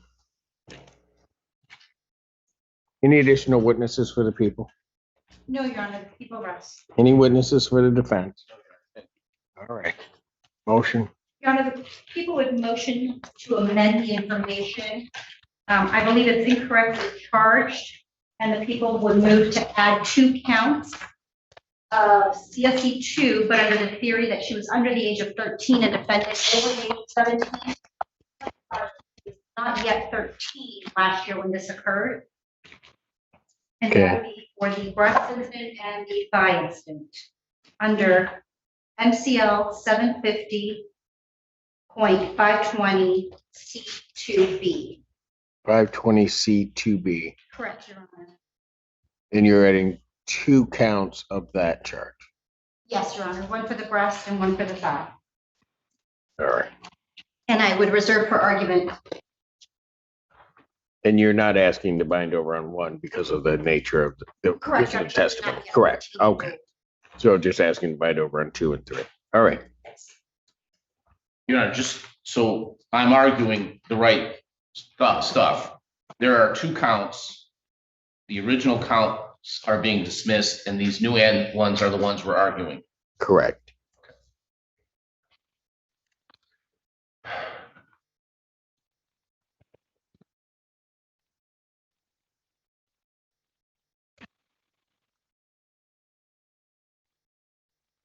But Thank you, Your Honor. Your Honor, under People versus Anderson, the Michigan Supreme Court case from 2018, the Michigan Supreme Court made it very clear that that this idea that courts are to just accept the testimony of a complaining witness in making out the elements of the crime is misguided. That although certainly the burden of proof at this stage is lower than that of at beyond the reasonable doubt standard at trial, and that the people only have to produce evidence to establish probable cause that a crime occurred and that the defendant committed that crime, this court is not left in the position of sitting idly by and not being able to make credibility determinations or pass judgment on the weight and credibility of evidence presented at a preliminary exam.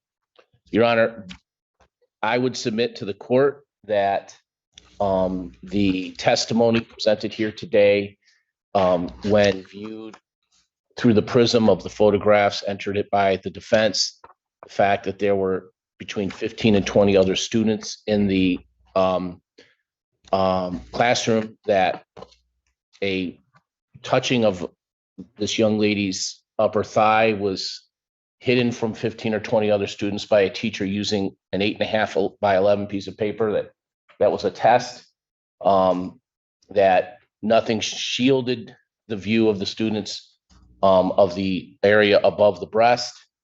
It's inherently unbelievable and incredible, Your Honor. It is again inherently incredible to believe that an adult, let alone a teacher, with no prior accusation being made by this student, would stand in front of a class of 15 or 20 students and touch a 13-year-old or a 12-year-old sexually under these circumstances. The physical outlay of the classroom, the location of the teacher's desk, the location of the student's desk, which Your Honor referenced in Exhibit C, goes all the way up to and right next to the teacher's desk at the one end. The fact that there were students, even according to the complaining witness, on the ground right in front of the teacher's desk as this was happening. Your Honor, none of this adds up to a story that it can be believed or that has credibility. I understand that these cases can be difficult.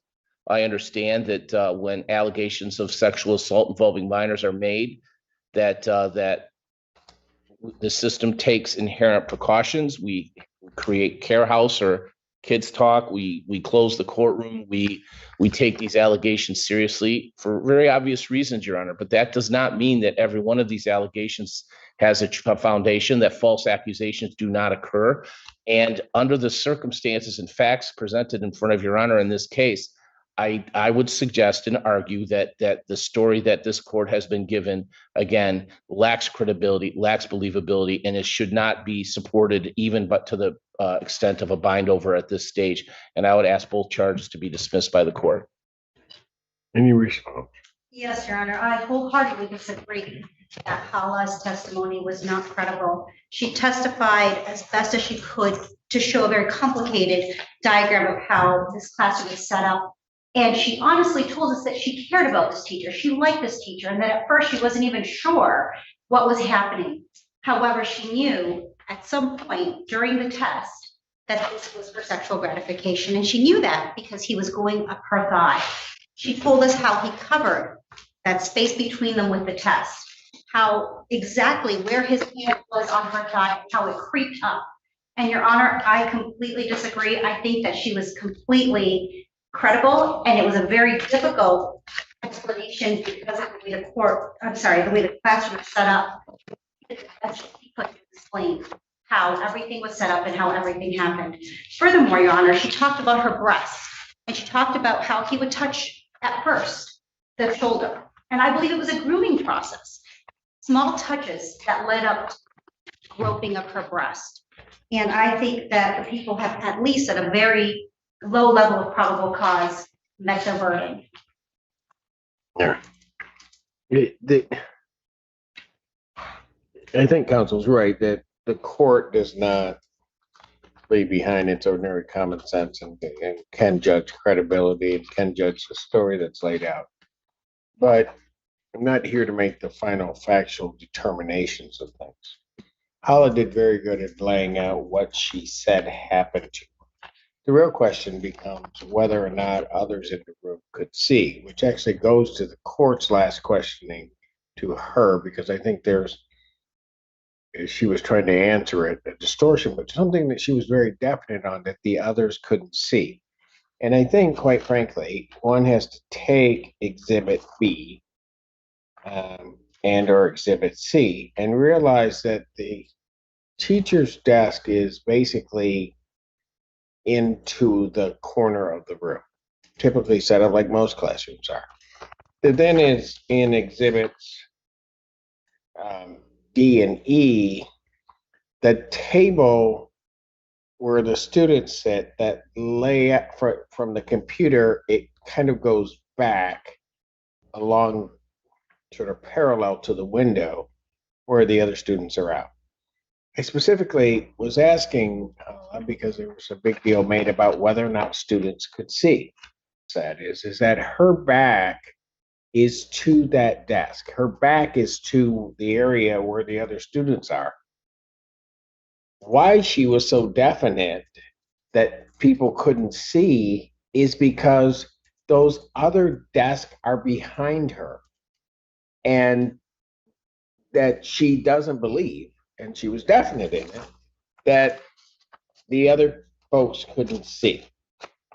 As to any speculation about why someone would do that in a full classroom, I don't know that the court needs to get there.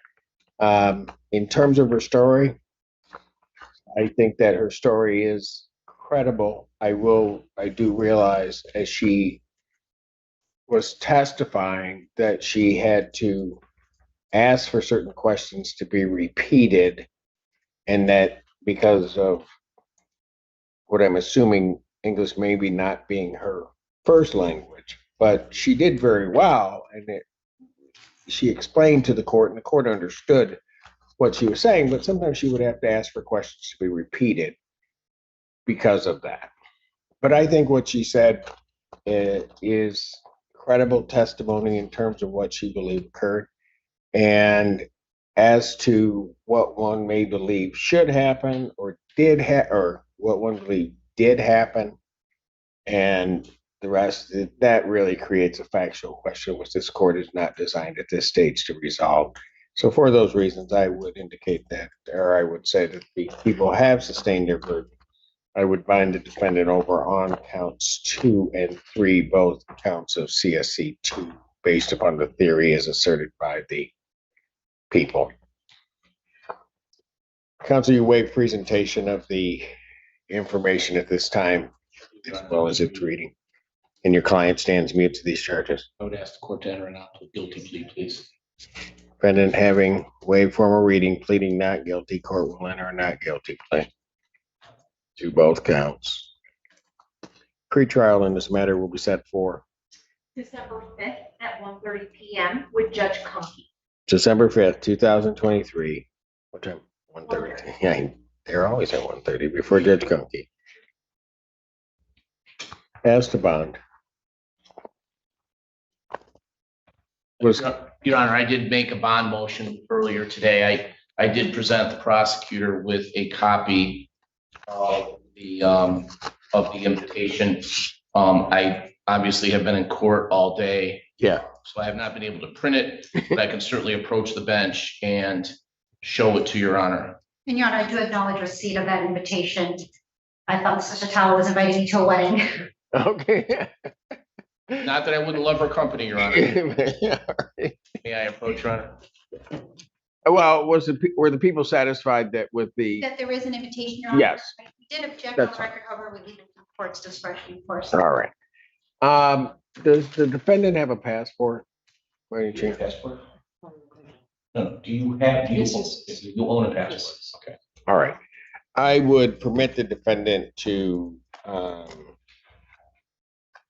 attend the wedding in Virginia. What dates was?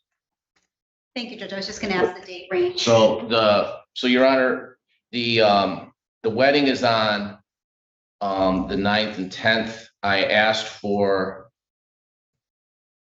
second, Your Honor, I apologize. The 9th through the 12th to accommodate travel there and back from Virginia. Really? I used to travel out there all the time. You can make it in a half day. Anyway, never mind. I'll just 9th through the 12th. Okay. Thank you, Your Honor. May travel to Virginia November 9th to the 12th. Defendant, prior to leaving, must surrender his passport. Would that go to probation, Your Honor? Okay, so we got a bit of an issue here because this case will go up. Who's the police agency? Is it Pittsfield? Pittsfield, Judge. Let's have him surrender it to Pittsfield Police Department. That way, he doesn't get it caught between courts. Okay. Should he just surrender it? Do you want it surrendered to you directly or? If he wants to pass for me. All right. And your name, sir? I'm sorry. Detective Smith. Smith. Well, that should be easy to spell. Thanks. Okay. Thank you. Okay. Thank you.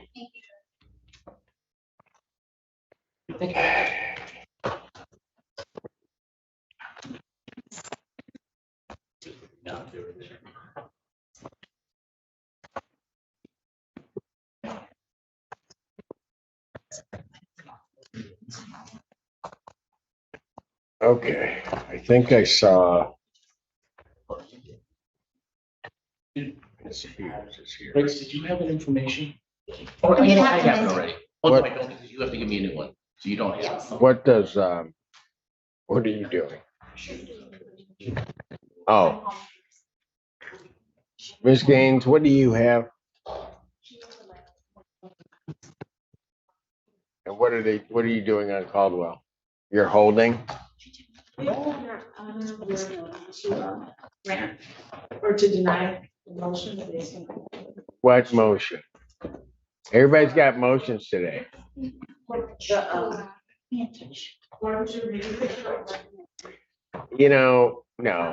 No, okay. Let me have a bit of a break because I was doing that. Ms. Hughes, have you talked to? Too much, Your Honor. I've talked to them too much. I've scared them all into lockup to talk with their clients. Good enough. That works. We're gonna ask you to meet in chambers with the four of us, the English four of us, if that's acceptable. See, man, I'm telling you. Thank you. Yeah, right. And then what else? if I do those two, then who else do I have? Okay, they're coming back. The other one's coming back at 4:30. Who's coming back at 4:30? Oh, I didn't tell you that. So they were coming back at 2:30. Then I moved. Probably ought to talk to you about this. I told you communication's key. I know, I told you I brought my dinner, so it's cool. So I did not. So Are you talking about Robinson? Are you talking about Julian? yeah. Julian, you told to come back at 4:30? Yes, I don't know what David was doing here. Is he on that case? I don't know what David was doing. I don't know what David was No, doing no, here. he's David not. will be back at 4:32. Honestly, I think he might represent one of the witnesses. That might be why Mr. Got it. So they're coming back at 4:30. This one said at 2:30. I'll do that, but I'm going to meet with them. Miss Gaines, what do you want? Come on up. Just take me off.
Seriously?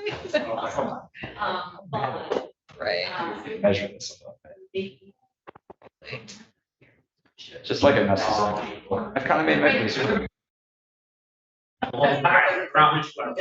So this weekend. Oh, I know, yeah, So it's that's like what I, that. yeah, I'm like, you know what, it's fine, whatever. Like my office is like right there, Do you so mind? it's Okay. curtains closed at least, so if I go there and I can't, I guess I just go back. Yeah. And it's easy to like squeeze in this. Yeah. It's like on the way out. Your office is like north though? This is in Plymouth, Plymouth? but I live like 10 minutes from here. So Oh, I yeah. live close. But a little bit further. Like right down Plymouth. Okay. Like. All rise. 14A District Court for County of Washington, Michigan, in session, the Honorable Cedric Simpson presiding. You may be seated. If I can have, yes, all three, Reyes, Escobar, and Hastings. Oh, I'll move.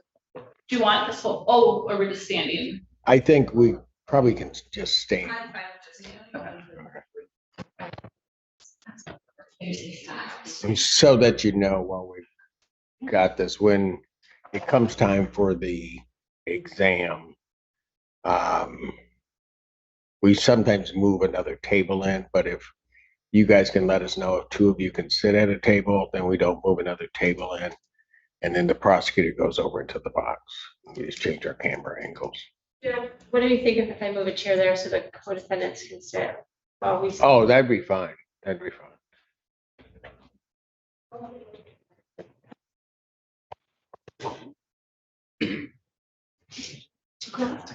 Do they have enough people out there to bring them all in?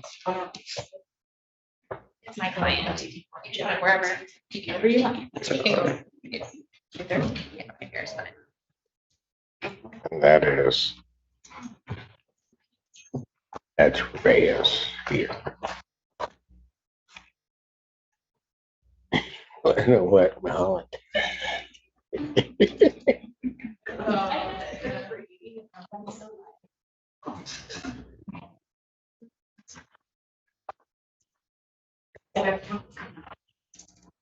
Oh my God, that's disruptive. No, I'm just kidding.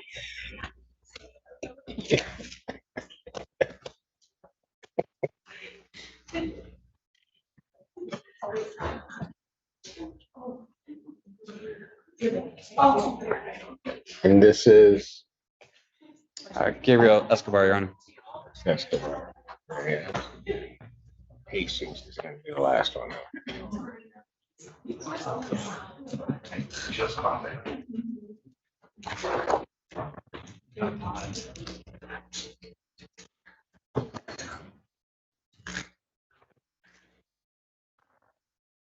All right. Court does call the cases of the people of the state of Michigan versus Hastings, Escobar, and Reyes. Counsel, please state your appearances for the record.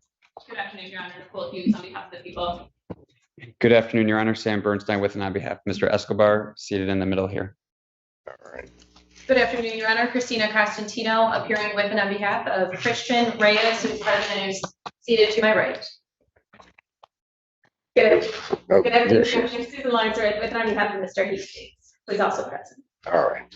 In this matter, record should reflect we had an in-chambers conference regarding the certain issues that have arisen regarding a lineup, live lineup, as well as certain motions that particularly Mr. Hastings would like to file regarding bond. So in this case, we've agreed to adjourn the preliminary examination for the in-person lineups to take place to December 18th, 2023 at 9 a.m. before me. And we've set aside the whole day. So that's a 9 a.m. start on that. With reference to Mr. Hastings and his bond motion, I had indicated to counsel that I wouldn't entertain it today, but I would need something in writing that the people could respond to. She's going to do that. I've indicated to just contact my staff. I would hear that motion as well as if the other parties want to file bond motions, you may feel free to do so. I would hear those motions any Thursday at 3 o'clock with my PCC docket, but where I have other bond motions. I think that was it, Council, or was there something else? Your Honor, thank you.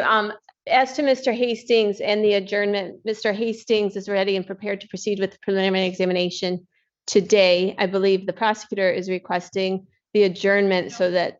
No, the prosecution is not requesting the adjournment.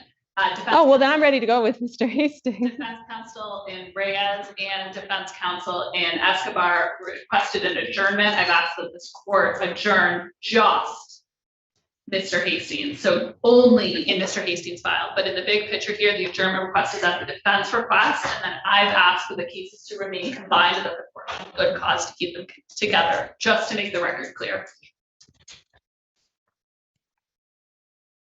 Do you want to go today? No, Your Honor, no, we were making, so as I said, as to Mr. Hastings' case, the adjournment is at the request of the people. Mr. Hastings is prepared to go today. And as Ms. Hughes just recognized, she is requesting an adjournment as to Mr. Hastings' case, and she understands that Your Honor is going to find good cause due to her request to handle all three cases together. So that's my goal, is just to clarify the record that this is a request on the people's part regarding Mr. Hastings, and Your Honor is finding good cause given the reason for the people's request. Well, I'm going to do it differently than that. And I'm just going to say, given the request for the uncorporal lineups, I've tried to balance everything and put everything together on one date. What I know about this case is that they all should be heard together. Court on its own motion is going to adjourn these, finding good cause on that basis. That way I don't get into a dispute as to who it's charged to. Thank you, Your Honor. All right. Counsel for Reyes and also for Escobar will follow the orders regarding the lineups, right? Yes, sir. Yes, Judge. And then we will proceed from there. Okay. Before Ms. Longsworth gets up here and says anything else, is there anything else? Thank you, Your Honor. Thank you, Your Honor. All right. Thank you. Bond continue. Okay, that is Reyes.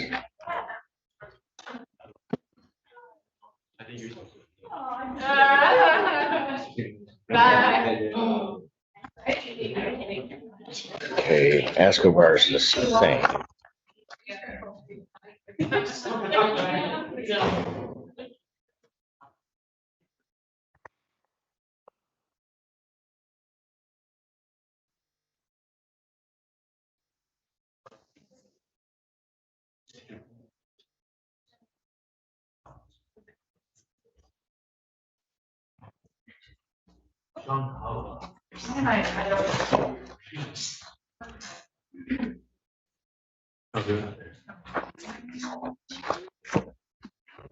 Hastings is not a lineup.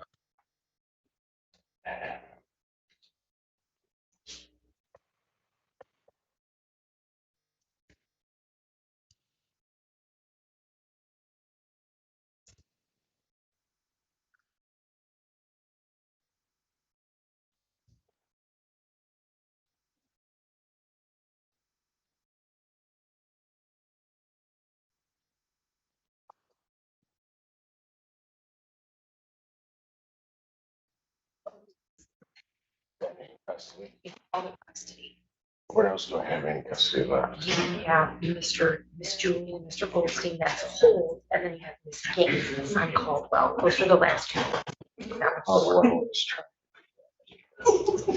She was Gaines wanted to hold see. She's full of.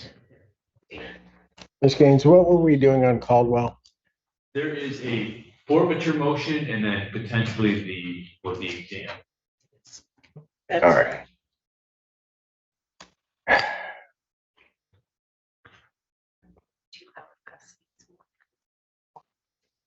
Okay, let me get one of them moving. Just hand me a file. Let's do it. That way. Adjournment. Pardon? Leon Roberts. I can really, she has, okay, but what she did today? No, what she did today, I told her she was going dead last. And because she was wasting my time. And it's like 15, 20 minutes. I never get back. Okay, well, I'm ready. But I will say, she has helped me tremendously today. Yeah. Oh, you're trying to say, Miss Gaines, you weren't here. You can't save her. You can't save her. It was, I don't know what she was doing. I don't know what she was doing. Then when we get done, she just smiles at me and says, sorry. My bad. That's all she did. She just, it was horrible. The whole thing was horrible. She was probably very pleasant. Oh, she was very pleasant saying, I'm sorry, Judge. I just wasted all that time and you don't get it back.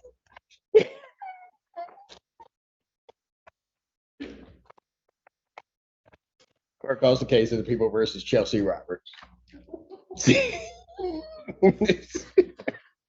See, it's so hard for me to punish people, really. I'm good now because I got to say what I was thinking out loud. This is going to be a plea. Yes. I want to, Roberts, come up to the podium. Counsel, state your appearances. Well, where's my prosecutor?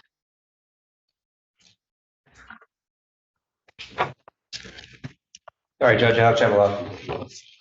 And good afternoon, Your Honor. Assistant Public Defender Chinazi Carey-Akinwillie on behalf of Ms. Chelsea Roberts. Ms. Chelsea Roberts, could you state your name for the record, please? Chelsea Roberts. All right.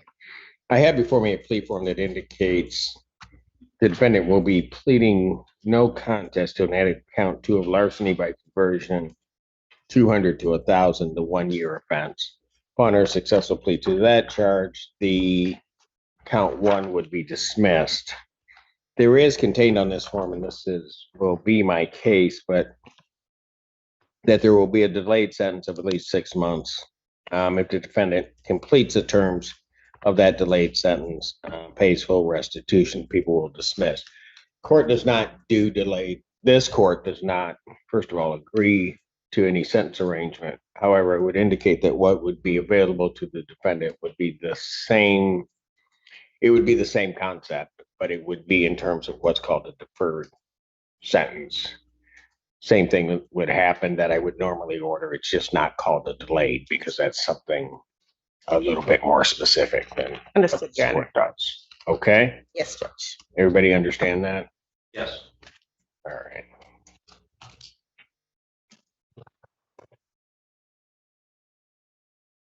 Since you haven't done anything today, you want to swear? No. Testimony about to give will be the truth, the whole truth, and nothing but the truth, so help you God. Yes. You state your name. Chelsea Roberts. I'm sorry, man. I didn't mean to say that. You've done a whole lot.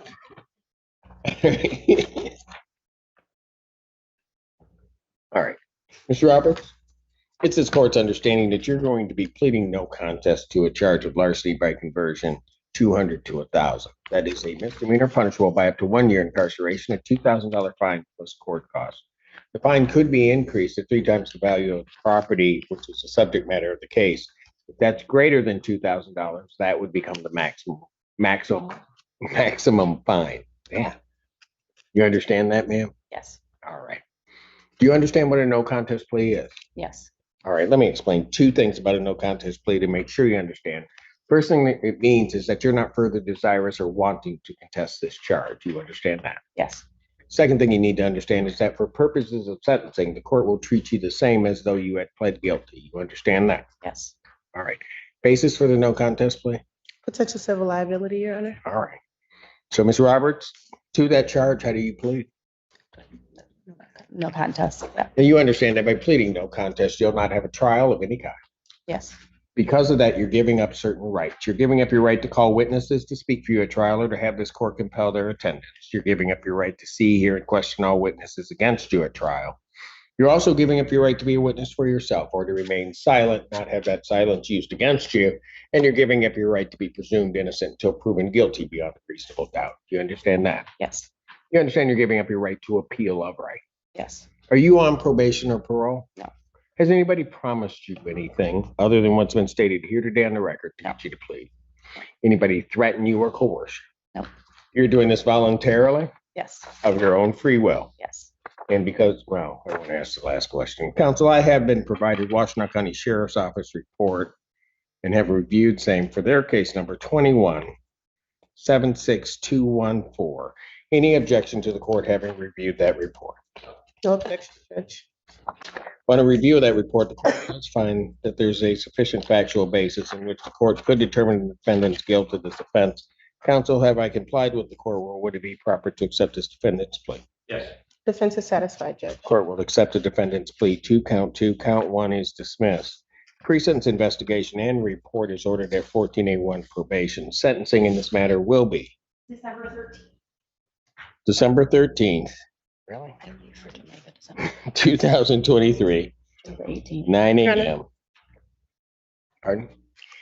Can we have a different date other than the 13th? And you know what? I can really, all day, right? All day. Yes, Judge. All day. What time was her first case call? What was it, like 10 o'clock? 10 o'clock, all day. All day, she's just been doing stuff. Sorry. Why do you need another day? My client is traveling. She had previously received permission from the court to travel. She leaves on the 10th of December. She's not back until the 18th. I did. I gave her permission to travel. That is my understanding, Judge. Did I do that? Oh, I have no idea. I gave my information to. Whoa, the office, see? and that's all I know. See? The client wasn't even going with you. I usually recall. It was submitted from her office. I just don't know what happened beyond that personally, so.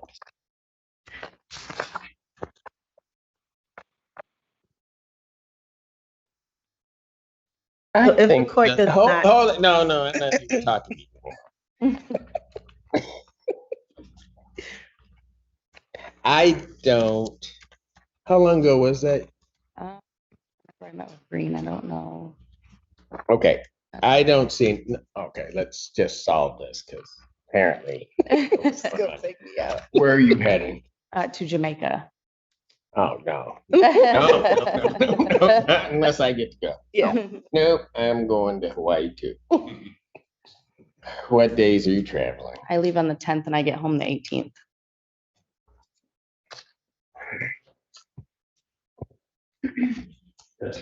Defendant may. Any objection from the people? No.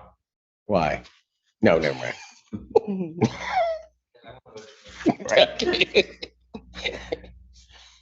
She would freak out if everybody from the court showed. Yeah, for sense. Said the 10th through the 18th. Yeah. Okay, does that include your travel days? Yeah, that's when I leave and arrive back home. Yes. All right.